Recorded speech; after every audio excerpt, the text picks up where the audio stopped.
I looked at it and I said, this is an opportunity for us to really build the show.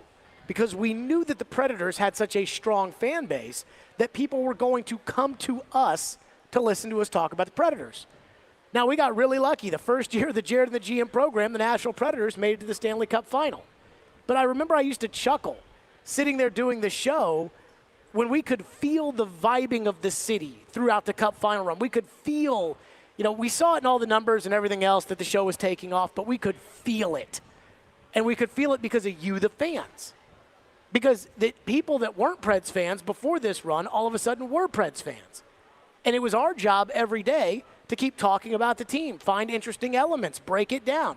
There was another radio station in town that got caught with their pants down because they didn't know how to talk about the Predators. And I'm convinced they still don't know how to talk about the Predators, or at least they don't even try anymore to talk about the Predators. But they got caught with their pants down, so all they did was 4 hours of catfish on the ice. And we were sitting over here saying, okay, what do we think about this? What do we think about that? And everything else followed. And so when I look back at the success of the Jared and the GM program, which I think really, fundamentally changed a lot of different things around here, when I look back to that, I think about the fact that we wouldn't have done it without the Nashville Predators. The first time this radio station ever took over the #1 sports show slot at 4 o'clock in the heart of drive time was the spring of 2018, the President's Trophy. We rode the wave. We talked Predators. We covered this team unlike it had ever been covered before. And we've been critical now. I mean, there is no doubt about it. We have been critical about the Predators in the past. We've been critical about the Predators in the present. And I'm sure we'll be critical in the future. But I'm going to say this. The Predators understand that. And I think that's one of the things that maybe doesn't get discussed enough, which is the Nashville Predators understand, hey, and I told them this, and they totally were on board from the start of, look, if we're going to cover this team the way that, you want compelling, interesting, truthful content, then we're going to have to say some things that are uncomfortable sometimes. And the Predators have understood that from the jump. And I mean, look, they haven't always been happy with us. But then again, nobody's been happy. It's me. Come on now. There's a lot of people off. But I think that, I've learned lately that probably life is about the memories you make. It's not about how much money you have. It's like when I think about going to a game, and I think about, if you've got a dad or a grandpa, or if you've got a son or something like that, it's not so much what you paid for the tickets. It's the memories that you make going to the game to celebrate whatever it is that ends up being what happens at the game. Those are the things you walk away from in life. And being here at Pete and Terry's, if you were listening yesterday when Sean Henry was on the show, I got a little emotional sitting there, thinking about all of the different times that we had, doing this radio show with Floyd here at Pete and Terry's. And the times that we've had Crispy on the show and the seasons and the things that we've done over the last couple of years. And it kind of, when I saw that we had a new agreement, I thought that today, it really kind of hit me. Wow, this is really happening. This is where we are. This is where we're headed. Things of that magnitude. And I think to myself how incredibly lucky we are to be the flagship partner of the Nashville Predators. I am not blowing smoke up their rear ends. I don't have to do that. I don't know, younger radio guys or less established radio guys, or they may have to do that. I don't have to do that. I could come on the show today and not even mention that we've re-upped our agreement with the Predators. Nobody said, hey, I want you to talk about this. But in my life and in the station's life and in the radio show's life, the Predators were a central part of what we have done. And doing the show here at Pete and Terry's is part of a central part of kind of what I think has built this radio station and built this radio program. And I always thought it was funny. It's interesting that the season starts on a Thursday night, because these were the kind of games during the fall that I remember on a Friday saying to Floyd, hey, did you watch a game last night? And he'd be like, oh, no, of course not. I'm watching Thursday night football. It's the Eagles and the Washington football team. Come on now. And yet, towards the end there for Floyd, he was dialed into the hockey team. And I felt like we were incredibly lucky, to be able to do this show for as long as we did. but that maybe you all and I as well were a little lucky for the fact that you got to hear him break down team elements. That even if he didn't coach hockey or he wasn't the GM in hockey or anything like that, you got to hear kind of his thoughts on it. And I look back at that and I think about, kind of what has built the foundation of what I hope is a pretty long career and what has been so far a pretty successful run, knock on wood, here in my own town. I do think about that as far as us building our relationship with the Predators. So, again, it was announced today that we have a new partnership with the Nashville Predators that will continue right here on 102.5. We are so thankful for that. I am so thankful for that. And again, I think it would be hard for me not to understate. It would be hard for me to overstate kind of the value that the Predators have played in not only the growth for me professionally, not only the experiences that I've had personally, but also what I think it's meant to the radio station, the radio show, and ultimately kind of the moments that Floyd and I had with all of you throughout the course of the years in which the Predators were a very central role in this city and still are with some of the things that they've accomplished on the ice and off the ice. So I want to start with that. Here's the other thing. We're starting the season today. They're playing the Seattle Kraken. Now, I'm going to be disappointed. I know it's a regular season game in October, but I'm going to be disappointed if they lose tonight because they shouldn't lose to an expansion team in their second game. But I'm going to say this. Sometimes in life, it's easy when you get there. It's easy to look at the road and to say, you know what? This was a path that was really difficult, but I'm glad that we went through it because if we didn't go through this, then we wouldn't have made it to here today where we stand at the top of the mountain. And I look at the Predators, and I'm not completely sure what they're trying to do. Are they trying to take the group they have now and compete for a cup? I don't think so, but I don't know. Are they trying to rebuild on the fly? Hey, take a step back, play some younger players. You'll have Yossi and Ekholm down the road, and when the younger players are good enough, then you're going to be competing for a cup. I hope so, but I don't know. I don't know what they're doing, but I will say this. There was a team a couple of years ago that barely made the playoffs. Different sport. Barely made the playoffs. In fact, it was football. They barely made the playoffs. They didn't have much of an offense. They didn't have a franchise quarterback. They had a solid defense, but a lot of older players. And they barely made the playoffs, like I said. So what did they do the next offseason? They didn't sign any high-priced free agents to take that team that lost in the wild card round to get them to an AFC championship game. They didn't go out there and draft players at positions of need. They didn't. They took their team down a step. They got rid of the quarterback who wasn't a franchise guy. They drafted a quarterback. And when you play a young quarterback, you're going to lose. And that's what they did. They played this young quarterback and said, look, we gotta tear it down a little bit, but we're going to take this quarterback in the first round. He's going to be our future. We're going to draft guys for the future. We're going to sign guys for the future. It was great we made the playoffs, but we got to bring it back. And they missed the playoffs for that first year after they had made the playoffs because they had a young quarterback and they were investing in younger players and they were going a different path. Barely made the playoffs the next year, and all of a sudden, because they invested in young players, they were a contender for the Super Bowl a season ago, and right now they're the Buffalo Bills. Remember when they made the playoffs and they went to Jacksonville with Tyrod Taylor as their starting quarterback? I do. That team with that quarterback, the way they were set up, aging veterans, they were never going to be the best team in the NFL. They took a step back. They invested in younger players. They drafted Josh Allen in the first round. They weren't very good in 2018. They made the playoffs, lost in the first round the next year, and all of a sudden now, because they took that step back, they've got a franchise quarterback. They've built their roster into one of the best, if not the best, in the league. And I think Buffalo Bill fans probably didn't like the idea of, well, in 2017 we made the playoffs for the first time in 20 years, and now we're tearing it back or bringing it back a little bit. But I think they like it now. And when I look at the Predators and I see some of the names that I expect to hit the ice this year, and tonight especially, but guys like Eli Tolvanen, Dante Fabro, Alexander Carrier, Philip Tomasino. Now, I don't know if Cody Glass is any good or if he still counts as a prospect. I'm going to vote no, but we'll just throw him in there because he's a young guy too. They got the Igor Afanasiev, the kid that's apparently lighting it up in the preseason. They sent him down to Milwaukee. I hope they put him in there and play.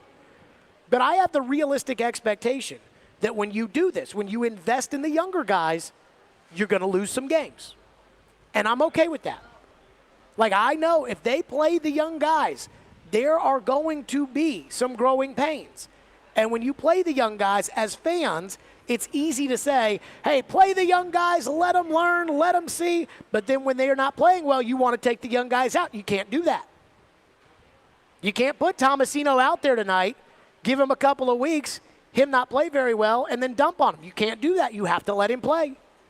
You can't do what this team did to Ellie Tolvanen and Dante Fabro last year in the playoffs. You can't do that. Not if you want to build it the way that is the most responsible. You have to let the young guys play, and you have to let them screw up, and you have to let them learn, and you have to let them develop. The Buffalo Bills, Josh Allen was not good as a rookie, and honestly wasn't good in 2019. They made the playoffs because they had a great defense, not because of Josh Allen, but they let him play. They let him play. They let him grow. This is sports. That's how you get better.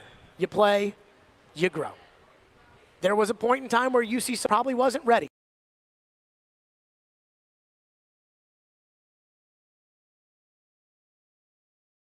Right now with this team. So I already know if the team's not very good this year, everybody's going to be upset about it. People last year wanted to make the playoffs so bad. And even though they didn't do much in the playoffs, I understand it was exciting. It was exciting for us.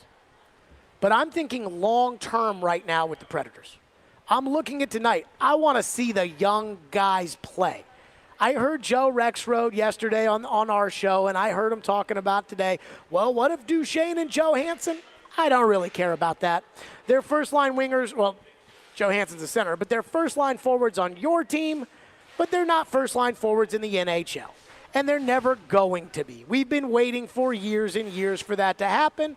It's not going to happen. So that doesn't concern me.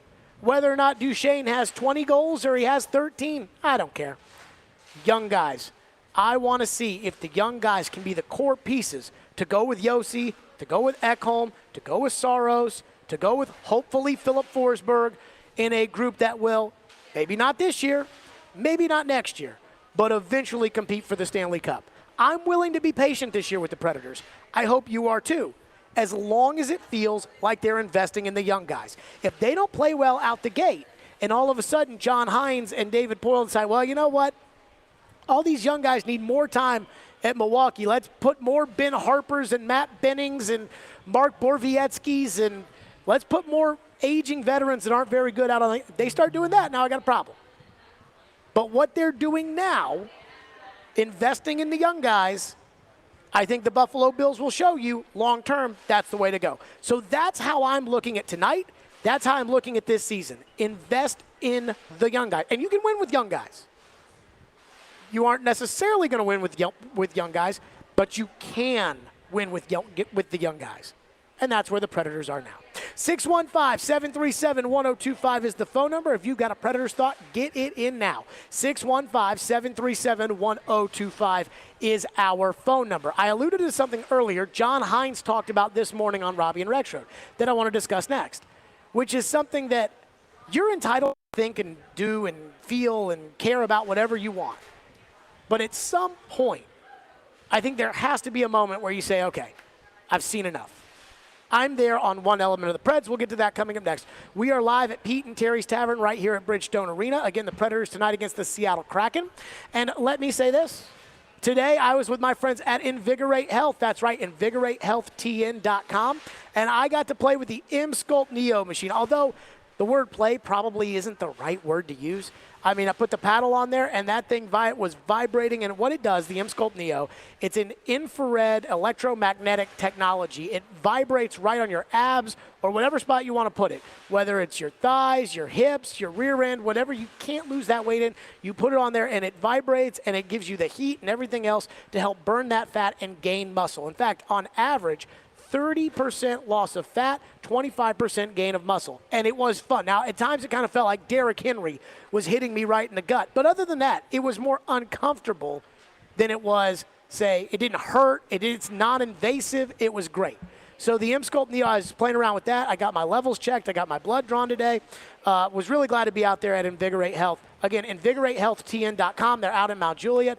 And again, hormone replacement, IV therapies. It will make you feel like $1 million. If you feel old, if you feel like you're 46 and you want to feel like you're 25, InvigorateHealthTN.com. And today, from 4 to 6:30, if you are coming to the game, from 4 to 6:30, they are offering discounted COVID tests at the Farmhouse, which is 210 Almond Street, which is literally right by where we are at Pete and Terry's.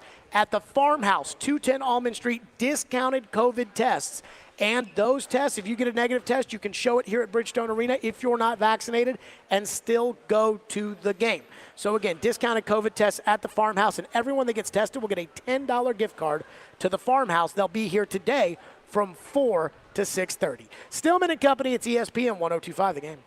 Titans, Bills. Monday Night Football returns to Music City. Tune in Monday from 5 to 7 for NFL pregame with Jared Stillman, Chris Sanders, and Mark Howard. Live from Rock Bottom Brewery and Restaurant on Broadway. This is October football. They're going to come out and have to protect Tannehill. The coaches know a lot more than we do.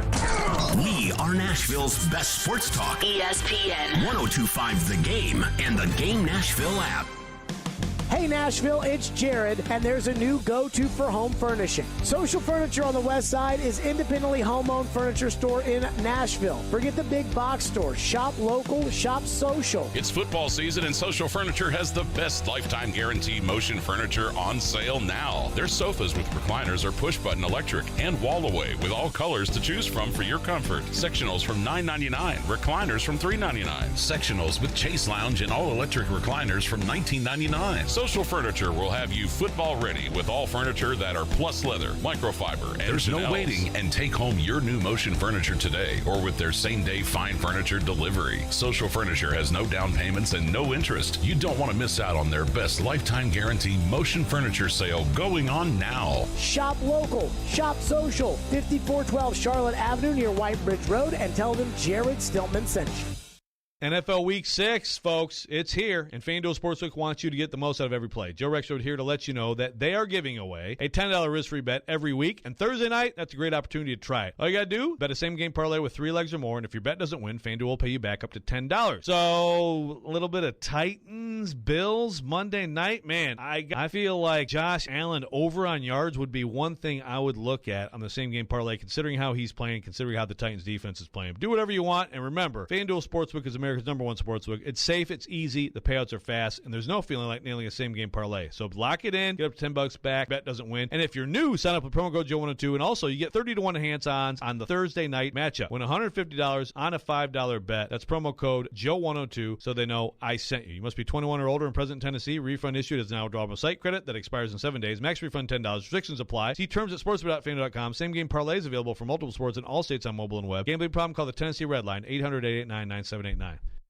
312 Pizza Company is Nashville's authentic Chicago pizzeria, and they're now hiring. Work for a family-owned business and be a part of their incredible team. 312 Pizza Company is hiring for all positions, including host, waitstaff, bartenders, cooks, and more. 312 Pizza Company offers health insurance and pay time off to full-time employees. Contact Kimberly at 615-730-7888 or email at contact@312pizzaco.com. 312 is an equal opportunity employer. If you've missed any of today's show, just search Stillman and Company on Apple, Spotify, or your favorite podcast platform. Pure nerves or excitement, combination of the two? How do you go about handling that and just navigating through and playing a hockey game? Yeah, I mean, definitely a little bit of both, but at the same time, I think it's like any other game. Obviously, it's definitely a big step for me, but I think I'm just going to approach it like every other game. So I feel like I'm ready to go, and obviously the biggest thing is we have to win tonight. Obviously, start our season off on the right track. So that's my goal, and I'm just not gonna think about too much about all the other stuff and just play my game. So like I said, it's gonna be a lot of fun, and it's gonna be a really cool experience. That was Philip Tomasino. He'll make his NHL debut tonight for the Predators as they get set to take on the Seattle Kraken. Stillman & Company, delivered by TriStar, moving live today at Pete and Terry's Tavern. And we'll have all kinds of stuff to tell you about Pete and Terry's Tavern all throughout today's show, where we're excited to be. But I'm interested in the young guys tonight. I already told you that. Young guys. Heard this on Robbie and Rexroad far too many times, mainly from Joe, which does not surprise me. Far too many times I've heard this on Robbie and Rexroad where they've talked about waiting on Johansson and Duchesne. And they're going to play, and they're going to be on your first line. And I don't think they're bad players, and they need to play, and they need to be on your team, and you need to hope they play okay. But as far as like the long-term outlook of getting excited about Johansson and Duchesne, hard pass. John Hines this morning was on Robbie and Rexroad, and again, he kind of brought up, hey, what about Johansson and Duchesne? Well, I think the three of them have come back to camp in really good shape. You know, we had some conversations, individual meetings with them, prior to camp and later in the summer about, their game, what they're thinking, how we can help them, how they can help themselves. And a lot of it is, they're obviously talented players, but, just to see the drive that they've had, for example, just the pace that they're playing with in practice and in the exhibition games, the competitive level. I think when you watch them in their puck battles or 50-50 pucks or, I remember, Matt Duchesne, we were in 3-on-3 in Carolina in our exhibition game there, and there was a turnover. He's down at the hash marks in the offensive zone. I mean, he back checks. He puts his head down and back checks all out. All out back to the we gave up a 2-on-1 right back to the slot. He saves a secondary scoring chance, gets the puck and transitions it up to Ekholm and Granlund for a 2-on-1 the other way. It's those things that, we've seen spotted at times with those guys, but I think, they put together some real substance here in training camp and looking forward and optimistic that that's going to carry on into the regular season. And if that does, those guys are going to be formidable players and should be a real tough line to play against. Those guys are in the best shape. They worked hard this summer. We had meetings. And after our meetings, we learned, hey, these guys, did you see that back check in that preseason game? I am so tired of this. I am so tired of it. I'm so tired of every single time there's something new with the Predators, like a new season, a new run, a new guy returns from injury, playoffs. So it's like, hey, if Johansson and Duchesne can show up and be like, we've been saying this since before John Hines became the coach. Like, this has been going on for forever and ever and ever, and I'm just so over it. Here's what's going to happen. They're going to play on your first line this year. Duchesne will score some goals. Johansson will make some nice plays. They'll play better when they play bigger games like the playoffs or something like that because they are turn it on, turn it off players. Hines is going to hate it because Hines wants you to play hard every night, which most coaches do, but I think some coaches are a little different. Like, they kind of understand, all right, hey, 82 games, give me your best effort. Sometimes Hines is hey, you may not be a great player, but you give me your best effort every game, which I like, but not sure how feasible that is over 82 games. But Hines is going to drive him nuts when these guys turn it on, turn it off, turn it on, turn it off, turn it on, turn it off. And he's going to want to bench him, and he's going to want to drop him, and he's going to want to do all the same thing. It's going to be the same thing it's been. This idea of expecting it to be something that it's not or something that it hasn't been, like, that's not how this works. Like, this isn't like where Derrick Henry showed us, hey, when DeMarco Murray's not in there, he can run for 155 yards in a playoff game and win it for you. And then they don't play him, and they don't hand him the ball. So then we don't know if Derrick can do that. Then they hand him the ball. Derrick's best running back in the league. That's not what this is. They've had opportunities. They've played 100 games. I believe Duchesne has played with the Predators. Like, it's obvious. This has been 2 seasons. This has been 2 playoff series. Now, Johansson elevates his game in the playoffs. And so I expect what you're going to get out of Ryan Johansson this year is the exact same of what you've gotten from Ryan Johansson every year, including the year you went to the Cup final where he played fine during the regular season and he ramped it up in the playoffs. But sometimes I listen to the talk surrounding this team. I'm excited. I'm excited for the young guys. I want to see the young guys, the Tomasinos and the Carriers and the Fabros and the Tolvanens and if they bring up Igor Asanafiev, like those, I want to see those guys. But this idea that I'm going to sit here and pretend like Johansson and Duchesne are going to be the players that their contracts dictate they should be when nobody else in the league thinks that's what they are, I'm done with that. That I am done with. So you guys can have those talks all you want about, well, what if Joe Hansen and Duchesne? They're going to be the same that they've been for the last 3 years. That's what they're going to be. It's not going to change. Might be a little better here. Might be a little better there. In fact, I expect them, because, again, they elevate their games in the playoffs, I expect them to go out there for the first 2 weeks of the season and look like new guys. And people are going to be like, Matt Duchesne has 4 goals in the first 2 games, and Ryan Johansen has 11 points in the first 7 games. Whoa, my goodness gracious. Okay. But over the course of the season, I think we know what these guys are. So I'm not all that interested. I mean, look, you're going to need them to be on your first line because they're your first line, but they're not first-line NHL players. So this idea that I'm going to sit by the Christmas tree and wait for them to be that to me is gone. Now, that doesn't mean that they can't be useful players.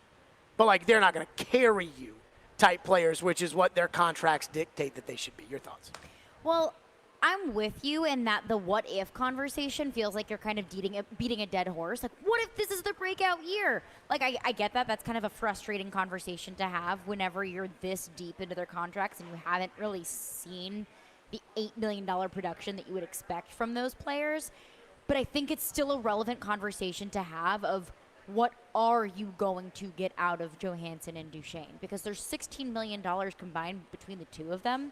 So you're going to have to expect at least something, since you're not really going to get rid of them anytime soon. I do not expect any team in the league to pick up those contracts. So I think that talking about their production and talking about what they can bring to this team is a relevant and important conversation to have, since the team is investing so much into them. So what if this is the year? I don't think is the right conversation to have, but what can you expect from them is the right way to look at it. Oh, at this point, I don't really know. Oh, no, I just told you exactly what they've been. Duchesne's going to score, 16, 17 goals this season. Maybe he creeps up into 20. Maybe. Johansen's going to, he's going to have 9 goals and 20 assists or something, whatever. But then he's going to ramp it up when the games matter more. That's just his personality. I've always said that's who he is. He just ramps it up when the playoffs are. That's so frustrating. But that's who he is. That's so annoying. I don't care. That's who he is. That's who he is, and that's what he's going to be. So let's say, hypothetically, the Preds don't make the playoffs. Matt Duchesne just never turns it on? We don't see a ceiling? Yes.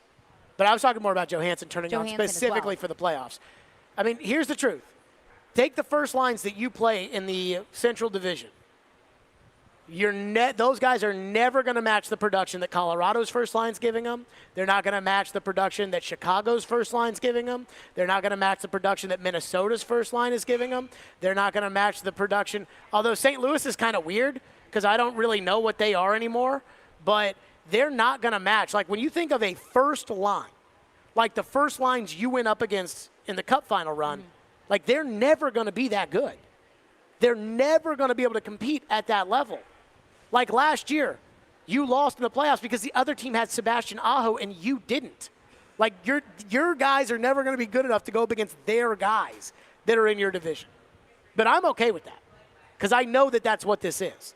Whereas I think everybody else, there's like a hope that, hey, if Johansen and Duchesne, and I'm like, all right, you guys keep hoping. 615-737-1025 is our phone number, 615-737-1025 here at Pete and Terry's Tavern. Coming up next, the Buffalo Bills. Now, I will say this. This feels like a game, the Titans game, with tickets. It feels like the Dallas Cowboys are coming to town. Like it feels like the Patriots with Brady are coming to town. And I am half surprised, half not surprised. But I do wonder this question. Are the Titans getting ready to take on the best team in the NFL? We'll discuss that next. 615-737-1025 is our phone number. Again, we are live from Pete and Terry's Tavern here at Bridgestone Arena. Let me tell all the fine folks out there about Edmunds. That's right. Buying a car can be overwhelming, especially now that the demand is back and in full swing. Lucky for you, Edmunds has been taking the stress out of car shopping for over 50 years. Edmunds editors drive over 500,000 miles every year, testing thousands of hours on hundreds of new vehicles. They review almost every car on the market and rank the best ones in each category so you can narrow your search and compare options side by side to find the best vehicle for you. When you're ready, Edmunds makes it easy to find options in your area with accurate price estimates. They have helpful filters so you can search by color, model, special features, engine type, drivetrain, price, distance, and more. They even show you dealerships that are offering home delivery. Edmunds is here to help guide you to your perfect vehicle. Visit Edmunds.com to see their best car rankings and search for vehicles near you. That's EDMUNDS.com. For cars, there's Edmunds.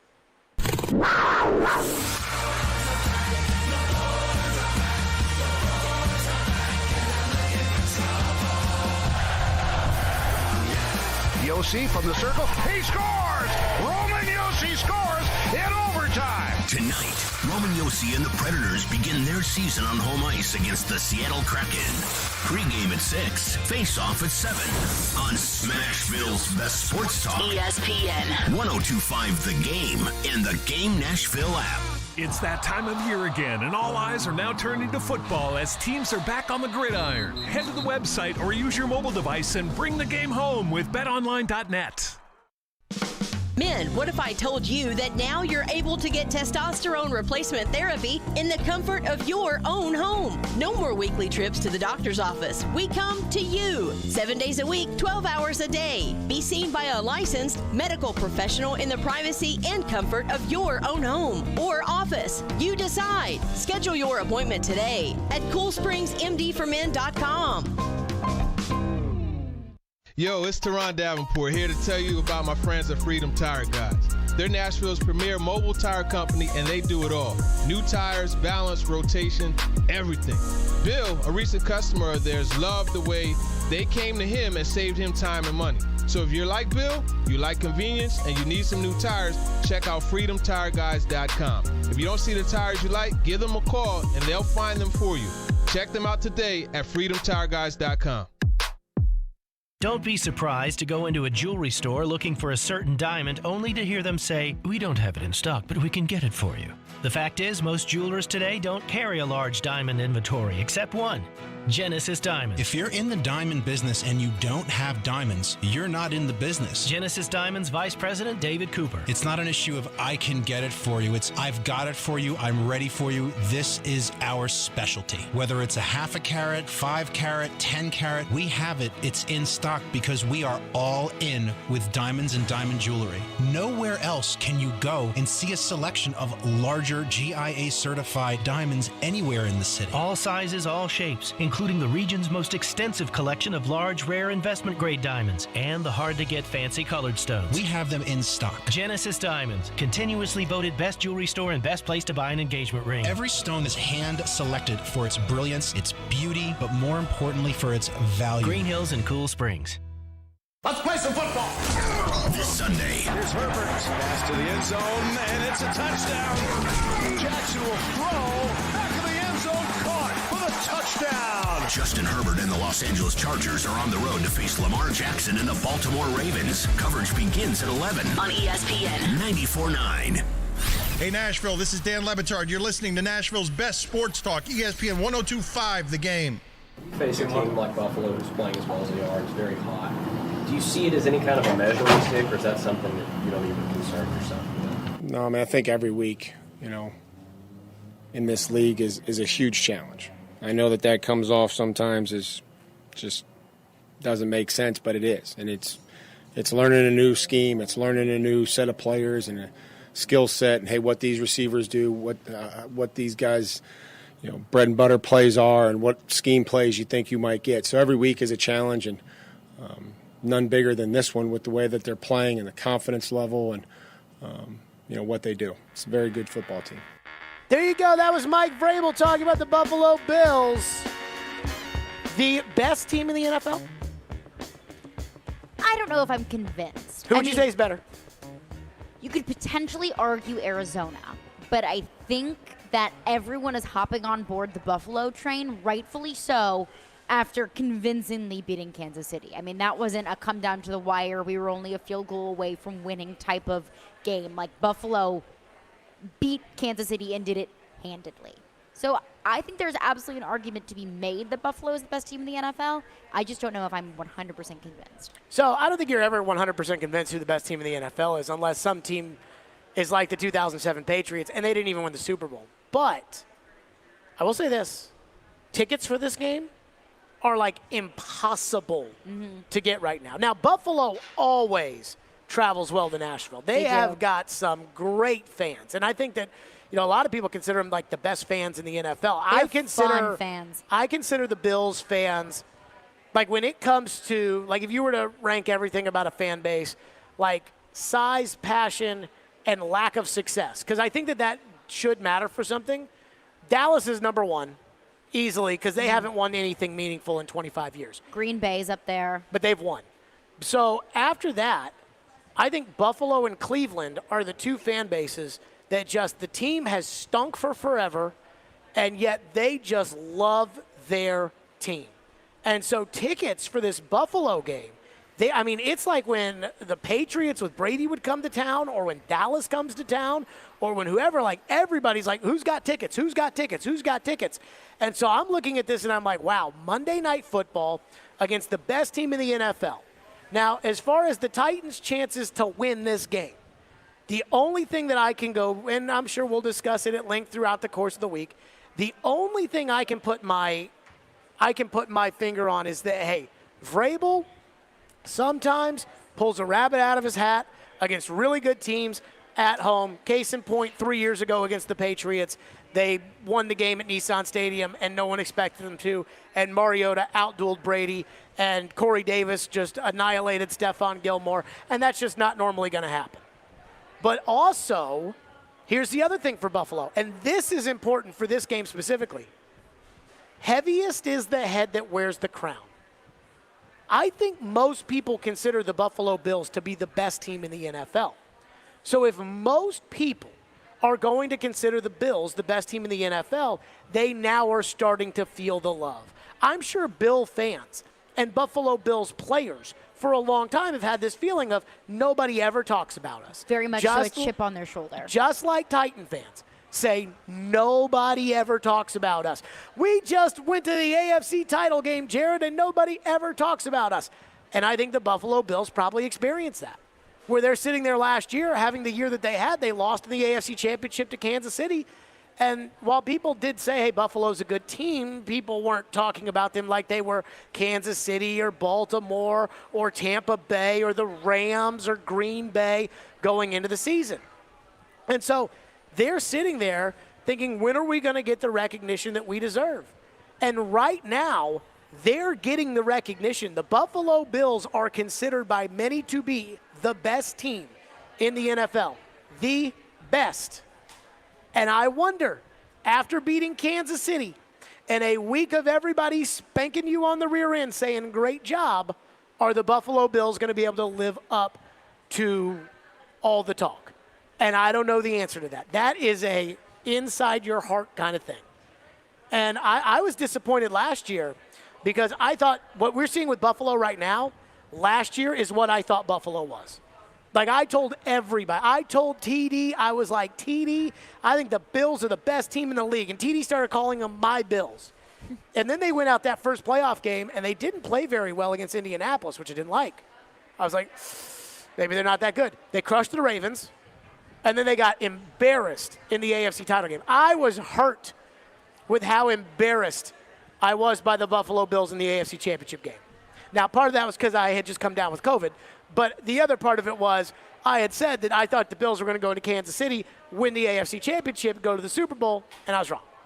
In fact, I thought the whole time it was going to be Buffalo and Green Bay were the two best teams. They both lost that day. I don't know. This is a big game for Buffalo. And I hope Buffalo doesn't think that it's a big game for Buffalo. I hope they look at it and they say, hey, we're the best. Titans stink. We're coming in there Monday Night Football. We're going to have a bunch of fans in Nashville. It's going to be a party. We're going to go out there, and we are going to flux our muscles. We're going to go out there and show them that we're the best. We are the best. And we'll just – and then teams like that usually fall flat. That's my hope. The fear is Buffalo's the best team in the NFL. They're going to walk in here and spank you. Today when I was at Invigorate Health, was talking to somebody there, and they were like, yeah, I think it's going to be a blowout. And I think a lot of people think it's going to be a blowout. The question is Buffalo the best team in the league? Honestly, I think so. But this is a big one. If we're going to consider them, Kansas City has spent 3 years with a target on their back. Brady and the Patriots had a target on their back every week for 2 decades. This is the first time Buffalo has that, hey, we're the best target on their back. So we shall see if the Bills are the best team in the league. 615-737-1025 is our phone number. 615-737-1025. There is something that I think even if you're the biggest Titan fan and you're not disappointed with the way the season has started at 3-2, with the way they haven't won as convincingly as they should in some of these games, I think even if you're the biggest Titan fan, there's one element about this team that you're going to have to admit, and we'll get to that next, right here on Stillman & Company. Again, we are live at Pete and Terry's Tavern at Bridgestone Arena, where the Predators take on the Seattle Kraken today. Support Stars this Saturday by running, walking, or boogieing the Nashville Striders' 21st annual Shelby Bottoms Boogie 15K and 5K run/walk at Shelby Bottoms Park. This event is perfect for the avid runner as well as the casual jogger, or show your support and participate virtually. For more information, visit starsnashville.org. Stillman & Company, it's ESPN 102.5 The Game. From the Fox 17 News Code Red Weather Center. I'm Fox 17 News Code Red meteorologist Dan Guthrie. Partly cloudy skies out there, temperatures in the 70s on our way to highs in the middle 80s. Storms back on Friday, much cooler this weekend. This weather report brought to you by Hiller Plumbing, Heating, Cooling, and Electrical. Call the Happy Face Truck today. Hey Nashville, we think you deserve the very best driving experience, and now is the time for our Season of Change CPO event at Mercedes-Benz of Music City. When you purchase a certified pre-owned Mercedes-Benz, you're backed by the remaining new vehicle limited warranty. Once that expires, the certified pre-owned limited warranty goes into effect, providing an additional 12 months of coverage with unlimited miles. See all the perks and exceptional offers for your certified pre-owned vehicle from Mercedes-Benz of Music City, mbofmc.com. With Fundbox, you can stop waiting and start doing. If your small business needs funds to grow, the time is now. Fundbox offers fast, easy access to small business funding up to $150,000. So hire that new employee, launch that campaign, buy that piece of equipment. Apply in minutes at fundbox.com, and you could get funding as soon as the next business day. Fundbox. Ready, set, grow. Credit line amounts, rates, and terms are based on creditworthiness and subject to change. Additional documentation may be required. Willie Donick here for Pella Windows and Doors of Nashville. Fall is here, and that means the cold winds of winter are coming. It's a great time to replace those old, drafty windows. Pella is the leader in the industry for top-quality window and door products. But Pella windows and doors are also affordable, extremely affordable. Pella has payment plans less than $95 a month to replace your windows. So, I suggest you purchase your windows and doors from the experts at Pella of Nashville. Go to PellaofNashville.com. Parman Tractor and Equipment is your one-stop tractor and equipment solution, and Middle Tennessee's Link Belt and Takeuchi dealer. No matter how you're getting there, start with Parman Tractor and Equipment. Rent or purchase a track loader, mini excavator, large excavators for your job site, or something in between. Their service and parts team will get your work site up and running in no time. Parman Tractor and Equipment will come to you for service if needed. Visit ParmanTractor.com for more info. Your Middle Tennessee Link Belt and Takeuchi dealer, providing totally outrageous customer service. Hey, Darren McFarland here, and let me tell you about my friends at Curacion CBD. If you're like me and have aches and pains all over your body and you've been searching for a solution, well, I've got it. It's Curacion CBD. Curacion means healing, and that right there says it all. Curacion is locally and organically sourced CBD products right here from Middle Tennessee. From seed to final sell, Curacion is passionate about providing quality products for everyday use for athletes and for pets, too. Order yours now at CuracionCompany.com. Curacion CBD, curated for life. Darren McFarland. That should get you in the mood for a game tonight. Willie Donick. I think between 5.5 and 6 is probably in the ballpark. Chase McCabe. Typically, I like to take the most difficult task and do it first. Darren, Donick, and Chase have you covered weekdays from 10 to 2. Presented by Curacion CBD on Nashville's best sports talk. ESPN 102.5 The Game and the Game Nashville app. This is Stillman and Company, delivered by TriStar Moving. What are they doing so well on defense, Buffalo? They do just about everything well. You see them, getting after the quarterback. You see them solid in the run game, tight coverage on the back end, great in the red zone, great on third down. Really just an all-around solid defense. That was Ryan Tannehill talking about the Buffalo Bills, and he is not lying. The Buffalo Bills coming into this game against the Titans, right now ESPN's power rankings have them ranked as the number 1 team in the NFL, and they did just smoke, and I mean smoke. Like, I think the Chargers are pretty good. The Chargers barely beat the Chiefs. They smoked the Chiefs. The Buffalo Bills coming into this game, and we've said on the show that we're going to use points to dictate an offense, right? Not total defense, total offense, which is yards. Yep. We're going to use points. Yep. Buffalo Bills on offense this year, care to guess what they are? Top 10 for sure. Top 5 for sure. Give me a number. 4. Okay. Gonna guess on defense? On points they've given up? Yeah. I would say like 15, 16 range. Ian, what do you think about Buffalo? Well, I think they have at least 2 shutouts. I think they shut out Miami and Houston. They scored 40, I think, against Houston, 30 against Miami, a bunch against Kansas City. So they are top 5 in both. First and first. They are first in points allowed. They are first in points scored. They're the best team in the NFL as of right now. Wow. They just went to Kansas City, and they just beat the Chiefs, the preseason favorites, handedly. Now, the Chiefs have some issues, but I don't think the Titans have played a game this season that's good enough to beat the Buffalo Bills. I don't think that they have not. If you're going to beat Buffalo, they beat them last year because they turned them over 3 times. And then Ryan Tannehill in the red zone scored touchdowns.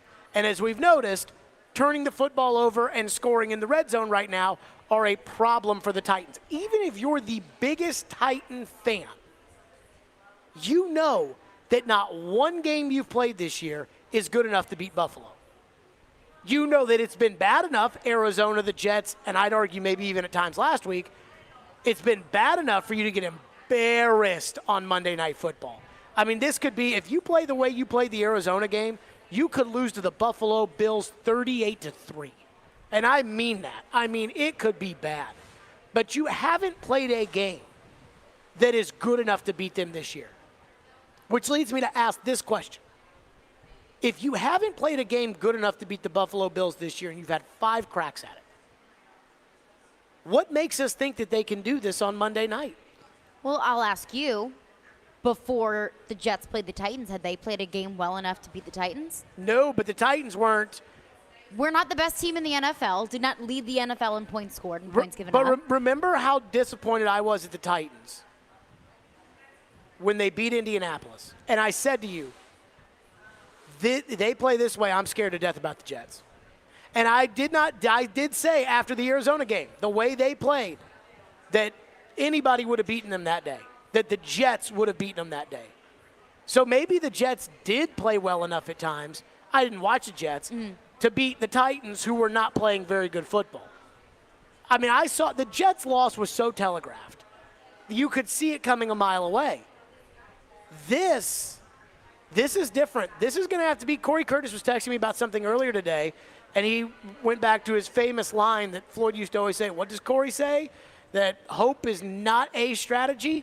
Hope's not a strategy. But right now, I think that's the best you got. Because in order to beat a Buffalo, you're going to have to play solid on special teams.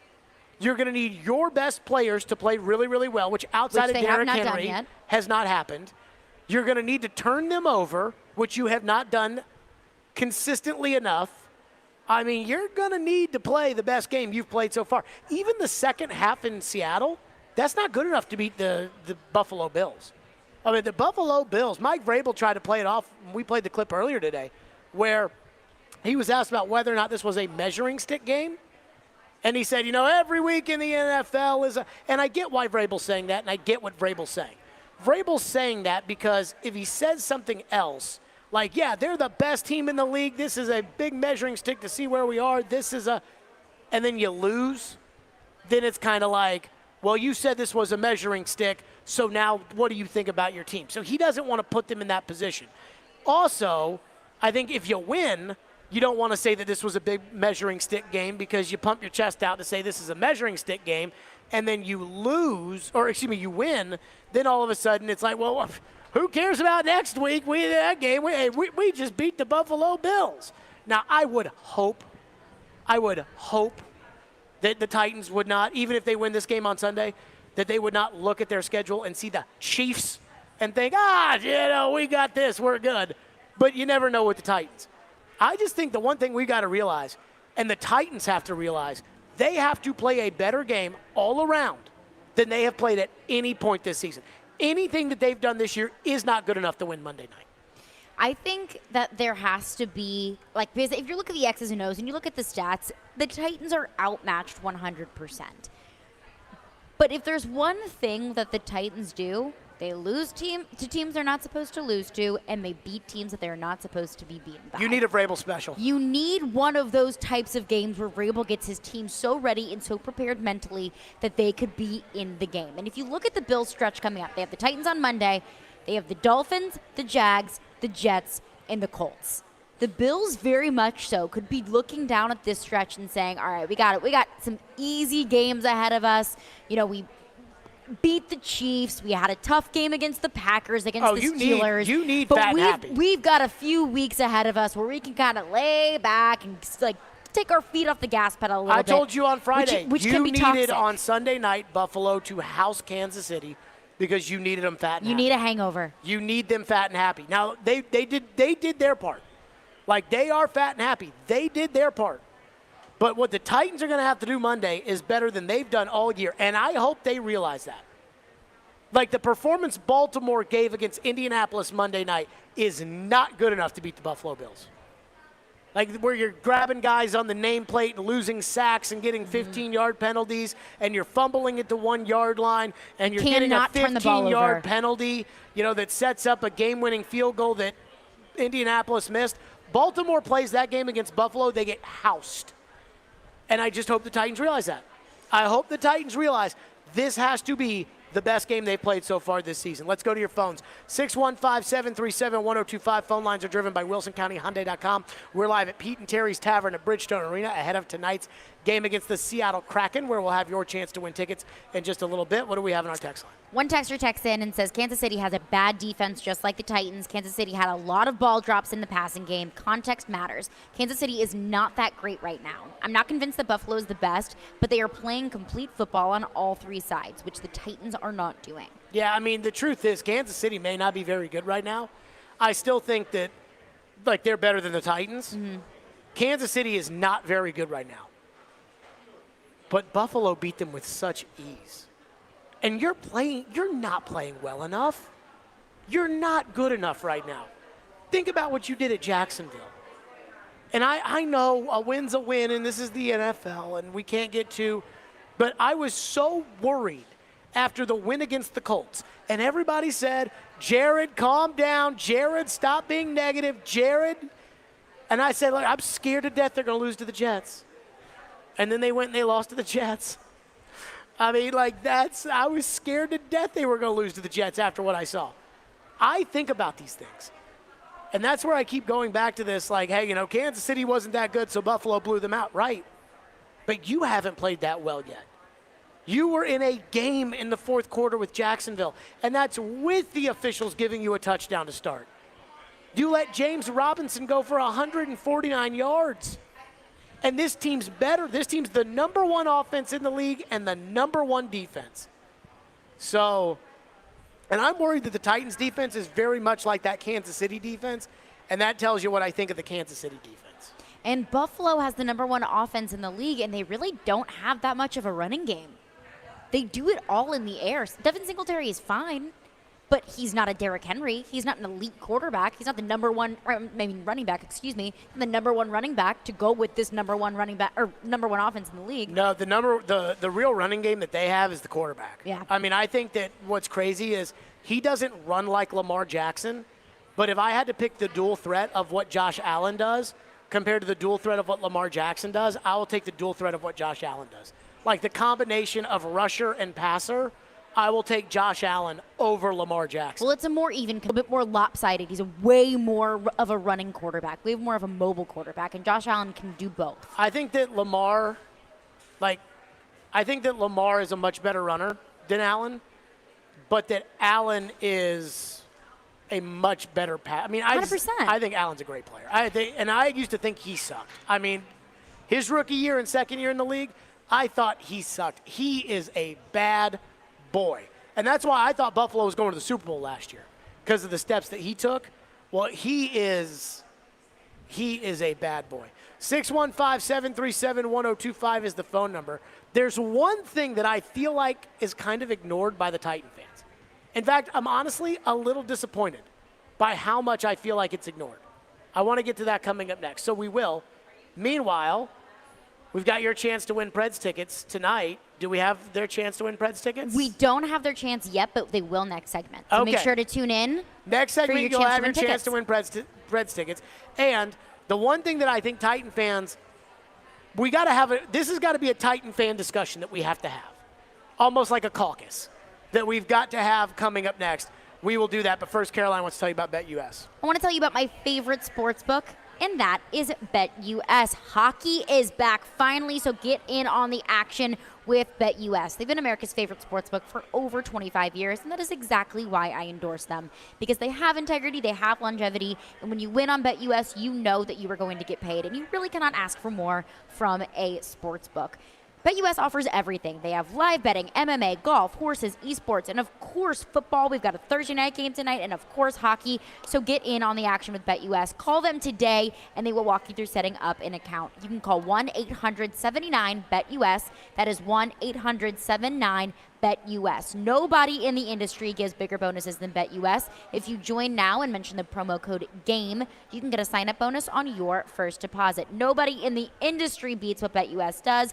I bet at BetUS, and so should you, so go now to BetUS.com. Join today, put in promo code GAME for a sign-up bonus on your first deposit. That is BetUS.com. Take us wherever you may go. There are two guys on my untouchable list. Tune us in anywhere, anytime. Every team's got those. That's my point. Just search the Game Nashville in your app store and download today. And keep it locked on Nashville's best sports talk. ESPN 102.5 The Game. ElectronicExpress.com. We make it happen. The 2021 Major League Soccer season isn't over yet, Nashville. Are you in? There are just 2 regular season home matches remaining as we make our final push for a playoff spot. Don't miss the action on Wednesday, October 20th at 7:30 p.m. against the Columbus Crew. Or catch the last regular season match of the season on Sunday, November 7th at 2:30 p.m. against New York Red Bulls at Nissan Stadium. Come be a part of the most unique sports experience in Nashville. Tickets are on sale now from just $22 at NashvilleSC.com. Everyone in. Sail on in to Electronic Express for a boatload of deals during our Columbus Day sales event. Huge savings in every department, including all 4K TVs, laptops and tablets, speakers and headphones, mattresses, and more. Don't forget, we have up to 50% off all your appliance needs in stock and ready to deliver. Plus, get up to 36 months free financing. Discover huge savings during the Columbus Day sales event at Electronic Express. We make it happen. More machines, more savings, and more muscle. Only with John Deere construction equipment from Meade Tractor. Hit the heavy jobs harder with our Own It offer and get special financing on select models. New, used, or rent, we have the right equipment and technology solution for you with the affordable financing you need. Contact us today at our Nashville location or go online at MeadeTractor.com. Offer valid on qualified purchases and new equipment made between now through October 31st, 2021. Subject to approved installment credit with John Deere Financial for commercial use only. Down payment may be required. Some restrictions apply. See store for details. Your home value is way up this year, and with mortgage rates back to all-time lows, it's a great time to call Loan Pronto. Refinance now and get cash out of your home's equity. Hey, it's Willie Donick. Loan Pronto can refinance your loan at a super low rate. They can pay the closing costs for you and get you a bunch of cash out. How does $40,000 or $50,000 sound? Don't just sit on that home's new value. Use it. Use it to pay off credit cards. Use it to consolidate other debt. Get rid of PMI. Use IT to make your home even more valuable with that home improvement project you've been dreaming about. Loan Pronto's all-digital platform makes it fast and easy. And if you act now, you can even skip your next 2 house payments. Call Loan Pronto now, 615-499-5780, or go to loanpronto.com. Ask about the Loan Pronto zero-cost cash-out refi. LoanPronto.com, 615-499-5780. Equal housing lender. NMLS 1661781. Subject to lender approval. Zero cost option not available on all loans. Nashville's best sports talk, locally owned, home of our Nashville Predators. WPRT FM Pegram, 97.5 Murfreesboro, WBUZ HD2 Laverne, online at thegamenashville.com. We are ESPN 102.5 The Game. Live from the Game Nashville studios, it's Stillman and Company. Delivered by TriStar Moving. TriStar Movers with 5-star service. With Jared Stillman on Nashville's best sports talk. ESPN 102.5 The Game and the Game Nashville app. Stillman and Company is delivered by TriStar Moving. ESPN 102.5 The Game, streaming live on Twitter, Twitch, and YouTube, thanks to the law offices of Amanda Gentry. We are live at Bridgestone Arena's Pete and Terry's Tavern, ahead of the Preds and the Kraken tonight. I get used to saying that. We will have your opportunity to win tickets. Do we have the opportunity now, or do Yes, we do have the opportunity. Okay. A little bit of Preds trivia for you. So here's what we're going to do. Caroline's going to throw out a trivia question. First person to get it right gets a pair of tickets to tonight's game. But just know this, you better be vaccinated or have a negative COVID test, because you can't get into the building if you don't have those. Correct. But if you win and you need a negative COVID test, you can go to the Farmhouse, 210 Almond Street, Invigorate Health, my friends. Discounted COVID test tonight before the game. Again, that's at the Farmhouse, 210 Almond Street in downtown Nashville. So you can win them and then get your negative COVID test and then come to the game. Go ahead and give it to me. So there have been 2 Preds in franchise history that have led the team in the number of shots for 3 consecutive seasons. Name those 2 players. Okay, I'm gonna guess David Legwan. No. Well, you can't say no because people have got to guess it. So even if I'm right, you don't want to say yes, and then the people that are. Okay, well then the people got a hint. I'm going to say David Legwan, who you just said no. So I'm going to say Philip Forsberg's one of them. Okay. And I'm going to say, gosh, I don't know. Anywho, all right. I want to talk about this. We need to have like a Titan discussion here. That is a very important Titan discussion, and that is the defense. Last year when the defense was bad, and it was bad from the jump. I mean, they gave up 300 yards passing, I think, to Gardner Minshew in week 2. They got embarrassed by Kirk Cousins and Dalvin Cook, even though they won the game in week 3. And then after their COVID outbreak, when they played the Steelers, Big Ben walked right into the stadium and just zip, zip, zip, zip, zip, zip. And it was like, oh my God, this defense is painful. And for the entire year from that point on, October, November, December, January, everybody was like, this defense sucks. And they were right to say that because the defense did, in fact, suck. I remember last year when they got beat by the Bengals. And Joe Rexrode asked Vrabel about defensive coordinator, and Vrabel was like, I don't know, whatever, got all worked up and everything else. And the reason I say this is because at the start of this year, it looked like the defense was better. Even just a couple of weeks ago, you said, hey, Harold Landry looks a lot better than Harold Landry looked last year. Ola Adeni looks like he's helping the pass rush. Danico Autry looks like he's made a difference. The Titans are getting off the field on 3rd down. I'll tell you, they look like they've got it figured out. Titans defense. And even I was hey, this defense looks a lot better than it did last year. Then I watched in back-to-back weeks the number 2 pick and the number 1 pick just connect on pass after pass after pass. With Zach Wilson, it was throwing the ball down the field, lollipop touchdowns, breakdown in coverage, touchdown Corey Davis. The next week, it was Trevor Lawrence just dink, dunk, throws it over the middle. Laviska Shenault gets 60, hands off to James Robinson, he gets 60. And it's like, ladies and gentlemen, did we forget this is the Jags? When you look at the numbers, last year the Titans, 24th in points allowed, which is the metric we judge defense by. 24th a year ago. This year, 24th. Last year, total defense, 28th. This year, total defense, 21st. Here's a shocking stat. Last year, turnovers. Defense, 7th. They were one of the best in the league at turning the other team over. This year, 22nd.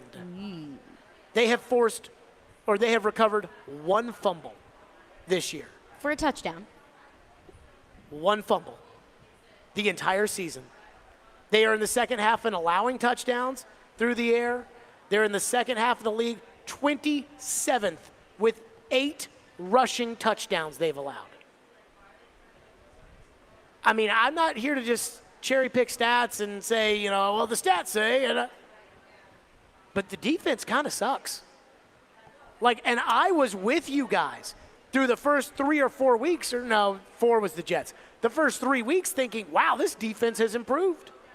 The secondary last year that was, Dory Jackson was hurt, and Christian Fulton was hurt, and Chris Jackson got hurt, and it was a lot of Ty Smith and Breon Borders, and that secondary's totally redone, and it kind of stinks. Middle linebacker play, Jayon Brown got hurt. Well, he's been back this year. Still kind of stinks. Rashawn Evans this year. God, he stinks. He stinks. I mean, Jeffrey Simmons. I'm sorry, I'm not doing this thing. TD is on this, and I love TD, and I mean it.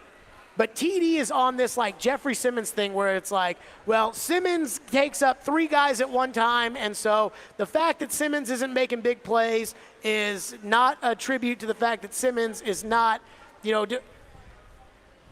when he was drafted, they said game wrecker.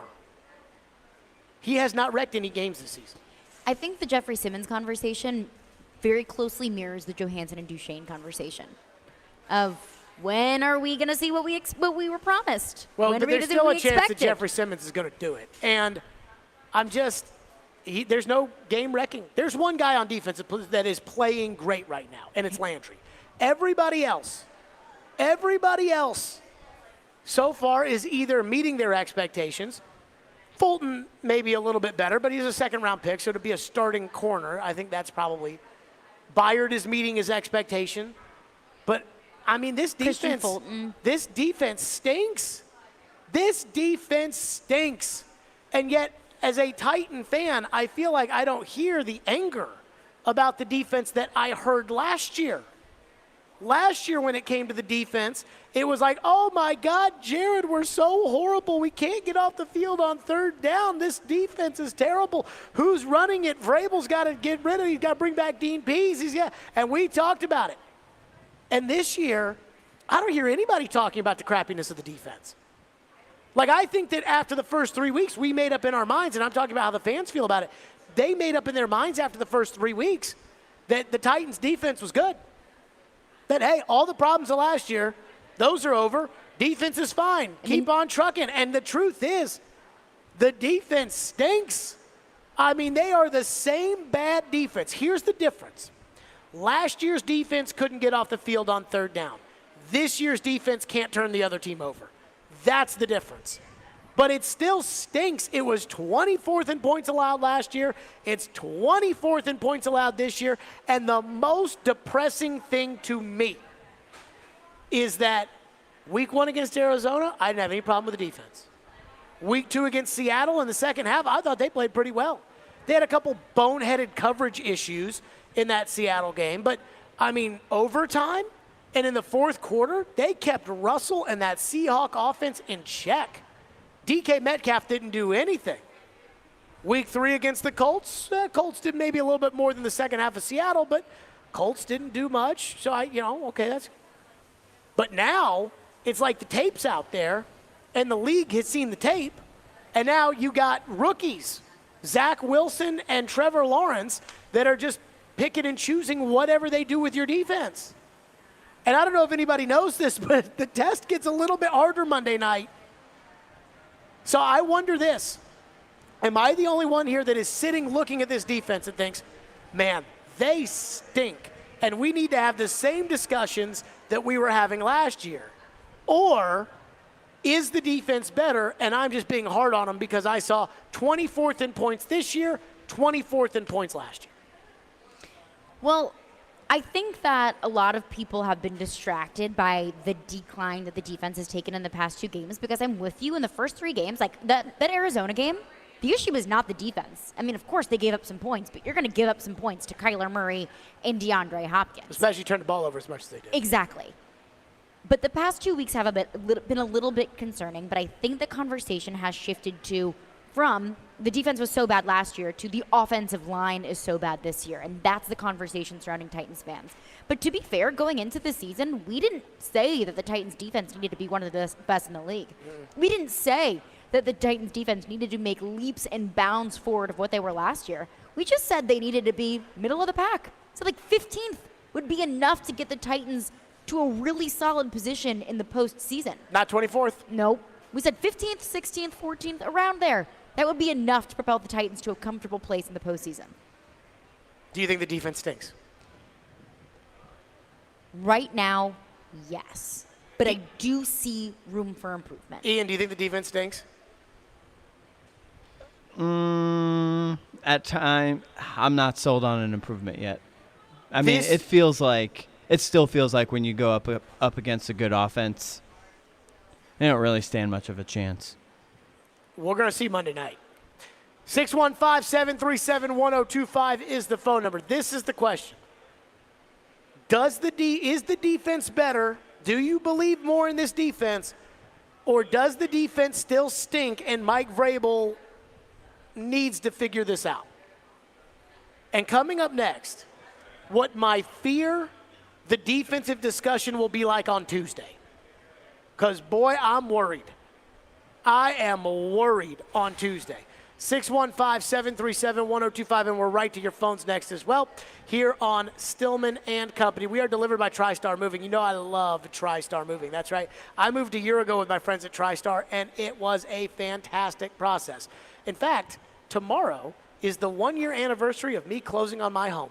So, very excited about that. Congratulations. Thank you. TriStar Movers with 5-star service. That's their motto. From the initial phone call to the final signature, moving was a breeze. They offer home protection, so they cover your floors, banisters, railings, door jambs, and even the doors themselves. They're always upping the game when it comes to mover training, and all the furniture was just taken care of. No damage, nothing. Those guys handle it with care.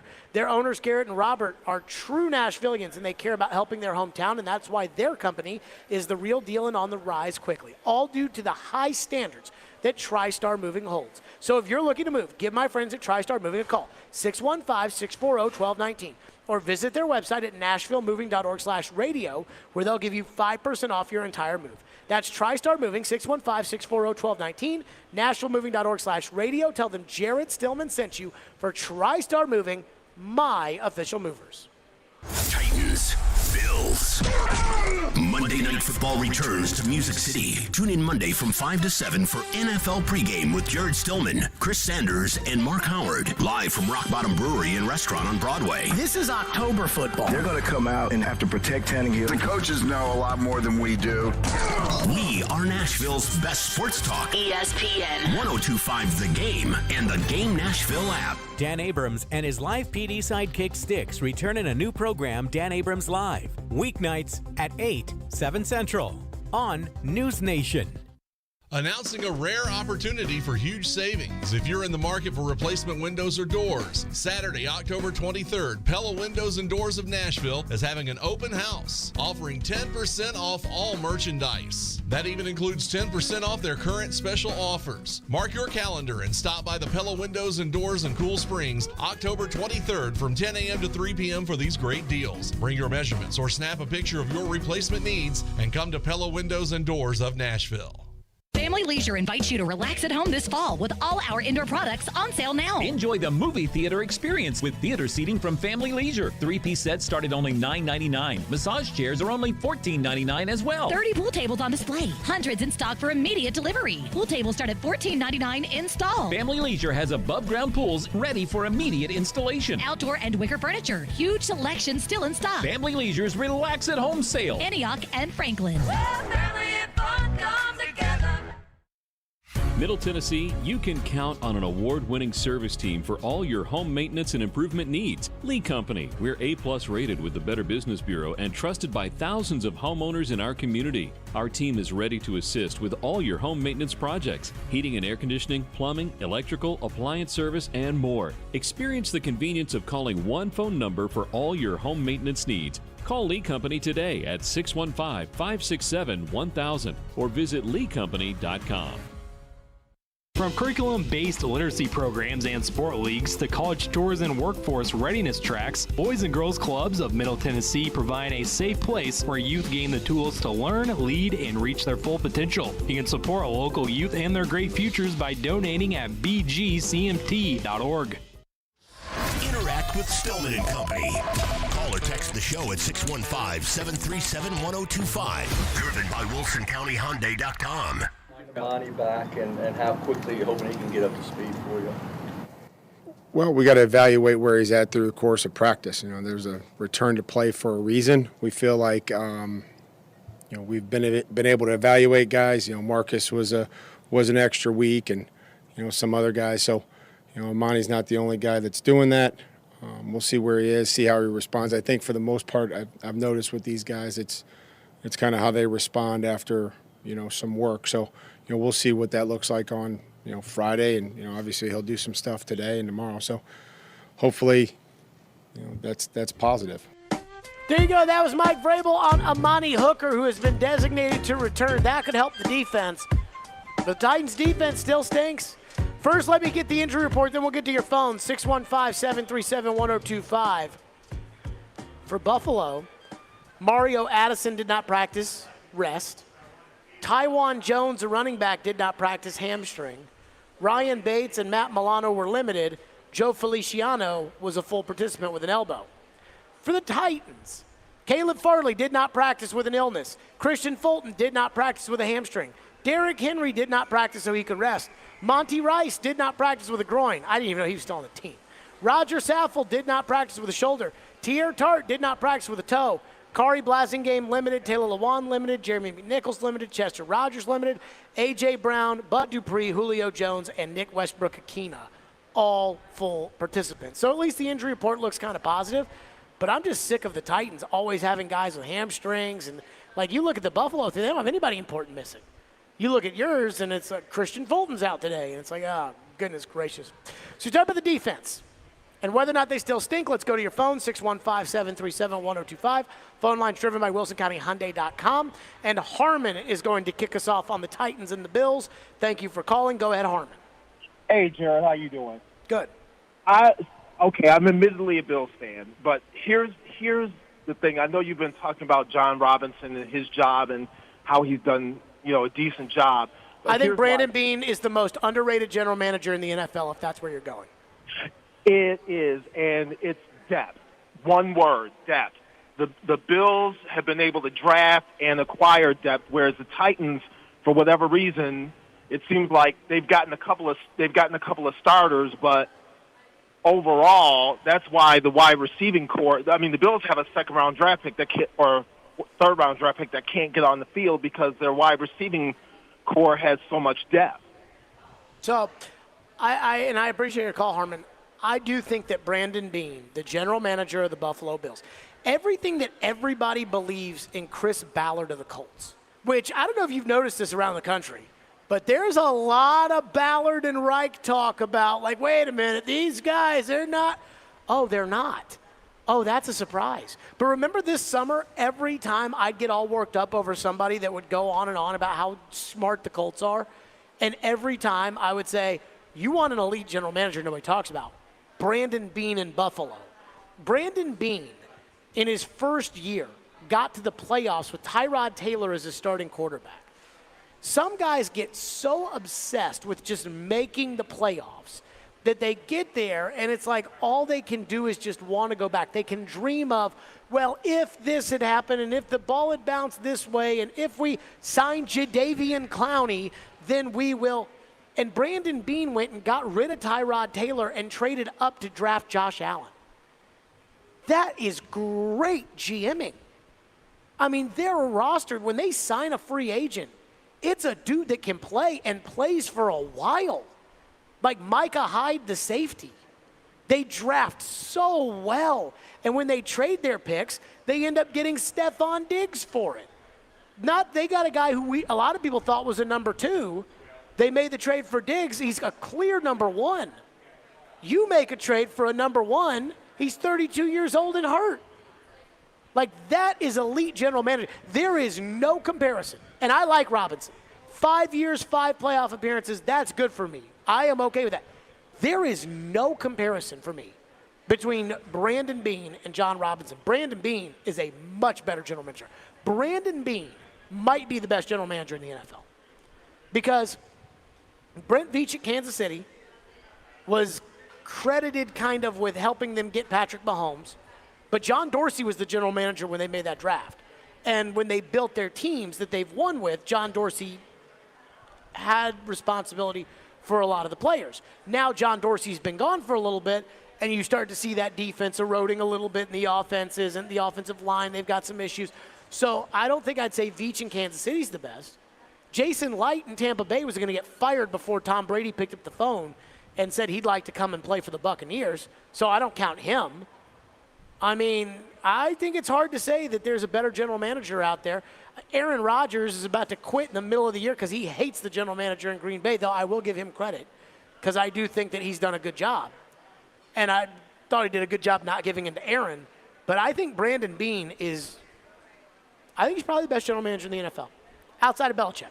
Belichick, gets the automatic every time. You're going to say Belichick's the best. But Bill's personnel decisions, they haven't been great lately. Well, we got the text line, 615-737-1025. Well, Ron texts in about our conversation about the Titans defense and says, I'm not sure I'm too worried about the defense this week, but I'm definitely worried about the offensive line. What did I tell you? And Tannehill being on his backside a lot of this game. They have to keep him moving against the Bills. Mix the play call up and don't be predictable. So I can be worried about two things at one time. I am far more worried about the Titans defense getting eaten alive by Josh Allen than I am about Tannehill. Which they very well could be. I mean, there are options that you have that can keep Tannehill upright. Like, you can max protect with Tannehill. You can boot and waggle with Tannehill, move him around. You can run the football and punt. There's a lot of things you could do to keep Tannehill upright. If Josh Allen starts torching that defense, there's nothing you can do. Like, if Buffalo gets their way on offense, and I'm worried they're going to, there's nothing you can do. So just because so far the pass protection has been terrible does not mean that it should distract from the fact that the defense that was crummy last year looks to be pretty crummy this year. And that last year, Buffalo, when they came in here, they were kind of feeling themselves out a little bit. Like, we think we're good. Are we good? I don't know. No, yeah, we're good. Now they're coming in here like, oh, yeah, we're the best team in football. Mm-hmm. And I think that confidence might hurt the Titans a little bit. Now, maybe they get overconfident. I don't know. But I truly am more worried about the defense than I am the offensive line. It's the same offensive line you got to the AFC title game with. The same offensive line. Take out Jack Conklin, put in Quessenberry. It's the same offensive line. It's the same offensive line coach. Now, do they have some injury issues? Yes. Do they have some guys getting older? Yes. But it's the same offensive line. The Titans were never great at pass protection. No matter what Joe Rexrode tells you, they were not good at pass protection in the 2019 season. Dial up the Saints tape in December of 19, where Demario Davis and David Onyemata absolutely embarrassed Lewan and Conklin. They've never been a great pass protection team. The key is to stay out of obvious pass situations so that the other team has to worry about Derrick Henry. Because when the other team has to worry about Derrick Henry, they can't pin their ears back and come after Tannehill. If they can pin their ears back and come after Tannehill, he's going to be in trouble. What else we got? Jason from Mount Juliet texted in and said, any chance Vrabel is guilty of what we are hoping the Bills do Monday night, and that he overlooked the Jets and Jags and was looking ahead to the Bills. And maybe that's why they dipped the last 2 weeks, or that could be wishful thinking. I don't think so. I mean, to overlook two opponents, like, I understand it. I understand that the Titans had two fairly easy on-paper games back-to-back, but those are still games you have to play. Those aren't automatic wins. Those are still games that you have to play, and if Vrabel did overlook 2 games and lost one because of it, I mean, that's a bigger problem on our hands. I don't think Vrabel overlooks games. Like, I think the team does, and there's something about Vrabel not being able to get the team on the right page to be ready to play, but I don't think Vrabel overlooks the games. Like, I think Vrabel, when I talk about I was scared to death of the Jets, I think Vrabel was scared to the death of the Jets too. I don't think Vrabel overlooked Jacksonville. Now, I don't think Vrabel does a good enough job of getting these guys ready to play in games like that. Somehow they get themselves ready to play in games like this. But I don't think Vrabel's the problem. And I definitely don't think Vrabel was thinking about Buffalo when they were playing the Jets and the Jags. I mean, we talk about the Colts, right? If you'd won the Jets game, think about how much trouble Indianapolis would be in right now. I mean, they're already in a good bit of trouble. Like, Vrabel knows that. Yeah. So this idea that Vrabel's overlooking Buffalo or overlooking the Jets and Jags and that they just didn't play well in that game, but they'll play well in this game, that may be true for the players, but it's definitely not true for Mike Vrabel. And it is concerning that it feels like we constantly have to have this discussion with the Titans of, are they overlooking this guy or are they overlooking that guy? Back to your phones next. 615-737-1025. 615-737-1025. Let me tell you about FanDuel Sportsbook, my official sportsbook app. Hockey season is in full swing, and there's no better place to bet on the NHL than the FanDuel Sportsbook app. NHL parlays are the perfect way to make every shot feel like a hat trick. You can turn a little bet into a big payday. And all season long, FanDuel is giving every customer NHL parlay insurance. So you'll get up to $25 back each day if your parlay falls one leg short. Don't have a FanDuel account? Use my official sportsbook app, the FanDuel Sportsbook app, with the promo code JGM to place your first bet risk-free up to $1,000. FanDuel is always hooking you up with great odds and exclusive offers. Plus, when you win, you'll get paid in as little as 24 hours. Those are my friends at FanDuel. Make every moment more with the NHL on the FanDuel Sportsbook app with the promo code JGM. 21 and older and present in Tennessee. Parlay insurance, max refund $25 per day. Risk-free bet for first online real money wager only. Refund issued as non-withdrawable site credit that expires in 7 days for parlay insurance and 14 days for risk-free bet. Restrictions apply. See terms at sportsbook.fanduel.com. Gambling problem? Call the Tennessee Red Line 1-800-889-9789. Hey, I'm Matthias Ekholm, and this is Smashville. Ekholm, his shot, he scores! Matthias Ekholm gets the Predators' third of the night. You're listening to the flagship of the Nashville Predators radio network, ESPN 102.5 The Game. Hey Nashville, we think you deserve the very best driving experience, and now is the time for our Season of Change CPO event at Mercedes-Benz of Music City. When you purchase a certified pre-owned Mercedes-Benz, you're backed by the remaining new vehicle limited warranty. Once that expires, the certified pre-owned limited warranty goes into effect, providing an additional 12 months of coverage with unlimited miles. See all the perks and exceptional offers for your certified pre-owned vehicle from Mercedes-Benz of Music City, mbofmc.com. With Fundbox, you can stop waiting and start doing. If your small business needs funds to grow, the time is now. Fundbox offers fast, easy access to small business funding up to $150,000. So hire that new employee, launch that campaign, buy that piece of equipment. Apply in minutes at fundbox.com, and you could get funding as soon as the next business day. Fundbox. Ready, set, grow. Credit line amounts, rates, and terms are based on creditworthiness and subject to change. Additional documentation may be required. Ryan Porth back again to tell you about Dr. Kelly Rice, Family Cosmetic and Dental Sleep Medicine. Earlier this year, Dr. Rice, I was disappointed to have a cavity filling even after brushing my teeth all the time and having regular checkups. Ryan, cavities are like any other health condition. You don't really know you have one until it gets bad. Recently, I saw a patient for treatment that they had been putting off. Something that could have been simple to fix 6 months ago turned out to need a root canal and a crown. Postponing treatment costs more and takes time away from work. Well, I can attest to the fact that if I had not been doing regular checkups, I may have had to get a root canal by now. But thanks to your great staff that has been taking care of me for almost 15 years, my teeth are as good as they've ever been. Well, we do things differently. I want to let people know that if they're afraid of pain or worried about the cost, they are not alone. Don't be embarrassed. We understand. Give us a call at 615-373-4488. That's KellyERice.com. Dr. Kelly Rice, Family Cosmetic and Dental Sleep Medicine, 615-373-4488.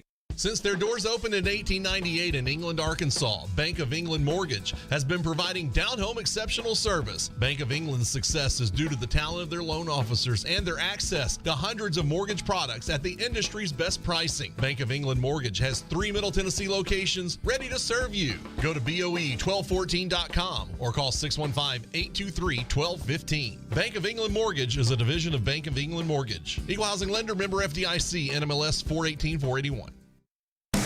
Tonight. Seager off to the races. Around third. They'll bring him home. The throw to the plate, and he's in there. It's Game 5 of the National League Division Series from the Bay Area between the Los Angeles Dodgers and San Francisco Giants. Swung on and missed, strike 3. Coverage begins at 7:30 on ESPN 94.9 and the Game Nashville app. Hey, it's ESPN NFL analyst Tim Hasselbeck on Nashville's best sports talk, ESPN 102.5 The Game. You guys have seen Josh Allen now. This will be the 4th time you've seen him. How have you seen him grow from your vantage point? I think, you know, to trust the offensive line, he's a lot more patient. You know, he'll wait things out. I think there's some good anticipation. I think he's and again, I'm sure you guys will shred holes in this, but his deep ball accuracy is John like that. I just felt like watching on film, I think the deep ball accuracy is really good. You know, and I don't know, and I think maybe a couple years ago he was maybe airmailing some of those because his arm, you know, I mean, I don't know. I kind of think back and, you know, they were taking shots, and I think maybe he was overthrowing some guys. But he's really, you know, accurate. He made a throw the other night in the game, you know, to his left down the seam that, you know, couldn't have defended it, you know, no matter what they had called. Vrabel likes Josh Allen, which I don't think that's blowing smoke. Like normally you'll see the coach blow smoke and say, oh, he's one of the best quarterbacks in the league. I think this is a great thing he does. He's one of the best. It's Mitch Trubisky. I think Vrabel legitimately thinks that about Josh Allen, and I think it is legitimately fair to say about Josh Allen, and I do worry about Josh Allen. The Nashville Bills backers. What is that? It's like the Bills fan fans club. in Nashville? Mm-hmm. The Nashville Bills backers. Apparently their headquarters on Bills game days is Crow's Nest in Green Hills. Fun. I mean, that is my, like, hood and, like, spot. You should go by and get some wings. Well, but not during the game. The Bills play when the Titans are. I watch Titans. You can watch the Titans there. First Or will of you all, be at the game? I do not watch Titans games in public, other than at the game. I do not watch LSU games in public. I can't deal with it. Like, what you don't want to be is, like, you don't want to be like the guy who, like, people at other tables are looking at, and they're like, yo, that's Jared Stillman, the guy on the afternoon radio show. So you don't want to And be he's sitting famous there. and recognized. I don't care about that. I care about it in that sense when you're like, Mother God, just why? Why, Mike? Why are you doing that, Vrabel? Like, you don't want to be that guy. And I, at times, am very much. That is part of my reaction, just like the yelling and screaming, I can't believe they do something. Or the, okay, everybody's okay. It's okay. Everyone calm down. It's okay. Let's rally. Let's rally the troops up. It's okay. I know Josh Allen just hit another 77-yard deep ball, but we're okay. We're all right. We're all right. And I don't like being that way, like in public, like in a restaurant where people, like, you know, somebody could say to somebody next to him, like, dude, that's the guy on the radio that, like, does the sports. And here he is going ballistic about something, so I just rather, you know, that's just me. I made the mistake of watching the LSU game against Kentucky while I was babysitting, and I kind of feel like those kids may have some new words in their vocabulary. See, so, lesson learned. See, here's maybe where I'm just not, like, a good college fan. Is like, I went to college at a school where we've had a lot of disappointing moments like that. Like, when we're bad, I just ignore it. Like, I just don't, like, I move on with my life. I could not watch LSU football right now. I could not care about LSU football right now. I wish I didn't care about LSU football. Like, when we had Bobby Petrino and we were no good, like, I was like, hurtful. oh, we suck, and I just moved on. But, I mean, could you move on from the Titans even if they're bad? I mean, like, I was in Louisville when they were really, really, really terrible, when they were 14-2. I mean, I hated it, and I watched some of the games, but no, I couldn't. Yeah. By the way, the Nashville Bills backers say, we agree with you about Brandon Beane. Thanks. Yeah, I say your general manager's the best in the league. We agree with Jared. Yeah, I'm sure you do, Bills backers. Jared Stillman makes some good points. He says that we've got the best general manager in the NFL. Let's go back to your phone, 615-737-1025. Hit us, Caroline. One texter texts in and says, this defense is horrible, and I think that if Vrabel won't make a move to fix it, then we need to hold him to the same standard we did with Malarkey when he wouldn't change the offensive coordinator position. They will not hold him to the same standard they did Mike Malarkey. Your guy. Your Right. guy, Mike Malarkey. They won't do it. Like, I understand the sentiment of, hey, you know what, they should hold Vrabel to the same standards they held Mike Malarkey, but they're not going to do it. Because John Robinson didn't hire Mike Malarkey. And he did hire Mike Vrabel. Mm-hmm. So, look, I've told you, I think Vrabel's management of the coaching staff is the single worst thing that he is, period. Like, I cannot stand this coaching staff. If they dumped the coaching staff and Vrabel had to, Vrabel's probably not the right guy to go out and hire new people, but they were to hire a whole new coaching staff, I think they'd be much better off. I cannot stand the coaching staff. Ackerman's got to go on special teams. They've been terrible for years. Ackerman's got to go on special teams. Bowen has proven nothing on defense. I'm okay with Downing. Keith Carter has been an issue on and off for the last 3 years. You got Buck's report saying that the offensive linemen don't like him anymore, which, like, Joe's whole response of, like, you know, who cares if the players don't like the coach? Oh. I'm not sure, and I don't want to put words in, I'm not sure Floyd would feel that way. If you hated your boss, would you stay at that job? I'm not sure Floyd would feel that way about if the entire offensive line hates the line coach, that it's the players, not the coach. I think Floyd might be firing that line coach. I mean, you can't say that wouldn't cause just a little bit of animosity in that offensive lineman room. Yeah, so inside linebackers, Jim Haslett, veteran guy, but they don't look like they've gotten any better since Dean Pease left. Secondary's a mess with Anthony Midget the last 2 years. I'd fire him immediately. Tony Dews, running back coach, I think is doing a good job. That's good. I don't know if it's necessarily his work or the work of a human that is designed differently. McNichols. Yeah, that's true. McNichols. Okay. Yeah, good job, running back room. So you got one. Gold star for you. You got one. That's really the only one they need. Rob Moore, wide receivers, I think he's fine. I don't really know. But I can't stand the coaching staff. Cannot stand the coaching staff. But the problem is, if they're Mike Vrabel guys, I don't think that Mike Vrabel would make a change, because that would be Mike Vrabel admitting that he was wrong about something. What happened to this best interest of the football team thing? It works whenever he can say it to his team. But it doesn't work when it comes to his own decision making. That's the vibe that I get. Gotcha. What else we got?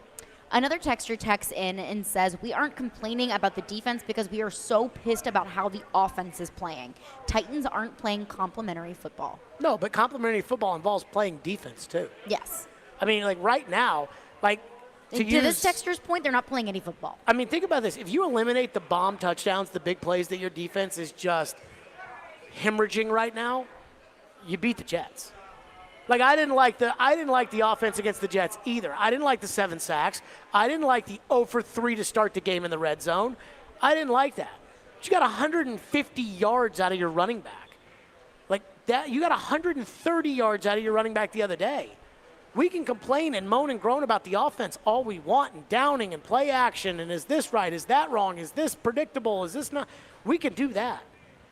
But if you can't stop the deep touchdown to Corey Davis, you can't win in the NFL. You cannot win. And you think it's bad last week, do it this week.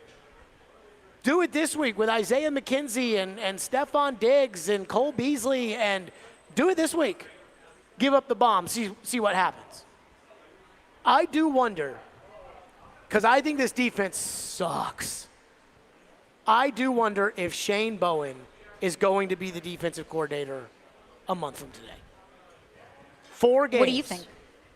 I think yes, only because Vrabel won't fire him. That's exactly what I was going to say. But I don't think he should be. I think all the complaining that we've heard and done about the offensive line, I think that all that will be gone. And the offensive line may not play a lick better. But I think all that will be gone by this time a month from now, because I'm worried about what Josh Allen, Patrick Mahomes, a semi-rejuvenated Carson Wentz, and Matthew Stafford are going to do to this defense if this defense doesn't start acting right. Tear it apart. But I will say this. I said this to Joe yesterday. and this was so Joe. Oh, my goodness. I said this to Joe. He said, you asked if the Titans are going to win one of these games, and I said, look, I think they're going to win one of the three against the Bills, Chiefs, and Rams. I think they're going to win one of the three. And the reason I said I think they're going to win one of the three is because Vrabel always seems to pull a game out of his rear end somewhere here or there. Vrabel does Vrabel stuff. And Joe goes, it's going to be the Chiefs game. I think you're right, but it's going to be the Chiefs game. Like Joe has a clue. He picks the Chiefs game. What do you mean Joe has of course he has a clue. No, Joe is picking the Chiefs game because they're the worst team of the three. So that sounds logical. No, but that's none of this. The Vrabel special has nothing to do with logic. In fact, it's the exact opposite of logic. You're playing the Houston Texans with Whitney Merciless and J.J. Watt without any offensive tackles and Blaine Gabbert as your starting quarterback, and you win that game. There's no logic there. Yeah, that is illogical. There's no logic behind that. So, that's my point. Yesterday, Joe's sitting there saying, it'll be the Chiefs game. Well, no, duh. Right now, the Chiefs game feels like the most likely that you're going to win. So, yeah, he's not wrong. No, but it's like, my thing is, if you're going to pull the Vrabel special, which would be the one thing that would keep the heat off of Shane Bowen, is to pull the Vrabel special and win one of these three games. In my opinion, it's going to not be the Chiefs. It's going to be one of the other two. The Bills or the Rams? Because those two would be more surprising. And that's what the Vrabel special is. In fact, the Vrabel special would be the opposite. It would be to beat the Bills and beat the Rams, and but lose to the Colts. Oh. So you go 2-2, but you lose one AFC game, and you lose a division game to the Colts. God, that is so frustrating. Because, and I would love to crunch the numbers, I think there's a chance that you may be better off going 1-3 or 1-2. No, 1-3 if the one is the Colts, than 2-2 if one of the losses is the Colts. Well, yeah, because and it's I an don't know interdivisional that. game. You'd have to crunch the numbers on it, but I think that may actually be true, which is wild. It makes sense, though, because it's the Colts, and that's who you, on paper, are competing with for the AFC South. 615-737-1025 is our phone number. We'll get back to your calls and your texts. We'll do headlines with Caroline. We'll get into that coming up next. Plus, we'll have your chance to win another pair of Preds tickets. Stillman and Company, we are live from Pete and Terry's Tavern. Crispy's going to be here later today in the program. And a reminder that here at Pete and Terry's Tavern, they have the Southern Burger, 2 6-ounce burger patties topped with pimento cheese, bacon jam, and crispy onions, served with a pickle, spare, and kettle chips. This is a feature on the new a la carte menu in the Patron Platinum Club. So not Pete and Terry's, but the Patron Platinum Club. And the Patron Platinum Club is located on the suite level and is open for all guests. Stillman and Company, it's ESPN 102.5 The Game. From the Fox 17 News Code Red Weather Center. I'm Fox 17 News Code Red meteorologist Dan Guthrie. Partly cloudy skies continue this afternoon with highs in the low and middle 80s, but a cold front swings through on Friday, bringing storms and much cooler temps this weekend. This weather report brought to you by Hiller Plumbing, Heating, Cooling, and Electrical. Call the Happy Face Truck today. Dan Abrams and his live PD sidekick Sticks return in a new program, Dan Abrams Live, weeknights at 8, 7 Central on News Nation. 102.5 The Game has your chance to win Preds tickets all month long. Just post a picture of your radio dial set to 102.5 The Game on social media and tag the game and use hashtag TicketDash to be instantly qualified. All brought to you by Social Furniture. Shop local. Shop social. More machines, more savings, and more muscle. Only with John Deere construction equipment from Meade Tractor. Hit the heavy jobs harder with our Own It offer and get special financing on select models. New, used, or rent, we have the right equipment and technology solution for you with the affordable financing you need. Contact us today at our Nashville location or go online at meadtractor.com. Offer valid on qualified purchases and new equipment made between now through October 31st, 2021. Subject to approved installment credit with John Deere Financial for commercial use. Only down payment may be required. Some restrictions apply. See store for details. It's football season, and Spring Hill Heating and Cooling is here to serve you. Right now, they're running a tune-up special for one system for only $55. You heard that right. A great tune-up special for only $55. One of the many ways you can save at Spring Hill Heating and Cooling. You get 6 months no-interest financing available on repairs. Spring Hill Heating and Cooling, locally owned and operated, offering premium service without the premium price. Visit springhillac.com or call them at 615-778-8855. Rock Bottom Nashville is Broadway's original brewery, where all brews are brewed on site. Josh Rappaport is Rock Bottom's brewmaster, creating fresh craft beers where peak flavors are always the rule. Grab one of their blockbuster beers to pair with their nachos, pretzel bites, and delicious flatbreads. They even have group catering. They boast one of the best views of downtown Nashville and is a short walk to Titan Stadium. And enjoy happy hour Monday through Friday afternoons from 2 until 6. Rock Bottom Nashville, 111 Broadway.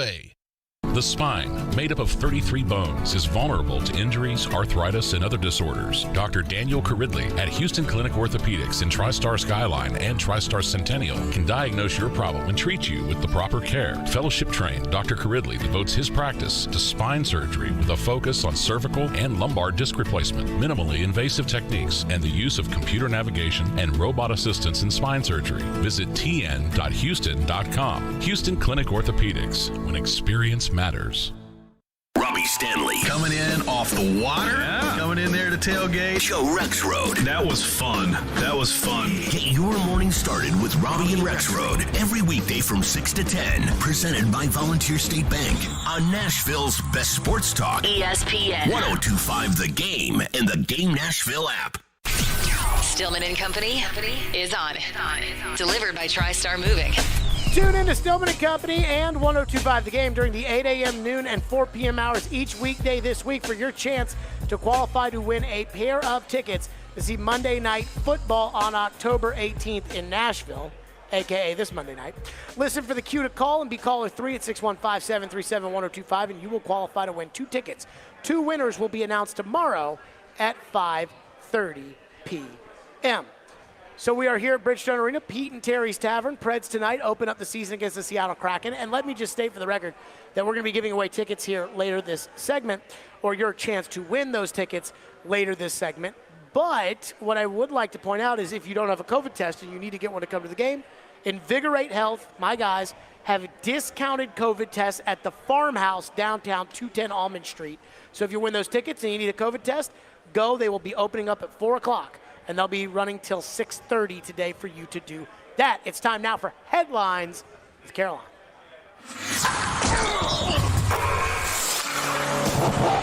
We're spanning the sports world. It's Headlines with Caroline on Stillman and Company, right here on Nashville's best sports talk. ESPN. 1025 The Game and the Game Nashville app. Headlines with Caroline, presented by Firo Tequila, the world's spiciest infused tequila on the market. The world belongs. The Brave. We had some shocking news drop a couple hours ago. St. Louis Cardinals made a very stunning move, and they fired their manager, Mike Schultz. So Mike Schultz, 451 games with the Cardinals, is the shortest tenure for a St. Louis manager, not counting interims, since Ken Boyer, who had a 357-game stretch with the Cardinals from 1978 to 1980. Mike Schultz was only their 5th full-time manager in the past 40 years. So we don't have a ton of information of exactly why the Cardinals made this move, but it's pretty clear that they don't think that Mike Schultz is the guy to be able to bring another World Series into St. Louis. So I saw that John Mozeliak, who runs the Cardinals, said something along the lines of that there was philosophical differences between him and Schilt. You know, Schilt got the interim job like a couple years ago, resurrected a season. This year they made the playoffs. My guess is there's somebody else they'd rather have. This feels very Mike Mularkey-esque, but I'm surprised by it. You know, baseball, I know this is going to sound crazy. I don't think you can judge a football coach based upon what you see, you know, on TV. I certainly don't think you can judge a basketball coach based upon what you see on TV in the NBA, because I don't think NBA coaches really do anything. Baseball's the one where I feel like you can tell. Like, you can tell how the players react when something good happens in the dugout, like in UC. Like the other day, Brian Snitker, and I think he's horrible when it comes to managing a game, but I think he's a great manager. When they won and they beat Milwaukee, there was a video of him and Freddie Freeman, you know, and all the cameras are around, and they're just giving each other the biggest bear hug. And you can just tell the way those players play the game, the way they respect the game. You can tell how much that they respect their manager. When I watch Aaron Boone manage the Yankees, I see a guy, and I feel like Boone doesn't have a clue. It's so uninspired. I feel like Boone went right from the booth, right to the dugout, and literally is like still calling the game, but he just happens to go out there and be like, give me the lefty. But the players look at him like he's not even really a coach. Like he's like an announcer who's just like, Bobby, you bat third. I always felt like Schilt was a guy that the players liked, a manager, like a true baseball guy. And I don't feel that way, when they go out and try to get, when they had Mike Matheny before, and I don't feel that way about, a manager. Now, I know Matheny had played and Boone had played, but when I see a manager, I think you can tell watching the game, I always felt like Schilt was a manager. I don't really care this much that the Cardinals did this, and I'm sure most people listening to this show don't care. But I think I'm frustrated in baseball with all these guys that are running baseball teams that you don't feel like knows the game enough to manage it, and I felt like Schilt was that guy. The Athletic released their NHL goalie tiers going into the 2021-2022 season. So it's an anonymous panel of GMs, head coaches, goalie gurus, former goalies. Sure. 32 starters on a scale of 1 to 5. They broke it up into 4 tiers. So those closest to the game, there was a unanimous ranking, and Andrei Vasilevsky is the undisputed number 1 in the world, so obviously he is number 1.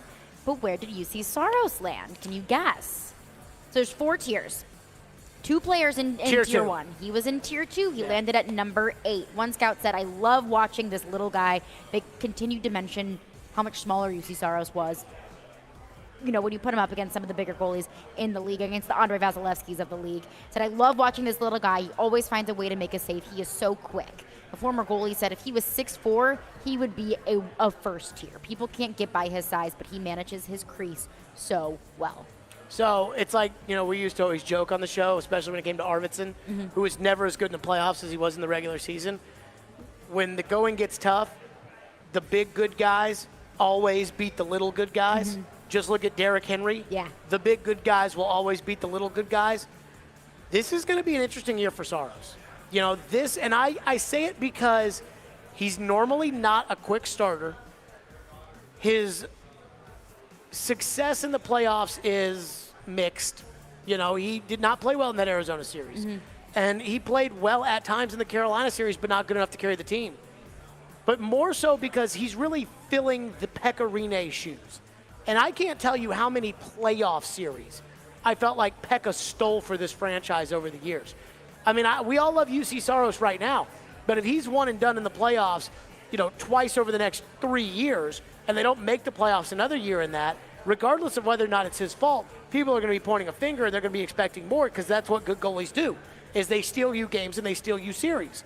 So I think this is a big year for Saros. Now, he made a big jump in the goalie tiers this year, and I saw on ESPN he got 3 Vezina votes before the start of the season. Call me crazy. I am neutral on Saros right now. I think he's fine, but I'm neutral. There's a difference between being just a starting goalie like Cam Talbot, who has started all over the league, or being an ace goalie. And to me, Saros has not become an ace goalie yet. Did he show signs last year that he could be one? Sure. But there's a difference between having a great, March and April than there is going out there and dominating for year after year after year. And there's no Pekka Rinne here anymore, so it's all on him. And that's kind of what I'm looking for here is I don't want to see another turnaround in the middle of the season. You got to start where you left off last season.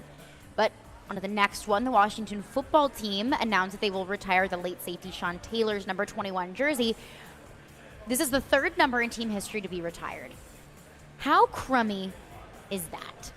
It feels like the Washington football team and Dan Snyder is using Sean Taylor as a scapegoat to cover up whatever issue is going on with the Washington football team. And I think that is so gross. So it's the wife because Snyder's out now. So it's the wife who's in charge or whatever. Yeah, I mean, they're using Sean Taylor. 3 days notice? Yeah. And this is only the 3rd time in team history, and he just decided right now, hey, let's do this. 3 days notice? Yeah. Yeah, I mean, everything that they do is... It feels very gross. I mean, it's a despicable franchise. It really is. And I don't know why the league won't do this, but they clearly won't. But they've got to get Snyder to sell that team like the NBA made Donald Sterling sell his team. Like, they got to make Snyder sell that team. They are despicable. The Washington football team, the organization, it's so transparent and it's so despicable.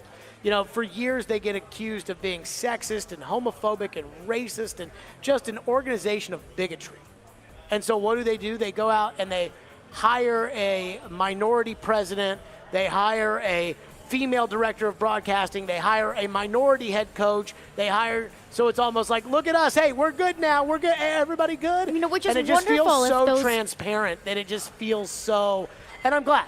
I'm glad that they have, you know, minorities in important spots because they should. And minorities should be important spots across the country, across, you know, whatever. But not. Like, it feels so transactional when it comes to the Washington football team, and this feels transactional too. It was wonderful if those were the people for the job. The Washington football team saw these people who happen to be minorities and say, these are the people that we think can help shape the future of our organization. But it feels very interesting that it was a very quick 180 to try and cover themselves up. And I think that is, you can see through it. Those are Headlines with Caroline. Headlines with Caroline presented by Fiero Tequila, the spiciest infused tequila on the market. The world belongs to the brave. Jason Fitz going to join us, ESPN Radio. Coming up next, we'll get Fitz's thoughts, not only on the Washington situation, but his coach, Gruden, gone. Goodbye. Not hey, Grude. Goodbye, Grude. We'll get to that next with Fitz. But first, Caroline has your chance to win 2 tickets for the Predators game tonight. Yes, I do. If you want to win tickets to the Predators game tonight, answer this question. Which Predator player had 100 penalty minutes for every 1 point that he scored in his tenure in Nashville?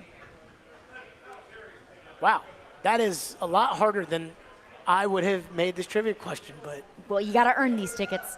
I guess. Cody McLeod. Whatever. Cody McLeod, Jordan Tutu, Stu Grimson, Caroline. This is a really hard question. Both questions were tough, to be honest with you. This is really hard. Like, you just sent to Ian and I I don't even know who this is.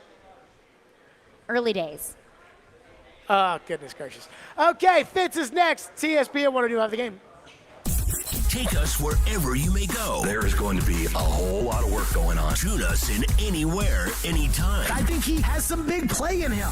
Just search The Game Nashville in your app store and download today. And keep it locked on Nashville's best sports talk. ESPN 102.5 The Game. ElectronicExpress.com. We make it happen. Fiero Tequila Habanero is for those who enjoy the flavor of spice, naturally infused with fresh, vine-ripened peppers from farmers in the Yucatan Peninsula of Mexico. Fiero Tequila Habanero is unapologetically the spiciest infused tequila available in the U.S. The hand-picked habaneros provide a delicious kick to the smooth Blanco tequila. It's a flavor punch that's perfect as a shot or a spicy way to spice up your hard seltzer, or perfect for a fiery cocktail. Available at fine liquor stores and your favorite drinking establishments. Fiero Tequila, the world belongs to the brave. Bob's Steak and Chop House is a renowned award-winning steakhouse in major cities across the U.S. Nashville is lucky to have a location here in downtown at the Omni Nashville Hotel. Fine dining is brought to a new level at Bob's with awards like the Wine Spectator Award 4 years in a row, TripAdvisor Certificate of Excellence 5 years in a row, and Open Tables Diner's Choice Award 6 years in a row. Fine dining at its best. Bob's Steak and Chop House, open Wednesday through Saturday, 5 to 10 p.m. in the Omni Nashville Hotel. Complimentary valet parking is always available. It's all about getting them something that they're not going to be able to get anywhere else at the best prices with the best warranty. Meet Genesis Diamonds owner Boaz Ramon. At Genesis Diamond, we never ever lost a sale due to price, quality, selection, or customer service. What's the Genesis secret? It starts with offering hand-picked GIA certified diamonds. I'm very proud to say our GIA hand-selected diamonds are one of the largest diamond inventory anywhere in the country. And then there are the rings. Thousands and thousands of handcrafted unique rings from all the top designers. So at Genesis, you don't have to settle for a knockoff or generic ring. You can get her the ring of her dreams and still stay in budget. Because of our great buying power of the diamond and also great buying power for the designers, the package deal for the consumer is a win-win situation. Genesis Diamonds. I love what I do. Green Hills and Cool Springs. My accent is always on value.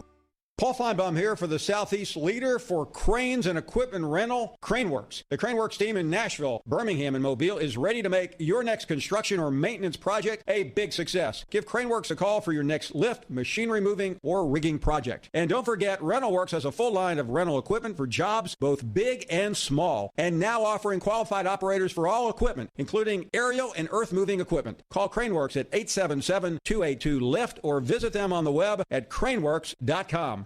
Hey, Robbie Stanley here, and NFL Week 6 is here, and there's a big Thursday night matchup between the Bucs and the Eagles, and FanDuel Sportsbook about to make it even bigger because FanDuel is giving new customers 30-1 odds on either team to win. That means you can end the NFL week the right way by winning $150 on a $5 bet. I like the Bucs in this game on the money line. I like Tom Brady on the over as well. But you take it any way you want to take it. Offers like this are one of the many reasons I love betting the NFL on FanDuel. It's the #1 rated sportsbook app in America. It's easy to use, and you get your money quickly in as little as 24 hours. So just sign up with promo code ROB this week before Tampa Bay takes on Philadelphia, and you could win $150 on a $5 bet. Remember to use promo code ROB so they know that I sent you. You must be 21 or older and present in Tennessee. New users only. A $10 first deposit required. Must wager in designated offer market. Max bonus of $150. Bonus for Tennessee users fulfilled in site credit within 72 hours. Tennessee site credit expires 14 days after receipt. Restrictions apply. See full terms at sportsbook.fanduel.com. Got a gambling problem? Call the Tennessee Red Line at 1-800-889-9789. Nashville's best sports talk, locally owned, home of our Nashville Predators. WPRT-FM Pegram, 97.5 Murfreesboro, WBUZ HD2 Laverne, online at thegamenashville.com. We are ESPN 102.5 The Game. Live from the Game Nashville studios, it's Stillman and Company. Delivered by TriStar Moving. TriStar Movers with 5-star service. With Jared Stillman on Nashville's best sports talk. ESPN 102.5 The Game and the Game Nashville app. Stillman and Company is delivered by TriStar Moving. ESPN 102.5 The Game. We are live at Pete and Terry's Tavern, where Terry will be joining us in a little bit under 30 minutes. Here today, we are streaming live on Twitter, Twitch, and YouTube, thanks to the law offices of Amanda Gentry. And first person I texted, I read the emails, the John Gruden emails in the New York Times. I read them on Monday night, and I tweeted out, this is going to be the biggest story this week. And then within 5 minutes, he resigned. And I immediately texted Fitz. And he joins us now on the program. Jason Fitz, presented by Blood Assurance. Give blood, give locals, save lives. Fitzy, take me through your emotional roller coaster with your coach of your Raiders starting Friday afternoon to where we are today with the situation with the Raiders. The floor is yours. Yeah, I think for me, Jared, like Friday, you looked at it and said, man, this is a problem, because at the end of the day, the Raiders as an organization have always prided themselves being on the right side of diversity and inclusion. In fact, historically, if you look back at their hiring practices, whether it's minority coaches or women that work in the front office, Al Davis was a trailblazer when it came to hiring anybody that he believed was qualified to help them win, no matter what they look like and where they're from. And it's something I've always taken a lot of pride in as a Raiders fan. So, to see the emails on Friday, I think was already a problematic moment. And then you look at it and say, okay, what's it going to mean for the organization and for coach, and who is he really? And that's what I think the discovery started. Monday, when you get the rest of it, and I got to remind people, it's no one piece of the tone, it's all of the tone. And when you see the rest of it, my immediate reaction was he'll be gone, I mean, within minutes. My phone was blowing up before I even saw the article with people saying, oh, my God. And then I read the article and immediately said, yeah, he'll be gone before the end of the night. I am happy that John Gruden does not represent the Las Vegas Raiders, because if that's who he is, I don't want him to represent my favorite team. I hope he learns from what he's done to see the harm that it causes. But I also think there's serious questions to ask about when the Raiders got these emails, why the Raiders needed to wait for a newspaper article to come out first. Like, when did Mark Davis know about it? I mean, I think there's real accountability for all of this from everybody involved, and realistically, it doesn't matter to me. I cannot say this loud enough for everybody that says, well, what about everybody else? I don't care about everybody else. If one person is exposed that is that human being, then I think that person is due whatever comes their way in the world of the punishments that they get in that situation. If more people are exposed, good. Every person that's speaking that way and acting that way should be exposed, but I'm not going to sit here and excuse the actions of one because we haven't gotten more information about the actions of others. That is such a whataboutism that I don't think society needs at this point. So I'm glad he's gone, but it puts the Raiders in complete turmoil, and it sets the organization back 5 years. So I think it's interesting you said that, Fitz, because the whataboutisms, it's like the first when it happened, it was like, oh, yeah, he's got to go. And then immediately the whataboutisms came in there. What about Deshaun Watson? What about Tyreek Hill? What about? And Derek Carr, the quarterback of the Raiders yesterday, came out and said, well, I think we should open up all the coaches' emails and phones and things like that. And I'm like, no. Like, you should not go searching around for guilty evidence. The fact is, Gruden was dumb enough to send it to a .nfl.com email, and the NFL had the email, and there you go. Like, to me, I'm really disappointed in kind of the backsided commentary that has come with this of like, well, it's not as bad because, it's bad. And if you find a Jared Stillman email that says something like that, like, it's bad. You're not going to find one, but it's bad. What do you kind of make of the people like Derek Carr yesterday kind of with his thing saying, hey, let's open up everybody else's email? Because I don't think that helps, Fitz. No, it doesn't. And let me say a couple things here.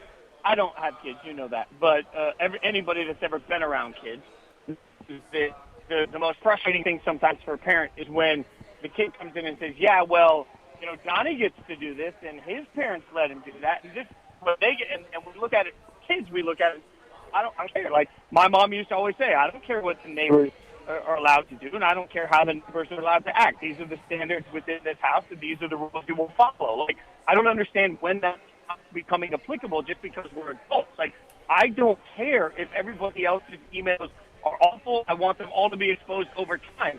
Sure, because that's better of society, but it doesn't excuse anything that's involved in this. And Derek Carr, who, for anyone that doesn't know, on multiple occasions has almost walked away from football to go into a life of ministry. I understood his comments of love the man, hate, basically, like, oh, like, I love Coach, and we're like, I understand that, but I should open up everybody else,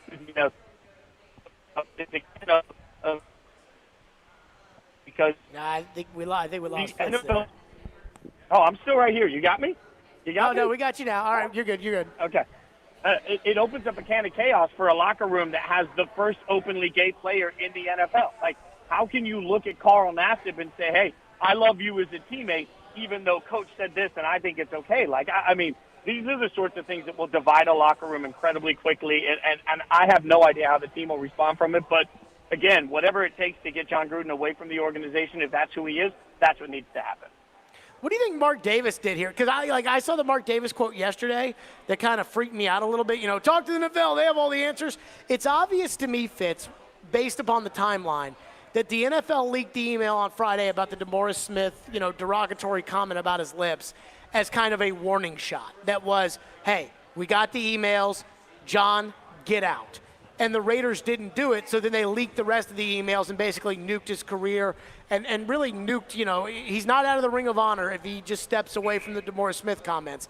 He's out of the Ring of Honor in Tampa Bay because of what he said about the owner there. What do you make of the fact that Mark Davis didn't take the first warning shot and realize we better get him out now? Yeah, I think that's the biggest question that Raiders fans and the NFL should ask for answers. The NFL fans should ask for answers for. And there are some people around Mark Davis that have said that Mark believes the NFL is trying to force him out as an owner. That is a real thing, according to some people. But I've talked to people that have knowledge of all of these emails, and your opinion on it is 1,000% right. Like, the league sent emails, multiple emails, to the Raiders. Now, I can buy, in a litigious society, I can buy, getting all these emails and having to go to your lawyers and saying, hey, what's our morals clause? What should we do here? How does all this work? Like, if Mark Davis had come out on Monday and said, look, we got this information, but it took a second to process through it, I would at least be able to say, okay, I can try and put those Legos together to build a castle.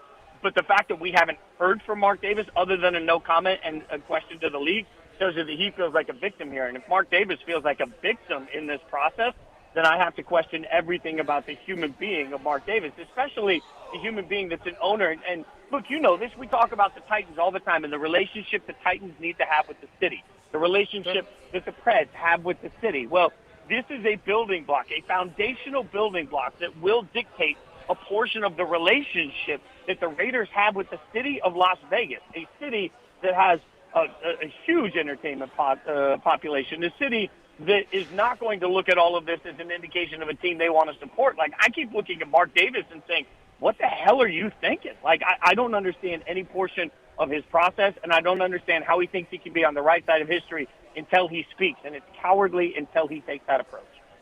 Jason Fitz is our guest, presented by Blood Assurance. Fitz, what do you make of the Titans on Monday Night Football against Buffalo? I think the Buffalo Bills right now are the cream of the crop in the AFC, and their offense looks almost unstoppable. So, the Titans are going to have to put up a bunch of points. That's just real. They're going to have to put up a bunch of points. I'm not sure they can do this. I want to believe in the Titans in this instance, but I think Buffalo is separating themselves quickly. The win over the Chiefs, I think, is as much of a statement about how good the Bills are right now. And Josh Allen is doing, Lamar Jackson-like things, but he's a better thrower, and it's just hard to stop him right now. So I think Buffalo rolls in this, and this is one of those games you survive, and then you say, okay, kind of like the Olympics where they take away your best score and your worst score. Like, this is going to be one of those, take away the best team that they play and the worst team that they play, and you get a better idea of who teams really are. I think the Bills are in that best team category right now. You know what's crazy, though? They have never, at any point with the Josh Allen era, they have never been, the heaviest head is the one that wears the crown. They've never been that, and now they are. And I said this last week that I thought as a Titan fan, you had to root for Buffalo to just annihilate Kansas City Sunday night, because if you annihilate Kansas City and then you go to Tennessee, you're looking at the Titans like, pfft. And so I don't know if the Bills will be able to play with this level of expectation and talk, and get fat and happy, because Kansas City's had a target on their back for 3 years. Brady and Belichick had a target on their back for 20 years. Buffalo's never had the target on their back. That's the one interesting element I think about this game on Monday night, Fitz. Well, and you're not wrong, by the way. I get to work with Harry Douglas a lot here on college football shows with ESPN. And Harry constantly tells me the Titans are a bad matchup for the Bills. Like, their ability to run the football, their ability to control the clock, their ability to sort of sucker in the Bills to have to stop that one thing has opened up other offensive opportunities. He believes that it's a bad matchup for the Titans. You're right. The Bills have not, or a bad matchup for the Bills, I should say. You're right that the Bills have not been in this situation as a favorite. I just think that there's this moment of Josh Allen where everybody has spent so long hating him that he truly is one of the few quarterbacks I've ever seen that I genuinely believe blocks out all the noise. Like, he's completely indifferent to all of the noise, good or bad, and it really makes it an interesting case study for me, because so many people thought he was trash for the first 3 years of his career. It just seems like he galvanized I'm good and I'm comfortable with myself that I think can withstand this pressure. Jason Fitz, ESPN Radio, as always, joining us on the program. Fitzy, appreciate you. We'll talk soon. You're the best, brother. Appreciate you. Yep, Jason Fitz joining us on the program. Fitz seems pretty fired up about all the Raider stuff. Just get Gruden out of there. Just get him out of there. Well, Fitz loves the Raiders. Right. Fitz may love the Raiders more than anyone I've ever met that loves their NFL team. And I know that whatever Gruden said is the exact opposite of anything that Fitz would ever come out of Fitz's mouth. So I understand why he's upset. He loves that team. That's the franchise that he has loved ever since he was a kid. So I understand that he doesn't want his franchise to be portrayed in that way. Coming up next, I have a thought on just the consistent talk. I mean, I was really off-put by something with this Raider stuff. We'll get to that coming up next. Crispy, by the way, later this hour. We'll get to that as well. Stillman and Company, we are live from Pete and Terry's Tavern at Bridgestone Arena. CSPN 102.5 The Game. Titans, Bills. Monday Night Football returns to Music City. Tune in Monday from 5 to 7 for NFL pregame with Jared Stillman, Chris Sanders, and Mark Howard. Live from Rock Bottom Brewery and Restaurant on Broadway. This is October football. They're going to come out and have to protect Tannehill. The coaches know a lot more than we do. We are Nashville's best sports talk. ESPN 102.5 The Game and the Game Nashville app. Dan Abrams and his live PD sidekick Sticks return in a new program, Dan Abrams Live, weeknights at 8, 7 Central on News Nation. Hi guys, it's Andrew with Hillside Medical Clinic. Are you struggling with erectile dysfunction and sick of the pills? Well, we have a major medical breakthrough. The wave technology at Hillside Medical Clinic was tested by Cambridge University and the Cleveland Clinic, and the results are in. It's proven to increase blood flow by repairing blood vessels. No pills and no side effects. If you're ready to put a stop to your ED by treating the root cause, call us now. And not only will the assessment and blood flow ultrasound be free, we'll also include something unique that produces powerful results in the bedroom. I don't think I've ever seen it fail. This is a $600 value, free to those that call in the next 2 minutes. 615-576-5000. That's 615-576-5000. Guys, put a stop to your erectile dysfunction and get your love life back. Call Hillside Medical Clinic now to qualify. 615-576-5000.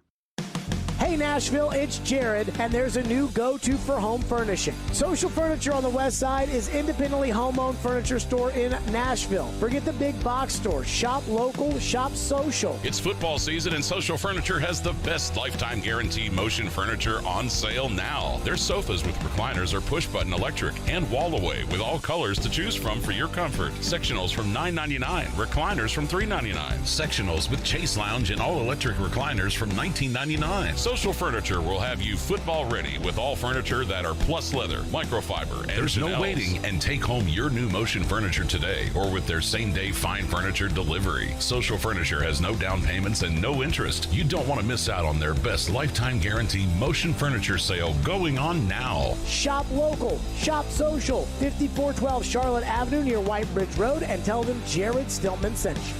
Golfers, it's time to tee it up at Edwin Watts Golf Shops with Mizuno irons and wedges. The JPX 921 Hot Metal Pro, Tour, and Forged irons offer Mizuno's fastest ball speeds ever. And the new T22 wedges feature 4 different sole grinds for varying techniques and conditions. Come in and get custom fit today. Edwin Watts Golf Shops, home of the 90-day satisfaction guarantee, and shop online at worldwidegolfshops.com.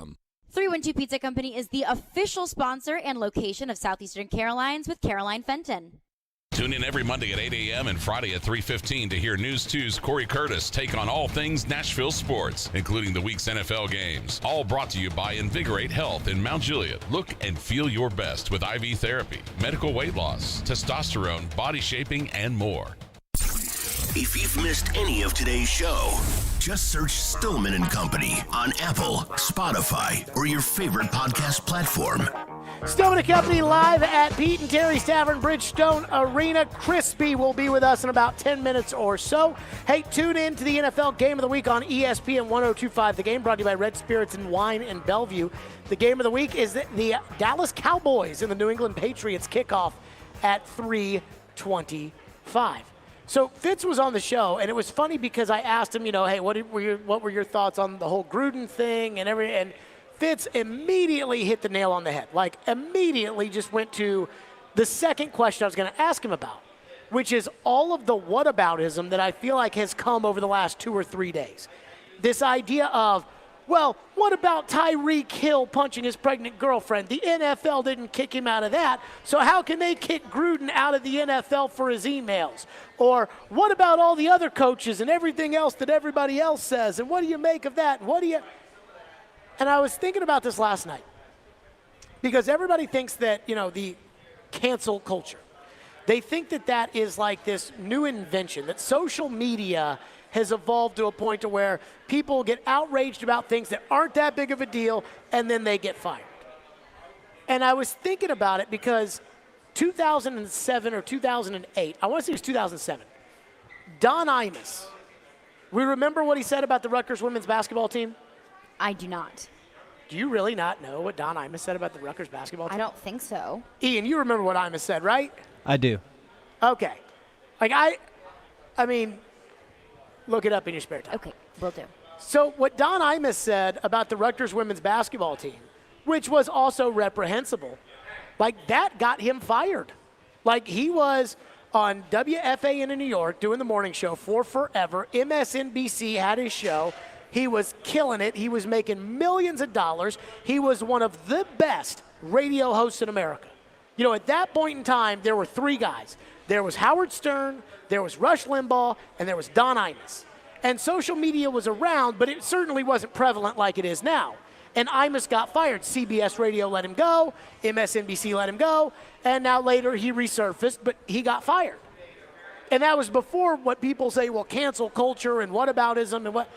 And when Derek Carr yesterday gets up there and says, we need to open up the texts and emails to every coach and GM and owner in the league, I was so off-put by that yesterday because it's like, what would have happened had John Gruden stayed as coach?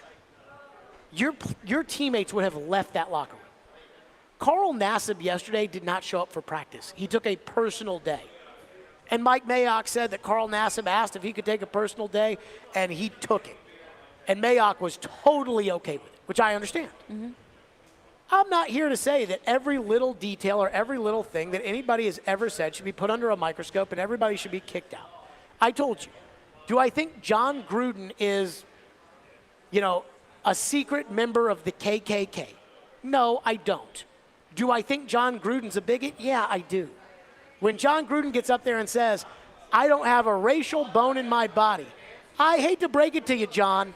I read the emails. And so, the whataboutism is it's starting to bother me where people are like, well, what about him and what about him and what about him? And I'm like, first of all, those are totally different issues. And the NFL, and I truly believe this, the NFL didn't kick Gruden out of the league. Baseball kicked Pete Rose out of the sport. Gruden resigned. Mark Davis accepted his resignation. Did the NFL set him up? Yeah, they did. Yeah, I kind of have a feeling that resignation was a little bit forced. But they gave him a way out of it. They gave him a way out of it without being completely and totally exiled. And he didn't take it. And Mark Davis didn't take it.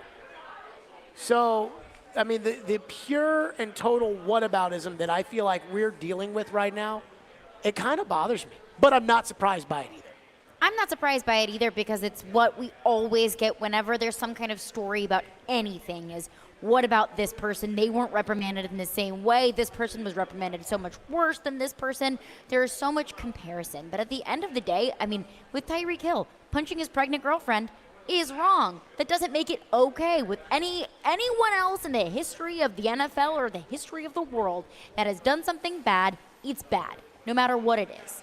But if you have to look at the John Gruden incident as an isolated incident, because we have seen time and time again, the NFL is not a black and white league. It is gray. Mm-hmm. And they do a very good job of making sure that they don't set precedent in incidences like this. But if you look at the John Gruden incident as an isolated incident, his players probably would not have shown up for practice. I am not a black person that plays for the Las Vegas Raiders, but or a gay person. Or a gay person that plays for the Las Vegas Raiders. But I can only imagine that it would be incredibly difficult to play for a person knowing that they said something like what he said. So I think that the Raiders and the NFL were kind of backed into a corner, and they had no other option. Now, if you want to nitpick every single incident or bad thing that anyone in the NFL has ever done, go for it. That's fine. But I can guarantee you that it's not going to be fair because this is not a black and white league. It is a gray league. Yeah, I just get tired about whataboutisms. Happens in politics all the time. And I also hate this. Politics has decided to take over anything. So even if it's not a political issue, it becomes a political issue because politics decides to get involved. It drives me nuts. It drives me insane. I'm sick and tired of it. I joked as soon as this went down. I was like, how long until John Gruden's on Tucker Carlson? Clay Travis yesterday going on Tucker Carlson to talk about John Gruden. It's all choreographed, it feels like. It's really embarrassing. And it's not a this side or that side kind of issue. No, it's a Just right be a and good wrong. person. Just be a good person. Crispy is here. We have not talked to Crispy in a while. We will do that coming up next. He is here as the Predators get set to take on the Seattle Kraken season opener, home opener tonight. And we're in his building at Pete and Terry's. 1025 The Game has your chance to win Preds tickets during the month of October. Just post a picture of your radio dial set to 1025 The Game on social media, Twitter, Facebook, or Instagram. Tag the game and use the hashtag TicketDash to be instantly qualified to win. Show us your dash, brought to you by Social Furniture. Support local, support social. Stillman and Company, it's ESPN 1025 The Game. FanDuel Sports Let me tell you about FanDuel. I love FanDuel, and I love the fact that you can use the promo code JGM because they will take great care of you. And that's how you know that we sent you with the promo code JGM. It is Thursday night football, so you have got to get yourself going with a great offer from my friends at the FanDuel Sportsbook app. That's right. FanDuel is giving new customers 30-1 odds on either team to win, which means you can start the week off right with a $150 bet or a $150 win on a $5 bet. And with this, Brady, just go bet the Bucks. FanDuel is sports betting made simple. They're always hooking you up with great offers, and when you win, you get paid in as little as 24 hours. See for yourself why FanDuel is America's #1 sportsbook app. Just sign up with the promo code JGM the week or at any point for Tampa Bay takes on Philadelphia. You could win $150 on a $5 bet, and again, the promo code is JGM. 21 and older in present Tennessee. New users only. $10 first deposit required. Must wager in a designated offer market. Max bonus $150. Bonus for Tennessee users fulfilled in site credit within 72 hours. Tennessee site credit expires 14 days after receipt. Restrictions apply. See full terms at sportsbook.fanduel.com. Gambling problem? Call the Tennessee Red Line 1-800-889-9789.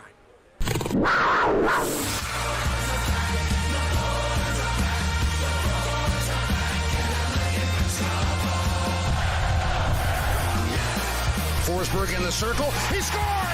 Philip Forsberg! What a rocket! Saturday night, Philip Forsberg and the Predators take on the Hurricanes in a playoff rematch at Bridgestone Arena. Pre-game at 6, face-off at 7 on Smashville's best sports talk. ESPN 102.5 The Game and the Game Nashville app. Need a new roof? Get a roof built with integrity from E2 Roofing. E2 is a veteran-owned and operated local roofer with 95 5-star Google reviews and Better Business Bureau A+ rating. E2 Roofing is a veteran-owned and operated local roofer with 90 5-star Google reviews and Better Business Bureau A+ rating. E2 assists customers with roof repair and replacements through insurance claim assistance. Find out if insurance will pay for your new roof with a free inspection at e2roofingnashville.com. Family Leisure invites you to relax at home this fall with all our indoor products on sale now. Family Leisure has theater seating, massage chairs, pool tables, shuffleboard tables, and game tables in stock and ready for immediate delivery. Enjoy the movie theater experience in the safety and comfort of your own home with theater seating from Family Leisure. 3-piece sets start at only $9.99. Massage chairs are only $14.99 as well. Well, I want to redo our game room with a pool table for me and an air hockey and foosball table for the kids, maybe even a ping pong table. Family Leisure has 30 pool tables on display, hundreds in stock for immediate delivery. Pool tables start at $14.99 installed. And don't forget the shovelboard tables, a game everyone can play. Family Leisure has above ground pools in stock and ready for immediate installation. And there's great sale prices on outdoor and wicker furniture. Huge selection still in stock. That's Family Leisure's Relax at Home sale. At both huge locations, Antioch and Franklin. Are you a father that is passionate about your fundamental constitutional right to parent your own child or children? Has your parenting time or your income been affected by COVID? This is Amanda J. Gentry, and I am a fierce defender of your constitutional rights. The courts in Tennessee are under an obligation to maximize equal parenting time. We do not live in an every other weekend world anymore. At the law offices of Amanda J. Gentry, fathers are extremely important, much like my own father was. Go to AmandaJGentry.com or call or text 615-604-6263. That's AmandaJGentry.com. Saturday afternoon. Andy, 24-21, your final. The Vanderbilt Commodores head east, looking for an SEC road win against South Carolina. Pre-game at 1:30. Kickoff at 3 on 93.3 Classic Hits and the Classic Hits app. Hey, this is Matthias Ekholm. You're listening to Nashville's best sports talk, ESPN 102.5 The Game.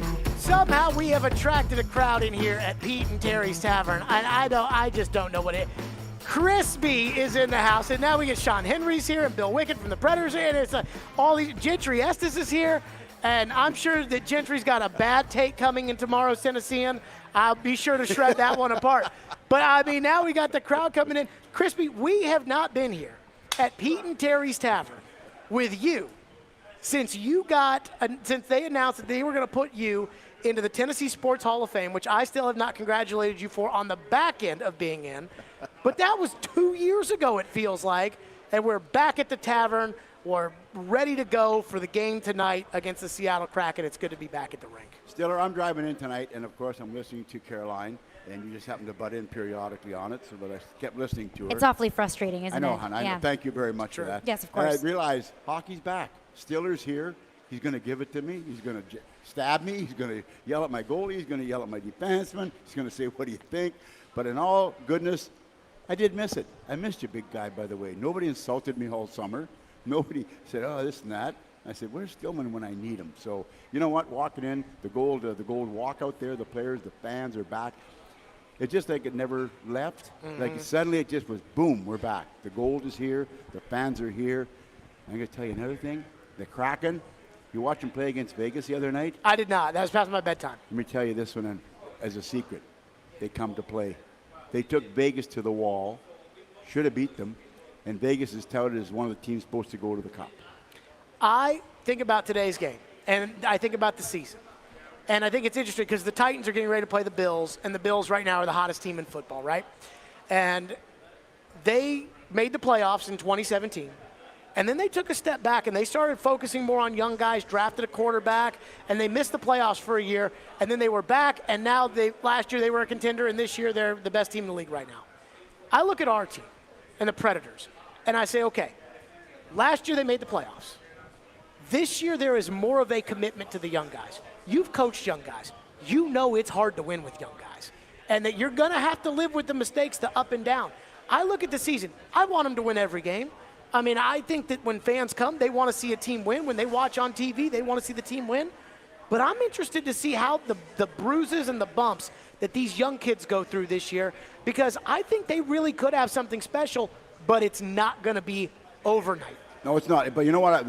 The saving grace and the thing that I hang my hat on is Coach John Hines, what he did with the young ones last year. And I've said the young ones, the Herd line, a couple of young Citizens, et cetera, on down the line. He mounted them into his team. He gave them a chance. Then he gave them leadership. And they grab the leadership horn and they run with it. That's what I'm betting in my head. Now, having said that, I'm not worried about the young kids. You said it. They're going to make mistakes. They're going to have enthusiasm. They want a job. They're hungry. Sure. That's what, when we brought those kids up to the American League last year, that's what we infiltrated into our team. Hunger, energy, wanting to stay here, wanting to be a player here. That made the rest of them get in line, pull on the rope the same direction. I expect the same thing. Now, having said that, what do we know about young Glass? We just got him new, a young Tomasino. We're going to see what Myers, hope he can step in, Harper, et cetera. Yeah, there's a lot of questions to be answered, but the only way we're going to find out to answer them is to play them. How can you tell? Let's use Tomasino as an example here. How can you tell early on if a young guy's got it, even if the results don't come right away? You know what? By his enthusiasm and how he takes it, how does he handle being pulled out of games and just talk to and decide? How does he handle when he makes 3 mistakes in one game? Does he go down into a shell and you got to spend all this time pulling him out of it as a coach or whatever? Or does he bounce back and say, okay, that's it. I'm going to try a little harder or whatever. You don't go into a shell. I want to see, Scott Hamilton says, it's not how you fall, but it's how fast you get back up again. That's what I look for from the young guys. What do you make of Saros now? We were talking about this earlier today. He had a great run at the end of last year, and I mean, really, in the playoffs, I thought he played well enough for you to win the series. Maybe not great enough for you to steal the series, but he played great in the Carolina series. But it's different when everybody in the building is looking at you for 82 games and there's not big number 35 sitting back there just in case. You know, I mean, David Rittich is a backup. Saros, you're the guy. The kid that may end up replacing you, he's still a couple years away. This is something that I'm interested to see. I said this, and I like Saros. I think he's a great kid. I think he's a good goalie. But I'm neutral right now on Saros from this standpoint. It's one thing when you're the number 2 guy or when you're on your way up. It's another thing when everybody in the building is counting on you every night. And that's where Saros sees himself right now. What do you make of that jump from, you know, either a backup or a co-starter to you're the man? Hey, to me, that's just natural. If you want to be the man, then you better be the man. And you're going to have to take that every night and say, I am the man. I can put this team like Pekka Rinne did. And we don't compare them because Pekka now is retired. Saros is the man. But all your great players have been the ones that, hey, McDavid, McKinnon, all those other ones, they want the puck. And you know what? Brett Hull one time said this. He says, you know what? All your great players and your great goal scorers, they're a little selfish. They're a little greedy. They want to be the man. Give me the puck. I want to lead. I want to do it. Right now, Saros is in that position. He knows it. He'll answer the bell. And as you mentioned earlier, yeah, he's going to have some bad games. He's going to have a few blowouts and whatnot along the way. But that'll be his learning curve. And what did I say before?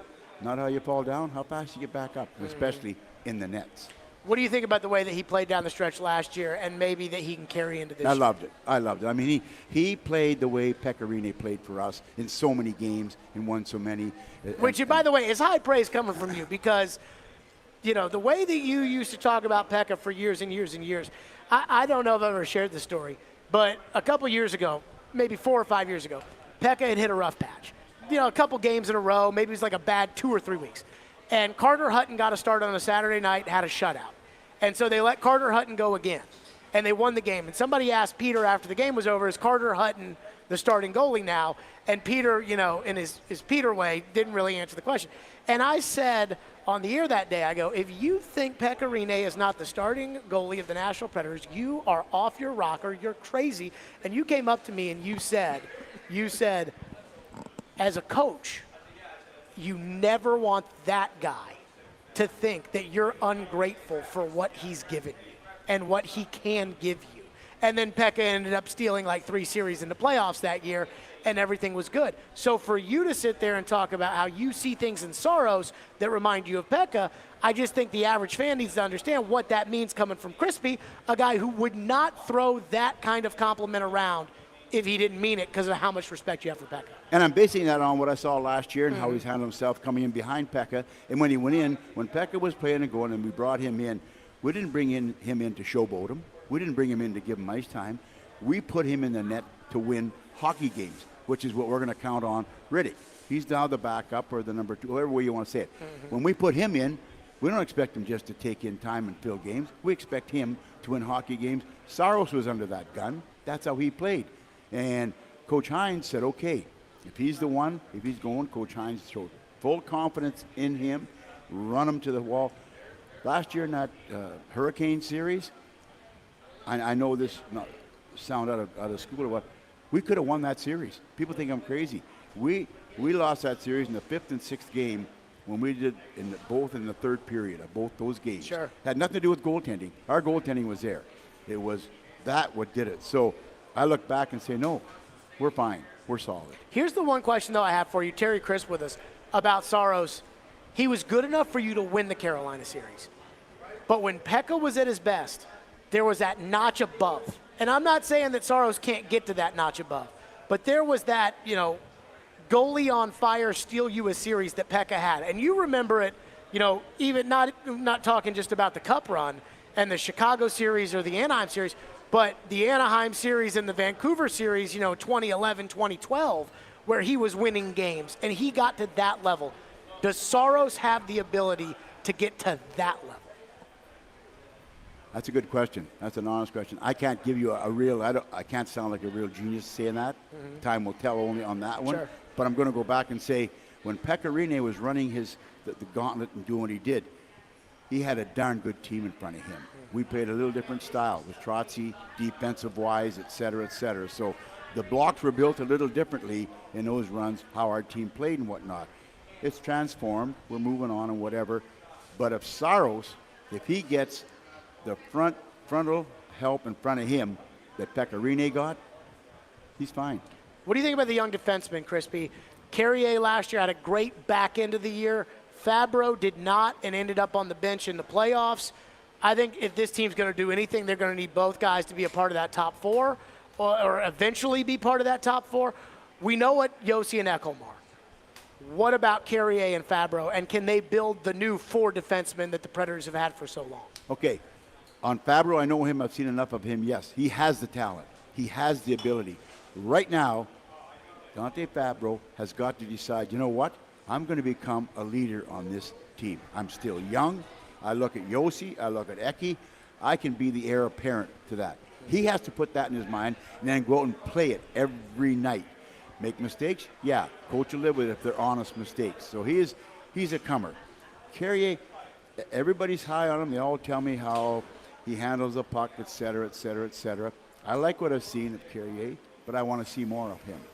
And I'll let you know in 10 games. But I like what I've seen. He's here. But what I do like is I see two big bodies out there. I see Harper and I see Meyer. Oh, don't get me going on Harper. And I don't care about it. He's big. He takes bodies. Oh, he hits. no. That's who else does it? Who else did it? Crispy. Borowiecki, he was hurt. He cannot couldn't do skate. It. I don't care if he skates. I wouldn't have him skating. You know what I'd do? I'd put him in front of the net. And I'd say, I don't care if you go 50 feet away from this net, but I don't want anybody getting in within 50 feet Harper. of our net. Harper. Crispy Harper drives me nuts. Hey, they all drive you nuts. No, he you know what? drives me. Drives me the most. Even the one you love today, in 3 bad games, you're going to crucify him. You're going to nail him to it and say, that's it. And then when he comes back with 3 years, say, well, you know, he may be coming around. You know how it is. My mind's mind is made up on Harper. Let's take a look at this in 10 games. I want you to come. I'll come back. You come back, and we'll see. Maybe Harper's in the minors. Maybe he's still playing solid. But will you give him 10 games? Will you? Are you man enough to give him 10 games? I don't want to give him 10 games. No, see what I mean? Yeah, we go. I gave him 6 games against Carolina, and I saw what I needed to see. I actually thought Benning played pretty well in that series. Tolvanen. Last year, Tolvanen comes up, wasn't good enough or experienced enough or whatever you want to say, wasn't good enough to make the team out of that small, tiny training camp. Then injuries hit. Then the season's kind of going sideways, so it's like you might as well play the young guy. They put him in there. You can say that he and Saros saved the season last year. And then he got injured, and he was never the same in the playoffs. What are your thoughts on Tolvanen going into this year? I hope he does what you just said, what he did when he first came in. It was firing that puck. Remember when our power play was stuttering? They went to the kid. They went to Tolvanen. They moved Forsberg out of that slot. They moved Johansson out of that slot. They put the kid in there. He did the job. Then, as you said, he got injured. Didn't feel the same. And let's be honest, Ellis, remember the 2 injuries he sustained? Scary, bad. I don't think Ellis ever played the same after those. Sure. And he was an older veteran on it, that one. So Tolvanen's going through the same thing. But they scouted Tolvanen. Remember when he came here? I mean, we did him an injustice. It was way too hyped up. That's what I'm saying. This is my theory.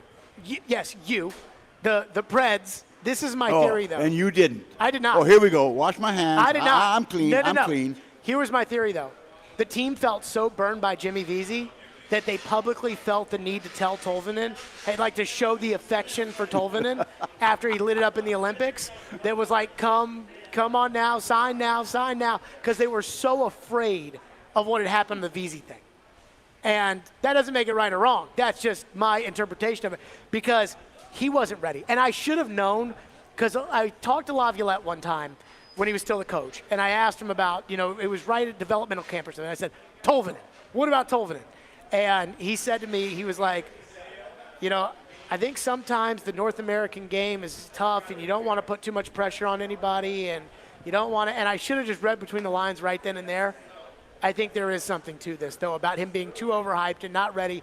And he put on a show in the Olympics, and once you do that, then everybody starts to get excited. I think there's a lot of upside there with Tolvanen, and he's still really, really young. Sure. Of course there is, but he's got to bring it. You can't bring it. I can't bring it. No. Nobody else. Tolvanen has to decide he's going to do it and become it.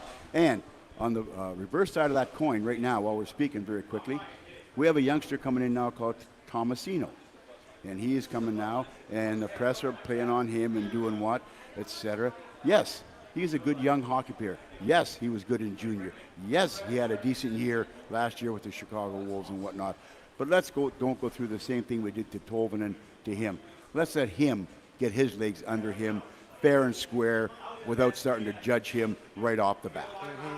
Crispy, I would be remiss if I didn't mention the fact that of all the years that we've been doing this show, out here at your bar, at Pete and Terry's bar, all the years, that I don't think there was anybody that we had on that I think that Floyd enjoyed talking to more or respected more than you. And I say this because I felt like I noticed things, I noticed that there were certain football guys that he talked to, and if they told him something, then he, took that to heart. because he valued their knowledge of the game of football. And there were other guys that had been head coaches and general managers and won Super Bowls that if they said something, he couldn't care less about what that guy said. In one ear, out the other. When we'd have you on, and I used to always talk about this, with other people about how you'd come on and he'd ask you a question from something that he saw. Because he was a football guy trying to watch hockey, trying to do his job, and he'd ask you a question about something, or you'd say something. And I felt like 2 days later, I'd hear him say, well, somebody said the other day, or he'd say, you know what I thought watching the game? And it was almost what you had told him to look for is what he had looked for, and that's what he was bringing up. And I always felt like he looked at you like the way that he would look at his football guys that he really trusts, the Nick Sabans, the Bill Belichick's. That's how he felt about talking to you. And you know what made it so nice for me? Because it was reciprocating. When I sat down with the GM and you, I knew you were going to come at me. But I would see the GM. He'd be sitting there looking at me and saying, he's sizing everything up.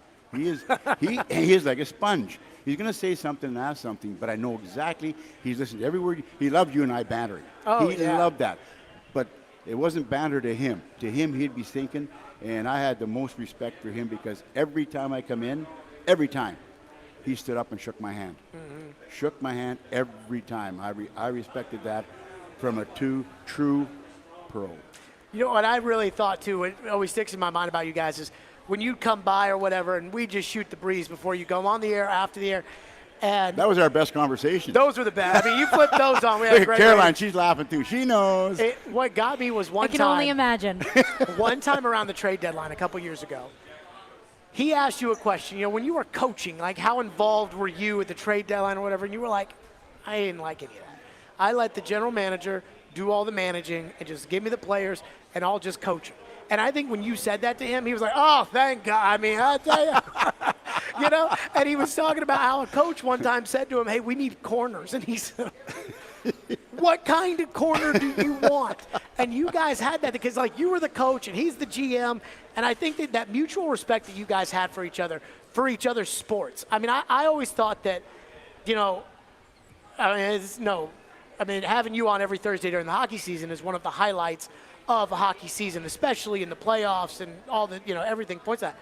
But I think that was a big highlight for him, was to have you on there. And, what really got me was, when we first started this show, people were worried about whether or not, Jared and the GM were going to talk enough about the Predators. Here you guys are on the flagship station doing afternoon drive. Are these two guys really going to care enough about the Predators to be able to – because you can't fake it in talk radio. You know what I mean? And I think people were nervous about that. And I remember being like, Floyd, are you going to watch the game tonight? Are you going to – and he'd watch the games and he'd come back. And, how do you get a guy who, it was 1 of 16 and now it's 1 of 82. And how do you get all of this? And our show really took off because of the way that we covered the Predators during the Cup final run and the President's Trophy. And you know why it took off? Because you kibitzed. You guys laughed. True. When I'd be listening to you on the radio, I'd be coming in. You guys would do more chuckling and laughing than anything. And he laughed, and he enjoyed it. Laughed with and at. Yeah, oh yeah. And then he'd say, Jeff, what are you talking about? And he never called you Jared or Steve. What are you talking about? He said. But the thing I respected was that I put myself on the other pair of shoes. Mm-hmm. I'm on the radio, and I'm hockey, and I'm talking to a football guy all the time. Mm-hmm. I don't know football from a hole in the ground. Honest. I just know that when that little 21 used to run out and not cover the guy Malcolm Butler. Going down the field, oh my God. I used to go nuts. I'd say, the little guy didn't even turn. He didn't even, what? This guy's 6'6". You can't see him. You can't find him. And I used to say, doesn't somebody tell him? You got to have your head in a swivel. You know what a guy is? And GM would just laugh. It's, yeah. Well, you showed up one time, and you said, GM, I don't really know much about football, but what's the deal with this 21? And he goes, Crispy, that's the thing we were just talking about. I got no idea. I got no answers. I don't know names, but I remember numbers. But it really got me that, Floyd was really private about his cancer diagnosis, and he didn't want anybody to know. And, it was really hard for me to not tell people about it with everything going on. But when they told me that he had made some progress in his fight against cancer, and he was having the kids over. And I was like, what? Oh, they're going over to watch the hockey game tonight. And that they were as dialed in. He was as dialed in even though he was off the air following the team And that one really got me because it showed you, I think, not just kind of the city and how the city of Nashville fell in love with the Predators, but I felt like Floyd kind of played a big soundtrack role for a lot of people that were falling in love with the Predators, giving his perspective as an outsider that had kind of inside knowledge. And the fact that even until he passed, he was sitting there rooting for the Predators was something that I don't think, any of us should take for granted. And it kind of takes you back to the reason why you fall in love with sports and why you get in the game in the first place. You know what, Jared? We've been doing this a lot of years, and you and I have kibitzed, and I'm putting kibitzing aside. I got to say thank you, and I respect for the last minute and a half what you were just talking about, a man that we all loved and how you respected him. And you could tell it in your voice. You weren't kibitzing. You weren't laughing. You weren't joking. That was serious. Thanks for that, by the way. No. And GM will thank you, too. Yeah. He'll be there thanking you. I'll tell you what, nobody loved talking to Crispy more than him. Nobody did. Crispy, good to see you, brother. Always a pleasure. Everybody come on out to the ring. You can finally see Crispy again. I mean, Caroline, thanks. Nice hearing from you. Thank you. It was good to see you, Crispy. So, good to see you. Crispy said something that I have to disagree with next. Oh, so that's we'll new. get to that. I got to run to a radio so I can See hear ya. this. Yeah, if I were you, I'd get out while you can. It's the Monday Night Giveaway. Be caller number 3 right now at 615-737-1025, and you'll qualify to win a pair of tickets to see Monday Night Football in Nashville on October 18th. Keep listening for your next chance to qualify On ESPN. 1025 The Game and the Game Nashville app. From the Fox 17 News Code Red Weather Center. I'm Fox 17 Code Red meteorologist Greg Bobus in Code Red weather for our Friday. Tonight, nothing to worry about. Calm, middle 60s after lunchtime through about 9 p.m. for your Friday. The chance for showers and storms, a few of which could be on the stronger side, damaging wind being the biggest threat. This weather report brought to you by Hiller Plumbing, Heating, Cooling, and Electrical. Call the Happy Face Truck today. Dan Abrams and his live PD sidekick Sticks return in a new program, Dan Abrams Live, weeknights at 8, 7 Central on News Nation. Hey, how's it going? Great. This game's gonna be good. Definitely. Loser buys? Sure. Hey, 2 Dos Equis on this guy. The game hasn't even started. And yet, somehow it's already over. Okay. A dose of certainty. Brought to you by Dos Equis, proud sponsor of college football. Get a dose. Enjoy Dos Equis responsibly. Copyright 2021. Imported by Cervezas Mexicanas, White Plains, New York. Part of the education at Genesis Diamonds is we blow open the door on long-held industry secrets and teach you to buy a diamond like we buy a diamond. Genesis Diamonds Vice President David Cooper. We teach you everything that other stores don't want you to know. For example, did you realize that fancy cut diamonds like emerald cuts, princess cuts, ovals should always cost you significantly less, not more, than a comparably sized round diamond? If you go to a jewelry store and they tell you that fancy-shaped diamonds are more rare and more expensive, that's an immediate red flag. Fancy-shaped diamonds are 20% less per carat than the equivalent round diamond. So before you buy a diamond, learn the facts. Get a no-holds-barred education from the non-commissioned experts at Genesis Diamonds. There's no secrets. We are an open book. We pride ourselves on our transparency and our education. Genesis Diamonds, a no-risk, no-pressure, no-nonsense shopping experience. Continuously voted best jewelry store and best place to buy an engagement ring. Diamonds are our passion. We live this 24/7. Green Hills and Cool Springs.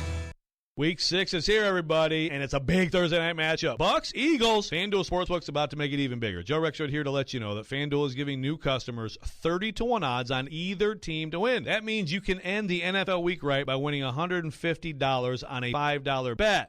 Look, I'm big on the Bucks. I'm not so big on the Eagles. A lot of things you can do with this game also. Of course, the same game parlay, multi-legs, money line spread, touchdown scorer, so many different things you can do on FanDuel Sportsbook. It's the #1 rated sportsbook app in America. It's easy to use, and trust me on that. It's safe, payouts are fast. It's betting made simple. So, see for yourself. Sign up with promo code Joe102 this week before Tampa Bay takes on Philadelphia. You could win $150 on a $5 bet. Remember, promo code Joe102 so they know I sent you exclusively on the FanDuel Sportsbook app. You must be 21 or older and present in Tennessee. New users only. $10 first deposit required. Must wager in designated offer market. Max bonus $150. Bonus for Tennessee users fulfilled in site credit within 72 hours. Tennessee site credit expires 14 days after receipt. Restrictions apply. See full terms at sportsbook.fanduel.com. Gambling problem? Call the Tennessee Red Line. 800-889-9789. Darren McFarland and a mulligan that we all look for in golf. Lord knows our game could use it. Willie Donick. Outworked and outperformed a lot of other really good players. Chase McCabe. I want some sort of trade protection. Darren, Donick, and Chase have you covered weekdays from 10 to 2. Presented by Curation CBD on Nashville's best sports talk. ESPN 102.5 The Game and the Game Nashville app. This is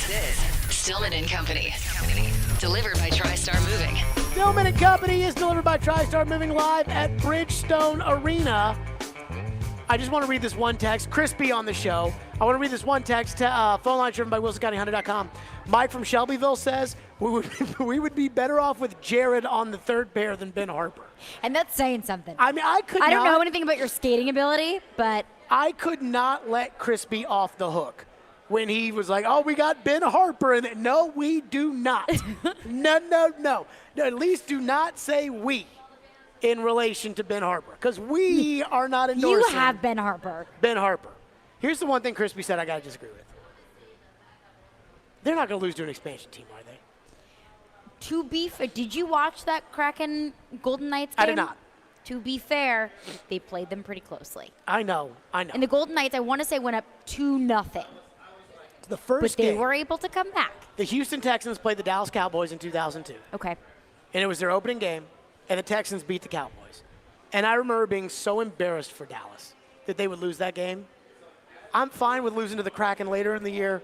I'm fine. You know, they're going to win games. They're going to win. Just not tonight. I mean, you remember the last expansion team? They did pretty well in their first year. Yeah, but, you know, I think everybody was a little different with how they treated the expansion draft based upon how the last one went. That is true. Just don't lose to an expansion team tonight. That's all I'm saying. That's all I'm saying. But is it the worst thing in the world? Yes. Why? Because Drama queen. It's an expansion It is not the worst thing in the world. It's bad. It's bad. Are you going to say they have zero shot at making the playoffs if they lose their first game? No. No, Are I you? don't I'm get holding too you caught to up. that. I don't get too caught up in winning and losing. I don't get too caught up in that until like January. Like I don't. Right. I've never gotten too caught up in that early in the year, and I still don't get caught up in it. So the winning and the losing, like you got to find yourself right now, is what the Predators have to do more so than out there 4 points out of first, or I ain't worried about that.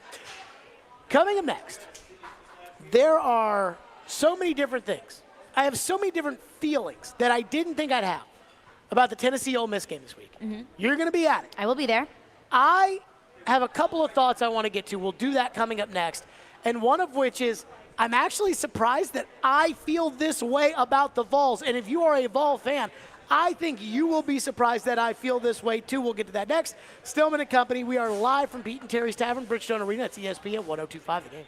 Your speaker at home is so smart that even Alexa knows where to find Nashville's best sports talk. 102.5 The Game is Nashville's best sports talk. Ask Alexa to enable 102.5 The Game. Once enabled, ask Alexa to play 102.5 The Game. Welcome to 102.5 The Game. We are Nashville's best sports talk, ESPN 102.5 The Game. ElectronicExpress.com.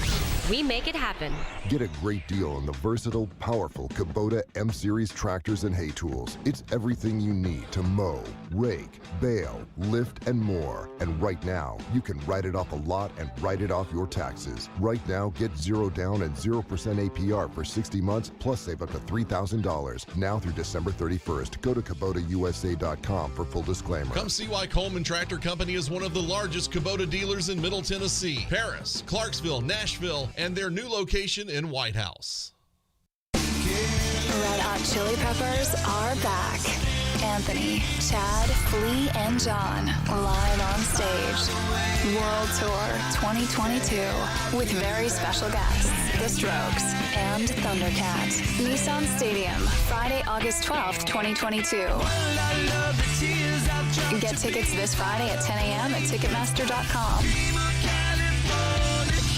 Check more at RedHotChiliPeppers.com. Golfers, it's time to tee it up at Edwin Watts Golf Shops with Mizuno irons and wedges. The JPX 921 Hot Metal Pro, Tour, and Forged irons offer Mizuno's fastest ball speeds ever. And the new T22 wedges feature 4 different sole grinds for varying techniques and conditions. Come in and get custom fit today. Edwin Watts Golf Shops, home of the 90-day satisfaction guarantee, and shop online at worldwidegolfshops.com. Sail on in to Electronic Express for a boatload of deals during our Columbus Day sales event. Huge savings in every department, including all 4K TVs, laptops and tablets, speakers and headphones, mattresses, and more. Don't forget, we have up to 50% off all your appliance needs in stock and ready to deliver. Plus, get up to 36 months free financing. Discover huge savings during the Columbus Day sales event at Electronic Express. We make it happen. Hey, it's Jared Stillman. Guys, are you tired of feeling old? You know that feeling. You don't have any energy. You're gaining pounds. Well, guess what? My friends at Invigorate Health are the ones to help you. They don't just focus on one area of the aging body. They take care of all of it with so many different therapies that can restore your vitality and are designed with you specifically in mind. So give them a try. Invigorate Health, if you want to feel young again. Out in Mount Juliet at 615-288-4777 or invigoratehealthtn.com. Bank of England Mortgage has been helping Americans live the dream of home ownership for over 100 years. Since their humble beginnings in England, Arkansas, they've gone from a community bank to a nationwide mortgage lender. BOE delivers innovative mortgage products with superior customer service and the most knowledgeable loan officers in Nashville. Find your nearest location in Middle Tennessee at BOE1214.com or call 615-823-1215. Bank of England Mortgage is a division of Bank of England Mortgage. Equal housing lender, member FDIC, NMLS 418-481. Nashville's best sports talk, locally owned, home of our Nashville Predators. WPRT-FM Pegram, 97.5 Murfreesboro, WBUZ HD2 Laverne, online at thegamenashville.com. We are ESPN 102.5 The Game. Live from the Game Nashville studios, it's Stillman and Company. Delivered by TriStar Moving. TriStar Movers with 5-star service. With Jared Stillman. On Nashville's best sports talk, ESPN 102.5 The Game and the Game Nashville app. Stillman & Company is delivered by TriStar Moving, ESPN 102.5 The Game. We are live at Pete and Terry's Tavern at Bridgestone Arena, streaming live on Twitter, Twitch, and YouTube. Thanks to the law offices of Amanda Gentry. By the way, if you're coming to the game tonight, you either need to have proof of vaccination or you need to have a negative COVID test within the last 72 hours. My friends at Invigorate Health, if you don't have that COVID test, are offering discounted COVID tests at the Farmhouse, 210 Almond Street, which is right here over by the diner, over here downtown. Discounted COVID test. You get a $10 gift card, by the way, to the Farmhouse for doing it. But they are offering discounted COVID tests, and when that comes up negative, you can take that into Bridgestone Arena and go to the game. So thanks to them. By the way, I was over there today, and I did the M-Sculpt Neo. How'd it go? I mean, it was an experience. Good. But it's that non-invasive, the electromagnetic heat, where it's like all that vibration on your abs and you lose the muscle, or you gain muscle, you lose the fat. And I would say it's like this.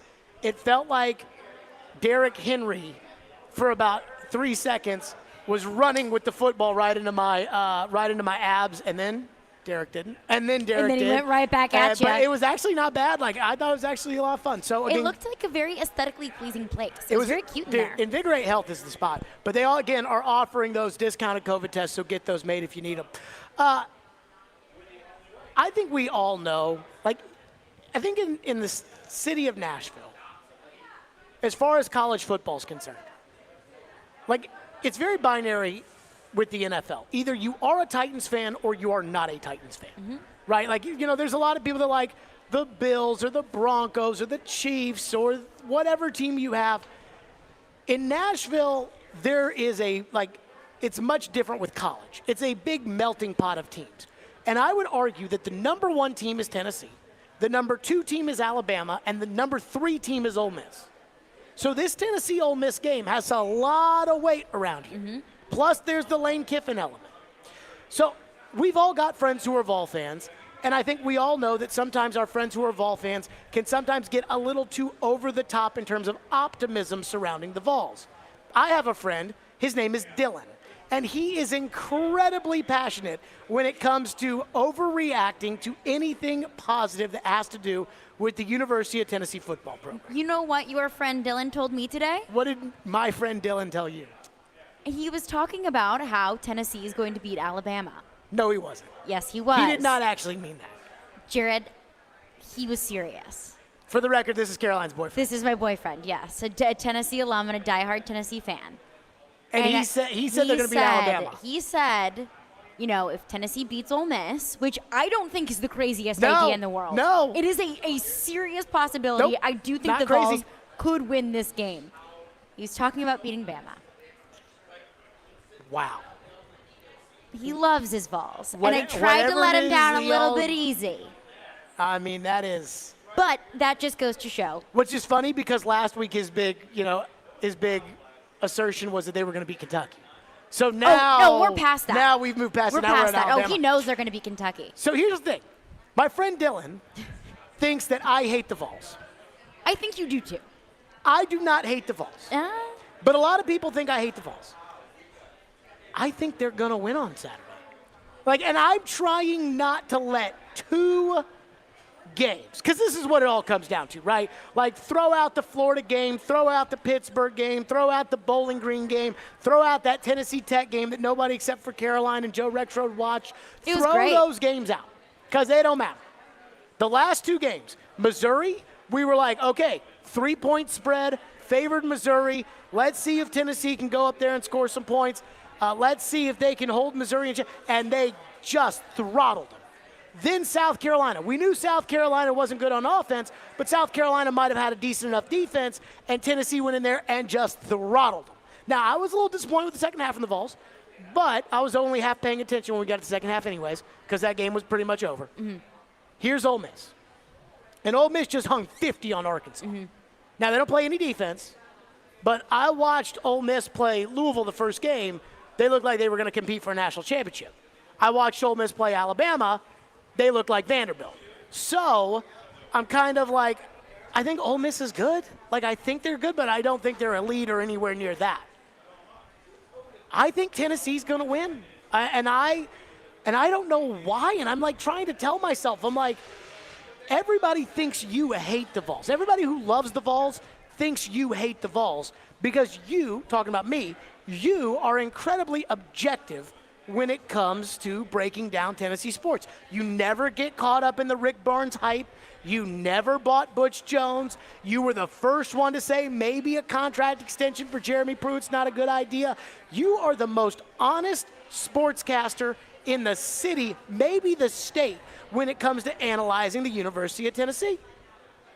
And yet, am I letting two games against Missouri and South Carolina make me think they're going to beat Ole Miss, a top 20 team?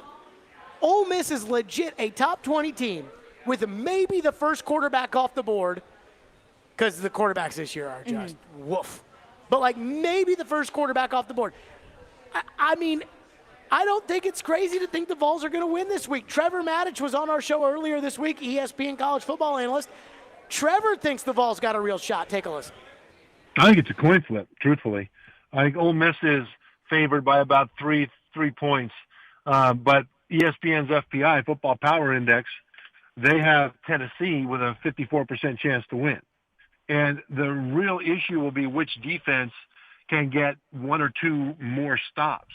The thing about Ole Miss coming into this season is that last year their defense was just really heinous, just really bad. This year, everybody came back. And the idea was that if they could improve from heinous to decent, it would make all the difference in the world. And they have gotten better. But they couldn't stop an outstanding offense in Alabama and a good offense in Arkansas in successive weeks. And the way Tennessee's offense is playing, this looks to me like a team like a game that will be all about who can hold serve once or twice on defense. I think the edge has to go to Tennessee on that one because of the way this Tennessee defense is playing.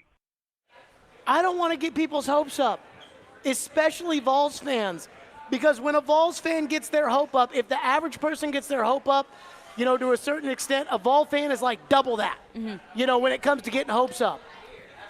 I think they're going to win. And I tried not to buy it 1 year with a coach. I try not to fall in love 1 year with a college coach because you always see the guy that makes like the Final Four in his second year or something, and everyone's like, he's a great coach. And then a couple years later, it's like, this guy stinks. Ryan Day. Currently experiencing that at Orgeron. LSU. Yeah. There's one other coach that everybody thought was great. Now he kind of stinks, and I forget who it is. Lincoln Riley. Yes. Yeah. You know, yeah, he's going to be the next coach of the Dallas. Quarterback whisperer. He's going to be the next coach of the Dallas Cowboys. That guy now has to coach his own players. They're terrible. I mean, Heupel has come in and done the one thing that he promised. Heupel is the exact opposite of a politician. His speeches aren't inspiring. He doesn't really promise a whole lot. He's not really all that interesting. But he did promise they'd score points. And they are scoring some points. And he promised they would be quick, and they are quick. And they're quick. Now, he screwed up picking the quarterback at the beginning of the year, which is a strike against him, but it's okay. I think they're going to win. I don't want to give Vol fans hope that they shouldn't have. I don't want our friend Dylan to think that they're going to beat Alabama, because they're not. But I really think they're going to win. And the one thing I feel about this game is defensively, it's like to Trevor's point. Ole Miss is going to score on almost every possession. Tennessee right now looks like they're going to score on almost every possession. Ole Miss's defense does not look like they're going to stop Tennessee from scoring on every possession. Ole Miss has a horrendous run defense. And what does Tennessee do best? Tyon Evans and Jamari Spall. Yeah. Yes. Tennessee's defense looks like they might get a stop or two on Ole Miss. They might not. I don't know. Arkansas had a good defense. I mean, you saw what they did to Ole Miss.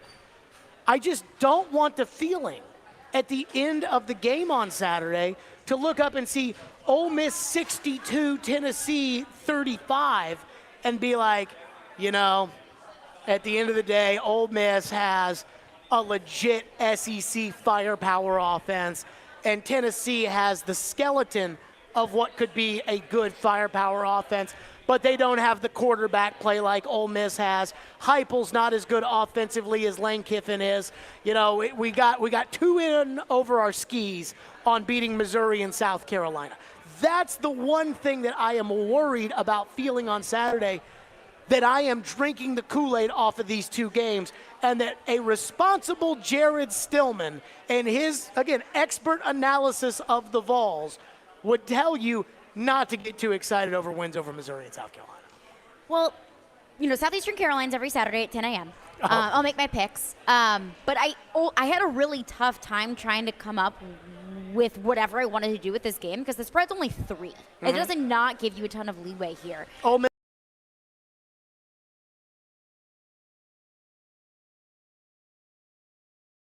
is kind of in the same seat that we are.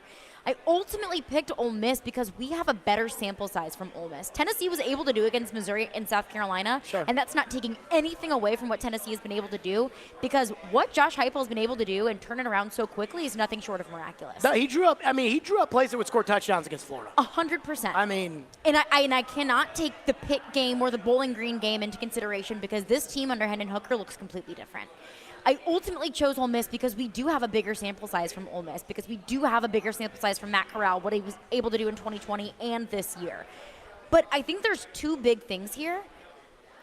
Whoever turns the ball over is going to lose this game, because if either of these offenses get the ball in their hands, they're going to score. So if you turn the ball over, which Ole Miss has not done very much of, Matt Corral has yet to throw an interception this year. Whoever turns the ball over is going to lose this game. And I also think Lane Kiffin very much so could beat himself in this game. We saw it against Alabama. He was trying to be cute with it. He went for it on every single fourth down. He's not going to do that, dude. He's not going to do that. I don't know, though. It's Lane Kiffin, and he's coming back to Knoxville. He's going to want to make a statement, and every time we say Lane Kiffin, try and be cute and make a statement, he shoots himself in the foot. So I am not taking that out of consideration, that Lane Kiffin could potentially lose this game for this team. Let's get your phone. 615-737-1025, calls and texts. I think I am the most objective Tennessee volunteer commentator in the city of Nashville. Probably the state, because, you know, Knoxville's just a bunch of... The Knoxville media is just... You know what's crazy about the Knoxville media? What? I don't think they're all Tennessee fans. Like, I don't think they are. You know, the people that... I think there are some in there that are Tennessee fans that are, you know, go Vols, you know, those kind of guys. like that trash station that went after Sister Jean when they lost the NCAA, whatever. But I do believe that I think they get caught up like the fans do, where the fans in Knoxville, if you win a game, the average reaction is, say, a 5, and Vol fans are at a 10. And I think that the way they cover their team and the games are similar.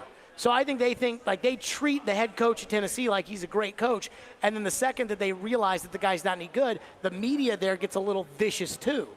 And so I don't really trust the Knoxville media. I think the Knoxville media is kind of soft, but I think that they are very as the wind blows. So, and I can't tell you about the people in Memphis that talk about UT football or how much they talk about it. I don't think people in Memphis do talk about UT football. So then that would make me the most objective, honest Tennessee football commentator, period. I'm not going to knock the Knoxville media. Tennessee sports commentator, period. I'm not going to knock the Knoxville media. I'm not going to label you as such because I'm not going to give you the satisfaction. Hey, one of us was on Rick Barnes. One of us. I will say this. When Tennessee played Oregon State in the first round of the tournament, I woke up that morning and I thought, you know what? I think that Oregon State's going to win. So I tweeted it out, and I got in my car, and Robbie and Joe were just lighting me up. And Joe's a basketball guy, so he's allowed to. Basketball Benny should know, right? He should know. And I said, look, Wayne Tinkle's a better coach than Rick Barnes. And people got so mad. Oh, they got so mad? I will never forget the show where you went on and on and on about not putting money on Oregon State. That was that day. I was driving from Connecticut to Nashville. I was making my move here. The 4 hours of my drive were surrounded by you whining about not putting money on Oregon State. You know what's funny? Had you been here then, remember who I was bouncing my decision to bet $1,000 off on? I was bouncing it off on Ian. Oh, that's true. I feel Ian is a little bit more reserved about pushing me to bet $1,000 on Tennessee to lose. I think you would have goaded me into actually betting $1,000 on the Vols to lose. 100%. So I'm a little disappointed. And you would have been richer because of it. I would have been $3,600 richer. So no wonder I'm here. Oh, my goodness. I will continue to give you your betting advice. She would have paid for herself in that regard. 615-737-1025. Are we getting too caught up in this? The two games, Missouri, South Carolina, or does Tennessee really have a shot against Ole Miss? We'll discuss your thoughts on it next. Plus, there's one thing about Lane Kiffin that I think I get, but I don't subscribe to. And I think you shouldn't either. We'll get to that next. Stillman and Company, we are live right here at Pete and Terry's Tavern, Bridgestone Arena, where, again, the Predators are taking on the Seattle Kraken tonight, the home opener, the season opener. Tomorrow is your chance to participate in the Nashville SC Pick to Click, brought to you by Camarena Tequila. If you guess correctly which player scores a goal in the game on Saturday, you win a 4-pack of tickets to an upcoming Nashville SC home game. Participate tomorrow morning at 9:45 a.m. Stillman and Company, it's ESPN 102.5 The Game. Titans, Bills. Monday Night Football returns to Music City. Tune in Monday from 5 to 7 for NFL pregame with Jared Stillman, Chris Sanders, and Mark Howard. Live from Rock Bottom Brewery and Restaurant on Broadway. This is October football. They're going to come out and have to protect Tannehill. The coaches know a lot more than we do. We are Nashville's best sports talk. ESPN 102.5 The Game and the Game Nashville app. Edwin Watts Golf Shops, home of the 90-day 100% satisfaction guarantee, serving golfers since 1968.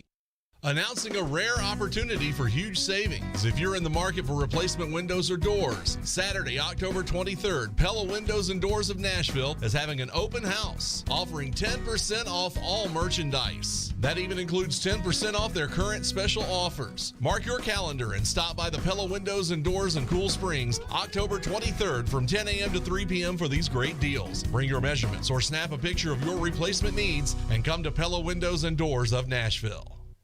It's that time of year again, and all eyes are now turning to football as teams are back on the gridiron. BetOnline.net is your #1 spot for all the pro and college football odds and news this season. Get all the updated info on players, teams, and odds to help you with your new football contests, leagues, and new survivor pools. BetOnline.net is the fastest and easiest way to check in on all your favorite sports. Pro sports, MMA, championship boxing, golf, horse racing, they have it all. Bring the game home with BetOnline.net, where the game starts. It's the sound of the skates sliding on the ice. It's the rumble of music and vibration under your feet. It's the sea of gold sweeping across Bridgestone Arena. The Nashville Predators are back in action with the excitement you've been waiting for. These are the golden moments you do not want to miss. Single game tickets are on sale now. Visit NashvillePredators.com/tickets to secure your seat. Grab your gold and show your pride because we're painting the town Preds. Smashville! It's time for Nashville Predators hockey. Visit NashvillePredators.com today. Ever shop for a diamond only to have the jeweler tell you he doesn't have what you're looking for in stock, but he can get one brought in for you in a few days? They hear it again and again. Oh, I don't have it. I can get it for you. Give me few days, see what I have for you. Let me call my dealer. That's Genesis Diamonds owner Boaz Ramon, who says when you hear that, you're in the wrong place. When you go to other places and they don't have it in stock, that means this is not their specialty. Why do you want to go to a restaurant and wait for them to order the food from somebody else? But at Genesis, they do specialize in diamonds, and they have them. Thousands, all shapes, all sizes, all in stock every day. We're ready for you. You want to come and get a 3-carat, 4-carat, 1-carat? We have them in stock because we sell them. Genesis Diamonds. We have one of the largest selection in the country. Where diamonds are not a side business, it is their business. That's what we think, breathe, and sleep. Green Hills and Cool Springs. I'm Boaz Ramon, and my accent is always on value. More machines, more savings, and more muscle. Only with John Deere construction equipment from Meade Tractor. Hit the heavy jobs harder with our Own It offer and get special financing on select models. New, used, or rent, we have the right equipment and technology solution for you with the affordable financing you need. Contact us today at our Nashville location or go online at meadtractor.com. Offer valid on qualified purchases and new equipment made between now through October 31st, 2021. Subject to approved installment credit with John Deere Financial for commercial use. Only down payment may be required. Some restrictions apply. See store for details. Interact with Stillman and Company. Call or text the show at 615-737-1025. Driven by WilsonCountyHyundai.com. Coach, in the past, Tennessee has done things such as checkerboarding with the fans in the stadium. How much do you kind of feel like that does play an effect? Just certain gimmicks or things going on in the stadium with the fans to the team? Shoot, I'm into whatever our fans want to do on Saturday night for this one. I think you want to play an exciting brand of football. You want to compete really hard, bring fans to the stands. I think we're doing that right now. And then you want your fans to enjoy the moment, man. And Saturday night will be a great environment. Need it to be a hostile environment. We need to make it tough for those guys to communicate and our fans understanding that they're playing with tempo and their communication. We need to make it loud and make it uncomfortable for them. I kind of like Josh Heupel, with like that answer. Coach, what do you think about Checker kneeling in the stadium? He doesn't care. He loves that fans are getting so into it. The fans are buying in. You heard what he said. Whatever it takes to get the fans there, do it. Yes. But he doesn't care. And I love it, because this goes back to the Knoxville media. And I'm not saying they are fans, but the media is always an extension of the fans. I feel like the extension, your job is to ask questions that the fans care about. So I'm totally fine with this line of question, but the Knoxville media takes the things the fans care about and amplifies it. And so you're asking Josh Heupel, who's worried about whether or not the inside backer is going to pick down on the and what do you think about checkering the stands, Coach? He doesn't care. Now, if it's going to get you louder on third down, he cares, but he doesn't care. He's not going to look up and be like, oh, wow, white, orange, white, orange, white, orange, white, orange. He does not care. Well, I think that was the point of the question, was just to get a general overview of his thoughts about the fans buying into this team. What do you think about doing the things the fans love, Coach? I don't care. Why is that bad? Because he does. Ask about the things that the fans love. It's fine. But you are so grumpy. I am not grumpy. Here's another thing that I understand, but I'm not sure I'm with. Okay.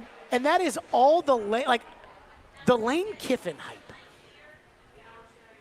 I don't think Lane Kiffin's that great of a coach. Like, and I think every time it comes down to Lane Kiffin, everybody acts like Lane Kiffin is just like the greatest Johnny football guru coordinator there ever was. Just like he is the best, he is the funniest, he is the most interesting, he is the wildest, he is the craziest, he is the, and I'm like, I mean, I think he's a decent offensive coordinator. I don't think he's the best offensive coordinator. I don't think he revolutionized college football with his offensive schemes.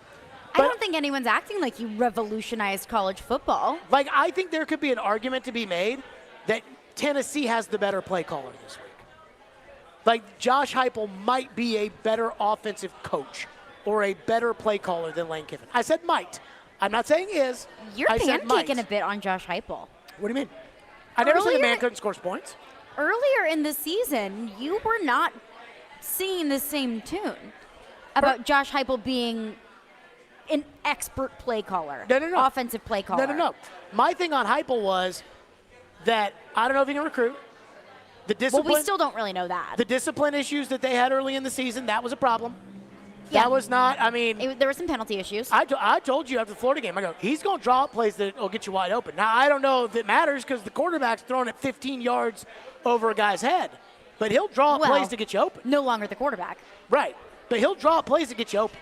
That he'll do. Mm-hmm. Now, I came into the season, no expectation, one way or another, no excitement, no nothing. Like, I want to see, like, let's see where it goes, whatever. But, I mean, what I've learned now, he can draw up some plays. I mean, he's a good offensive coordinator. I don't know if he's a good coach. There's a difference between the two. He will get you open. I don't think Lane Kiffin's a good coach. Because I think Lane Kiffin will get you open, but I don't think Lane Kiffin will ever have a good defense. I don't think Lane Kiffin will ever run a tight enough program to win big in college football. And that's why it ended up so all over the place. What do you mean by winning a national championship? Like competing with Alabama. I don't know because he is with not Ole Miss, he is not buttoned up enough. When I look at Lane Kiffin, I look at irresponsible, unprofessional. He's got talent. That is all true, and that's exactly what we saw against Alabama, and that I think ultimately is why Ole Miss lost that game. Now, of course, they were outmatched, but they lost that game because Lane Kiffin made stupid decisions to make himself seem cool. But Vol fans and everybody, they love it. They're they like, don't love Lane oh Kiffin. God, Lane Kiffin! Oh my God! When there was a coach you love opening, it when it works. Oh my because God! Because when they it works, love you Lane have Kiffin. that cool coach that can just shove it in everyone's face. They love Lane Kiffin. Every time there's an opening, every time there's an opening, it's like, let's go get Lane. Let's get Lane. Let's call Lane. Let's Lane. No. Have you taken calls during a UT coaching search? Okay, let me introduce you to my friend Dylan. I have taken calls during 3 UT coaching searches. Every time, let's call Lane. Let's call Lane. I'm telling you, like, the whole, like, oh, Lane Kiffin's funny, Lane Kiffin's. To your point, maybe I'm too much of a grump. I don't want my coach trying to troll on Twitter. See, that's the thing. I'm not interested in that. Lane Kiffin is so interested in playing these cute little games. Button it up. Just be a football coach. Yes, and button that's it up. why I ultimately think if Lane Kiffin tries to pull something cute like this and say, hey, I'm my homecoming to Knoxville, that's going to cost his team because he did it against Alabama. And Josh Heupel, I don't think, buys into that kind of thing. Josh Heupel, to me, is a ball coach. You think that he's going to get caught up with things on Twitter? No, but I think the difference is, like, I think Josh Heupel, right now, I think Heupel's a great offensive coordinator. I need to see if he can, the head coaching elements of, because I think Kiffin's a good offensive coordinator too. Well, the recruiting stuff, we'll see that play out in the next couple of years. But the discipline, the timeout usage, it doesn't matter if you call a timeout at the end of the half against Missouri or South Carolina because nobody cares when you're up by 50. Right. When you're playing Florida and it's a close game and you don't call timeout at the end of the half, that is not well-managed football. Those are the things that I kind of circle and say, okay, we're going to see this with Josh Heupel. As far as calling plays and getting guys open, Heupel can do it. Heupel is definitely more buttoned up than Kiffin. Oh, 100%. I mean, the lack of professionalism from Lane Kiffin is something that I don't like it. Like, when I'm like thinking about football, I don't think I have like the fun bone in my body. Like, I don't think I have that in there to be like. I don't think you do either.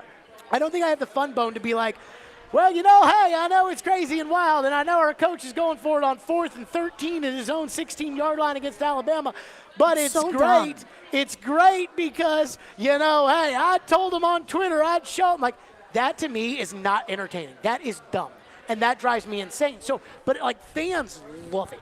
Fans love the Kiffin drama. Like, if I was the athletic director at Ole Miss, and I saw, like, the trajectory of you've been trolling Nick Saban on Twitter for a year. You said get your popcorn ready, and then we got embarrassed on national TV. Like, that would tee me up to, like, oh, but the thing is, don't even come by my office. It wouldn't have even been an issue if Lane Kiffin just would have kept his mouth shut, because Ole Miss would have gotten beat by Alabama, and everyone would have thought, okay, that's what was supposed to happen. But if you're going to promise all of these things and you're going to say get your popcorn ready, if you're going to tweet at him all week, then people are expecting you to go in and put on some fireworks, and that's not what they did. Yeah, no, Lane Kiffin does not button it up enough. And because he's not professional enough, I don't love him. I don't, like when they say, you know, oh, you want to see what Lane Kiffin said? Oh, it's great. I'm like, no. I'd rather not see what Lane Kiffin had to say. And look, I think there's a chance, and I know that I was talking about how I think Tennessee's got a shot. Like, I absolutely think Tennessee has a shot. I also can see in my head that everybody's a little too over-amped up with a Missouri and a South Carolina win, and that Ole Miss actually does have a legitimately good team, and that they Ole both Miss have goes legitimately in there. good teams. Did we just go from Tennessee is going to win this game to I don't know if Tennessee has a good team in the last 20 minutes? I said I think Tennessee could win. I didn't think. I mean, look, they're going to be 7-5. That's not. They're going to be 6-6. That's better than 7-5. I expected. That's not a good team, though. This is college football. They get you fired at a good school. I think that Pruitt was 8-4 his second year. I truly think. And got a contract extension. I worry about that. This one honest, objective, volunteer commentator was against. But I see you, animal. But I do think this. I can really, truly see, like, that we got too ahead of ourselves and that Ole Miss is just a better team and goes in there and blows them out. Regardless of the outcome, Tennessee's going to put up some points. 42-28, and it's like, you know, it was never really that close. And it's like, man, I really thought they had a shot. I just, and then it's just a blowout. But the whole, like, Lane trying to be cool, I hate that. I hate it. It really grinds my gears. And people love it until you lose. Oh, yeah. It's like the Taylor Lewan thing. People love it when you're cool and fun on social media until you can't do your job, and then the fun isn't very fun anymore. Well, I mean, they fired him at USC because he couldn't button it up enough and give him a good enough team. He's a coordinator. Al Davis fired him. Now, Al Davis is a total crazy kook, but Al Davis fired him because he thought that Kiffin was a liar. I mean, like, so, anywho, like, I got no, like, if they were to say, hey, Louisville's open and Lane Kiffin wants the job, I'd be like, pass. I just button it up a little bit. That's all I'm asking. 615-737-1025. We'll get to your reaction on this. 615-737-1025. Plus, we've got a lot of Titans injury stuff to get into as well. We're live at Bridgestone Arena, Pete and Terry's Tavern, Stillman and Company. It's ESPN 1025 again. This is Mikhail Kralland, and this is Nashville. Rebound shoveled in by Mikhail Kralland, and the Predators have tied it up on the power play. This is the flagship of the Nashville Predators radio network. ESPN 1025, their game.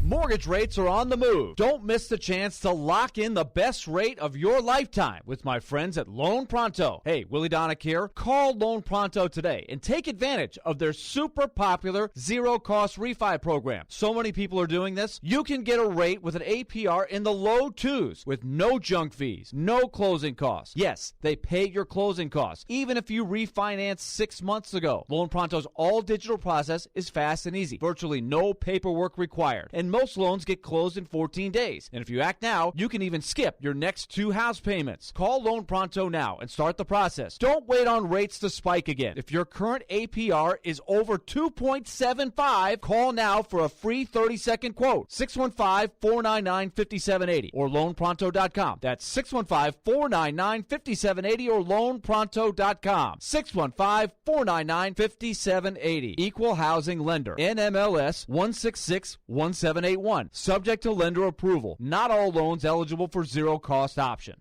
It's football season and Social Furniture has the best lifetime guarantee motion furniture on sale now. Their sofas with recliners are push-button electric and wall-away with all colors to choose from for your comfort. Sectionals from $9.99, recliners from $3.99. Sectionals with chase lounge and all-electric recliners from $19.99. Social Furniture will have you football ready with all furniture that are plus leather, microfiber, and Chanel's. Social Furniture has same-day delivery with no down payments and no interest. Forget the big box store. Support local. Support social.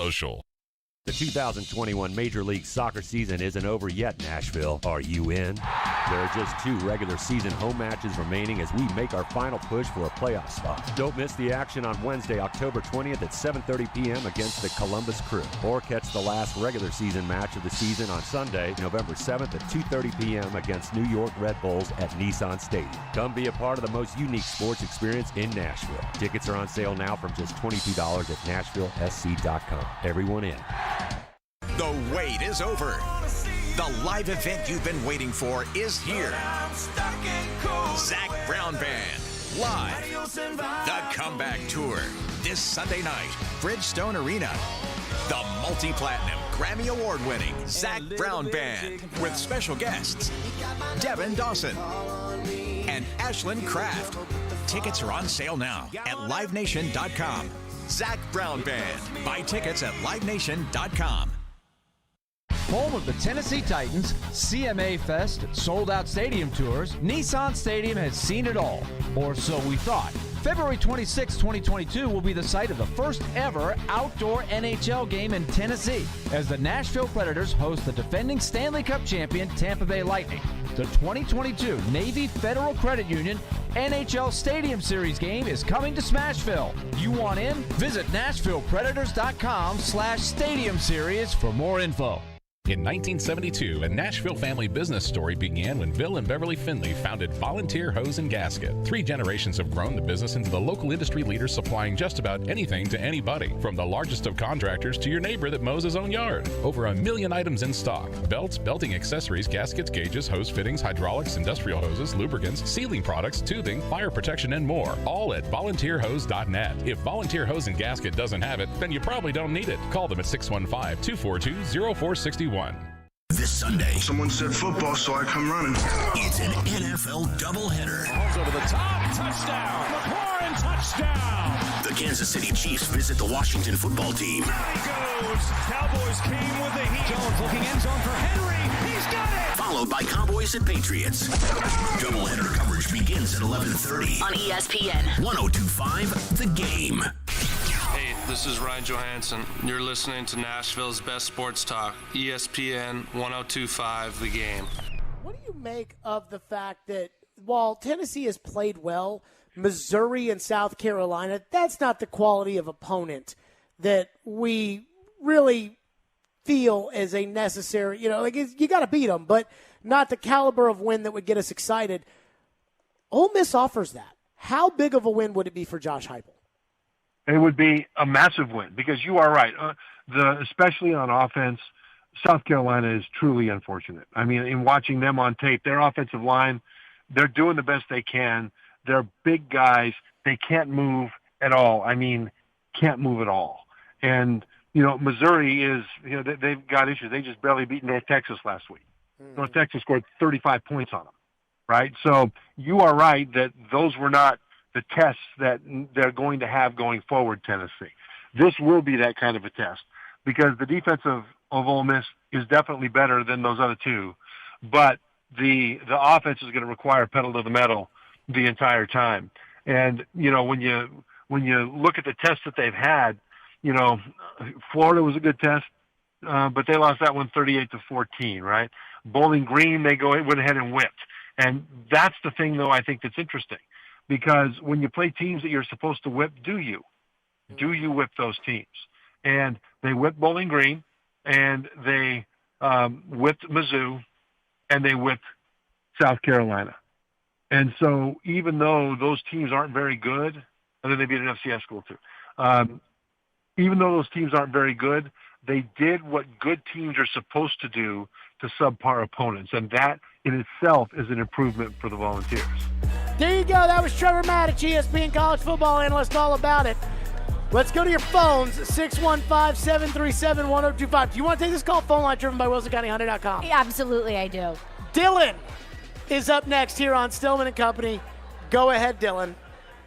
Hey, thank you guys for having me. So I just want to throw it out there. I know we won big against the bottom tier of the SEC East, but I think with the win this week on Saturday night against Ole Miss will possibly set us up for a win versus Alabama. And I know you guys were joking about that, but I think it's realistic.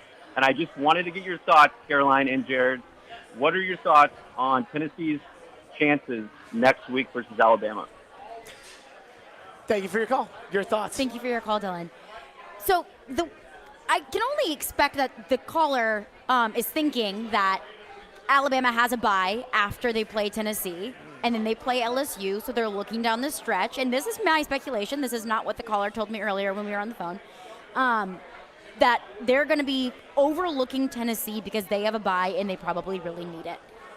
I look at it in the way that Alabama knows that if they lose one more game, their shot at the college football playoff is completely out the door. So I don't think that this is an Alabama team. I don't think that any Nick Saban coached team is going to look past any game or is going to not play 100% or is going to take their foot off of the gas pedal because they have a bye coming up and they really need it. So I think that a Texas A&M loss, playing Florida close wasn't enough to get this team together, but I think a Texas A&M loss is enough to fuel Alabama and to be able to win big. I have tuned all that out because once he said that he thinks that they can beat Alabama, I just stopped listening. So I would say this. Let's kick it around the room. Set the line. Let's say Tennessee beats Ole Miss by 14 on Saturday. Okay. What's the line, Tennessee, Alabama? I'm going to say 18.5. I was going to say 14.5. Ian? I was actually going to go closer to 20 to 21. And Ian's the conservative one in terms of those kind of things amongst us. That tells you how we think. Texts. One texter texts into the text line and says, Ole Miss is the better team, no doubt about that, and they will show that in Neyland on Saturday. Maybe. I mean, I tell you this. I think Tennessee's got a shot to win this game. I really do. But I have told you that I can see the feeling after the game's over Saturday thinking to myself, why did I buy into those Missouri and South Carolina wins? Because it was a big Missouri win. But that Missouri team is rancid. Okay. But we didn't think that going into it. That's true. And that Missouri defense is atrocious. So if they put up 60-something points against Missouri, I mean, you have to think that that's not just a fluke. A bad offense isn't going to score 60-something points against a bad defense just because it's a bad defense. Oh, yeah. So this offense can score some points now. So can Ole Miss. Ole Miss's rush defense is bad. Tennessee has a very stout rush attack. Now, Tennessee's defense isn't the best in the SEC by any means. They'll make some stops. Ole Miss will make some stops. I'm leaning more towards, when I started the hour, I was leaning more towards Tennessee. Now I'm starting to lean more towards Ole Miss. It was the Alabama comment, wasn't it? No, that was dumb. That was reckless. What else we got? Another texter texts in to the text line and says, as long as Tennessee can get this run moving, they will beat Ole Miss handedly. This run moving. What does that mean? Getting done on the ground. Saying that they're going to, like I'm if they assuming, can continue to if run they can the continue ball? to run the ball. Well, yeah, but, I mean, Missouri fired their defensive line coach the day after the game. And South Carolina. As they should have. It wasn't because it was Tennessee. Can Tennessee run the ball against a good team? I don't know. They will not be able to run the ball against Georgia. And I'm not nobody expecting can run them the to run ball the ball against against Georgia. Georgia. But I'm just saying, this idea of hey, we can run the ball. Okay, you run the ball against Missouri. Let's see if you run the ball against the big boys. That's maybe where I drop a little bit. Caroline's up next, plus Preds game day. So we'll get into all of that coming up as we are live at Pete and Terry's Tavern here at Bridgestone Arena. Hiller Plumbing, Heating, Cooling, and Electrical. You will see that Hiller logo on the ice tonight at Bridgestone Arena. You will see it all around at Bridgestone Arena if you're coming to the game. They are proud supporters of the Nashville Predators and proud supporters of the Tennessee Volunteers and the Vanderbilt Commodores as well. They love the Predators, and they're excited for the season, and so are we. You've noticed all the inventory shortages and empty shelves everywhere. Now, there are serious shortages on equipment and products for your home. HVAC systems, tankless water heaters, generators are going to be extremely limited in 2022. If you need a replacement, call our friends at Hiller today. Don't wait until you are out of options. Hiller has special financing available, so you buy now and you pay nothing until next year. Their work is backed by the Happy You'll Be Your Services Free guarantee. Learn more at happyhiller.com. Hiller Plumbing, Heating, Cooling, and Electrical. Call the Happy Face truck today. From the Fox 17 News Code Red Weather Center. I'm Fox 17 Code Red meteorologist Greg Bobus in Code Red weather for our Friday. Tonight, nothing to worry about. Calm, middle 60s after lunchtime through about 9 p.m. for your Friday. The chance for showers and storms, a few of which could be on the stronger side, damaging wind being the biggest threat. This weather report brought to you by Hiller Plumbing, Heating, Cooling, and Electrical. Call the Happy Face truck today. Edwin Watts Golf Shops, home of the 90-day, 100% satisfaction guarantee, serving golfers since 1968. College football is back. Make the most of game day and grab a cold, refreshing Dos Equis lager as you cheer on your favorite team with its light taste and perfectly balanced ingredients. Dos Equis lager won't weigh you down when you're celebrating that touchdown. Pick up a pack wherever you buy beer and not nearly enough snacks. Dos Equis, a proud sponsor of college football. Get a dose. Enjoy a Dos Equis responsibly. Copyright 2021. Imported by Cervezas Mexicanas, White Plains, New York.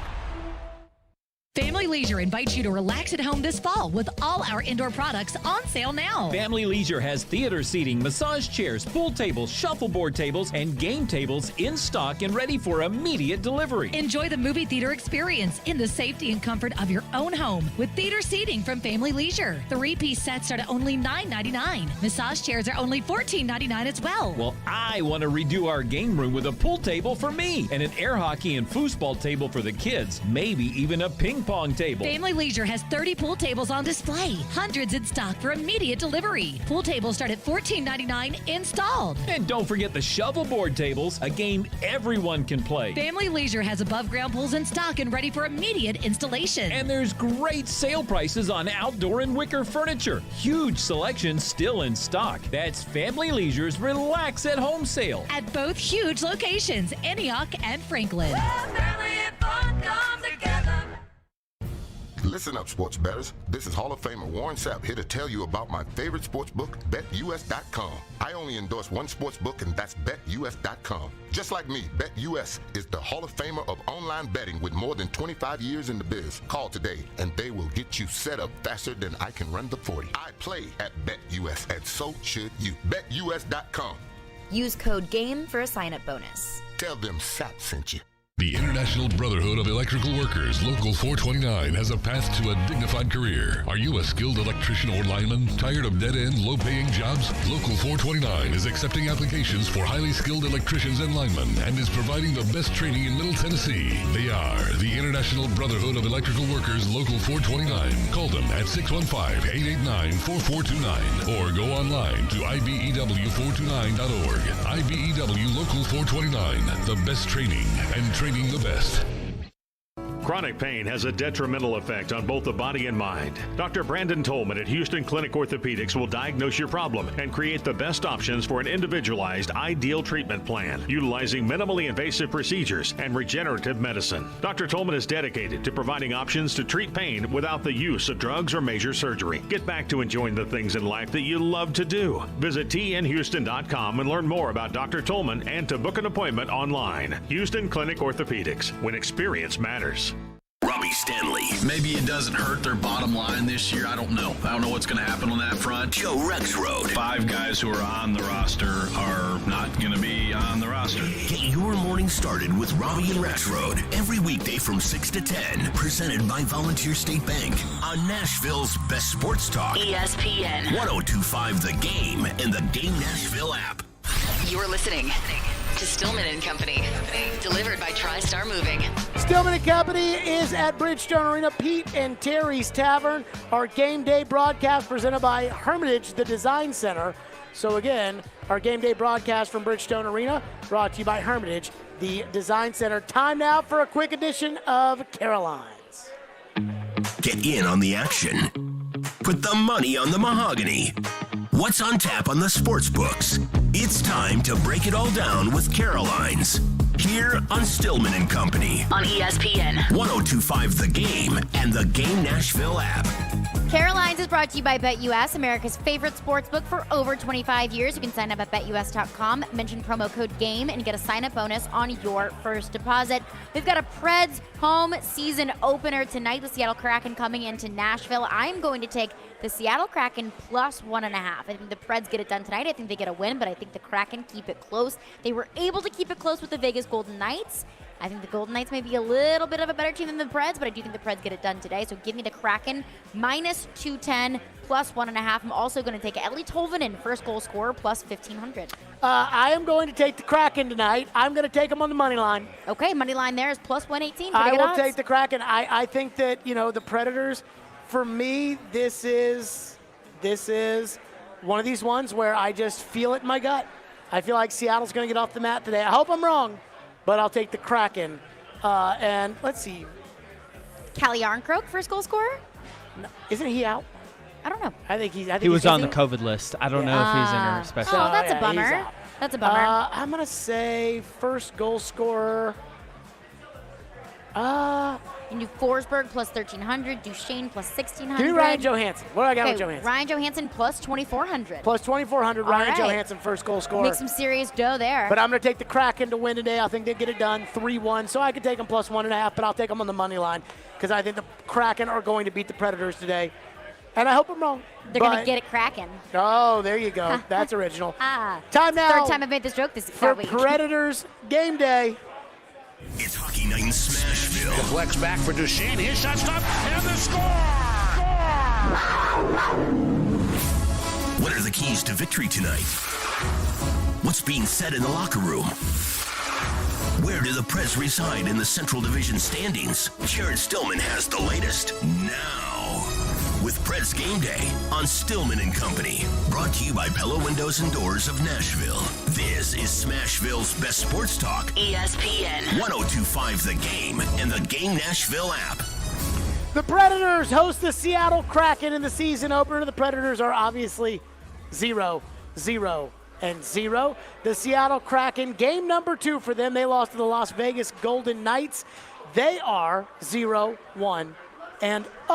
For the Predators on the injury report, it's very small. Matthew Olivier with a lower body injury is on the IR. He will not play today. We start with the coach's take. John Hines as the Predators get set to take on the Seattle Kraken tonight. They're an NHL team. They don't have any rookies. They have experienced NHL players. They're a team that obviously almost every player that was there was exposed. So there's that component to the group where I don't think there's a 19-year-old in the lineup or a 20-year-old in the lineup. So that gives them an opportunity that they have experience in the lineup. But, they look really well coached. I think they're fast. They're aggressive on the forecheck. And I think that's a team that's going to come hard on the forecheck and try to make you play in your own zone. So similar to how we want to play. But, I'm excited that it's going to be a fast, up-tempo game. It's going to be an opening night. I really feel like our guys are prepared and ready to go, and now we got to go play a live game. John Hines is right. You look at some of the names on their roster. These are veteran players. Philip Grubauer, their goalie, gave up 4 the other night. I do still think they're an expansion team, and I think that the last expansion team was the exception and not the rule. The Predators' projected lineup, according to Adam Vingan, Philip Forsberg, Ryan Johansson, and Matt Duchesne on the top line. Ellie Tolvanen makes his return to the second line along with Mikhail Granlund and Luke Cunnin. Nick Cousins, Cody Glass, and Philip Tomasino will be on the third line. Yakov Trenin, Colton Sissons, and Tanner Jeannot on the Herd line. Yossi Carrier, Ekholm, and Philip Myers. Dante Fabro and Ben Harper. Your favorite. UC Saros is in net for the Predators. Tonight, here's what I'm looking for. The young guys. Tomasino, Fabro, Carrier, Glass, Tolvanen, this season, and look, I know what I'm getting out of Nick Cousins. I know what I'm getting out of Ryan Johansson. I know what I'm getting out of UC Saros. I know what I'm getting out of Roman Yossi. This season will be defined about how far away the Predators are based upon the success of the young guys. That's what I am looking for today. Again, I think it's going to be a weird bounce of the puck. Kraken are going to win tonight. I could be wrong. Just betting-wise, I'm taking the Kraken. But I don't know what to make of this Preds team until I see the young guys play. So that today is kind of my, if you had to put your finger on it and say, okay, what's the key today? Young guys. What's the key for the season? Young guys. And it may be a step back for a step forward, but I think they've got something special in Tomasino, and I want to see these young guys play, and maybe Tomasino gets it done today. That's going to do it for us. We are out of here. Again, special thanks to all of our friends here at Pete and Terry's Tavern. We will be back here for all the weekday and home games throughout the course of the year. We'll be at Bridgestone Arena.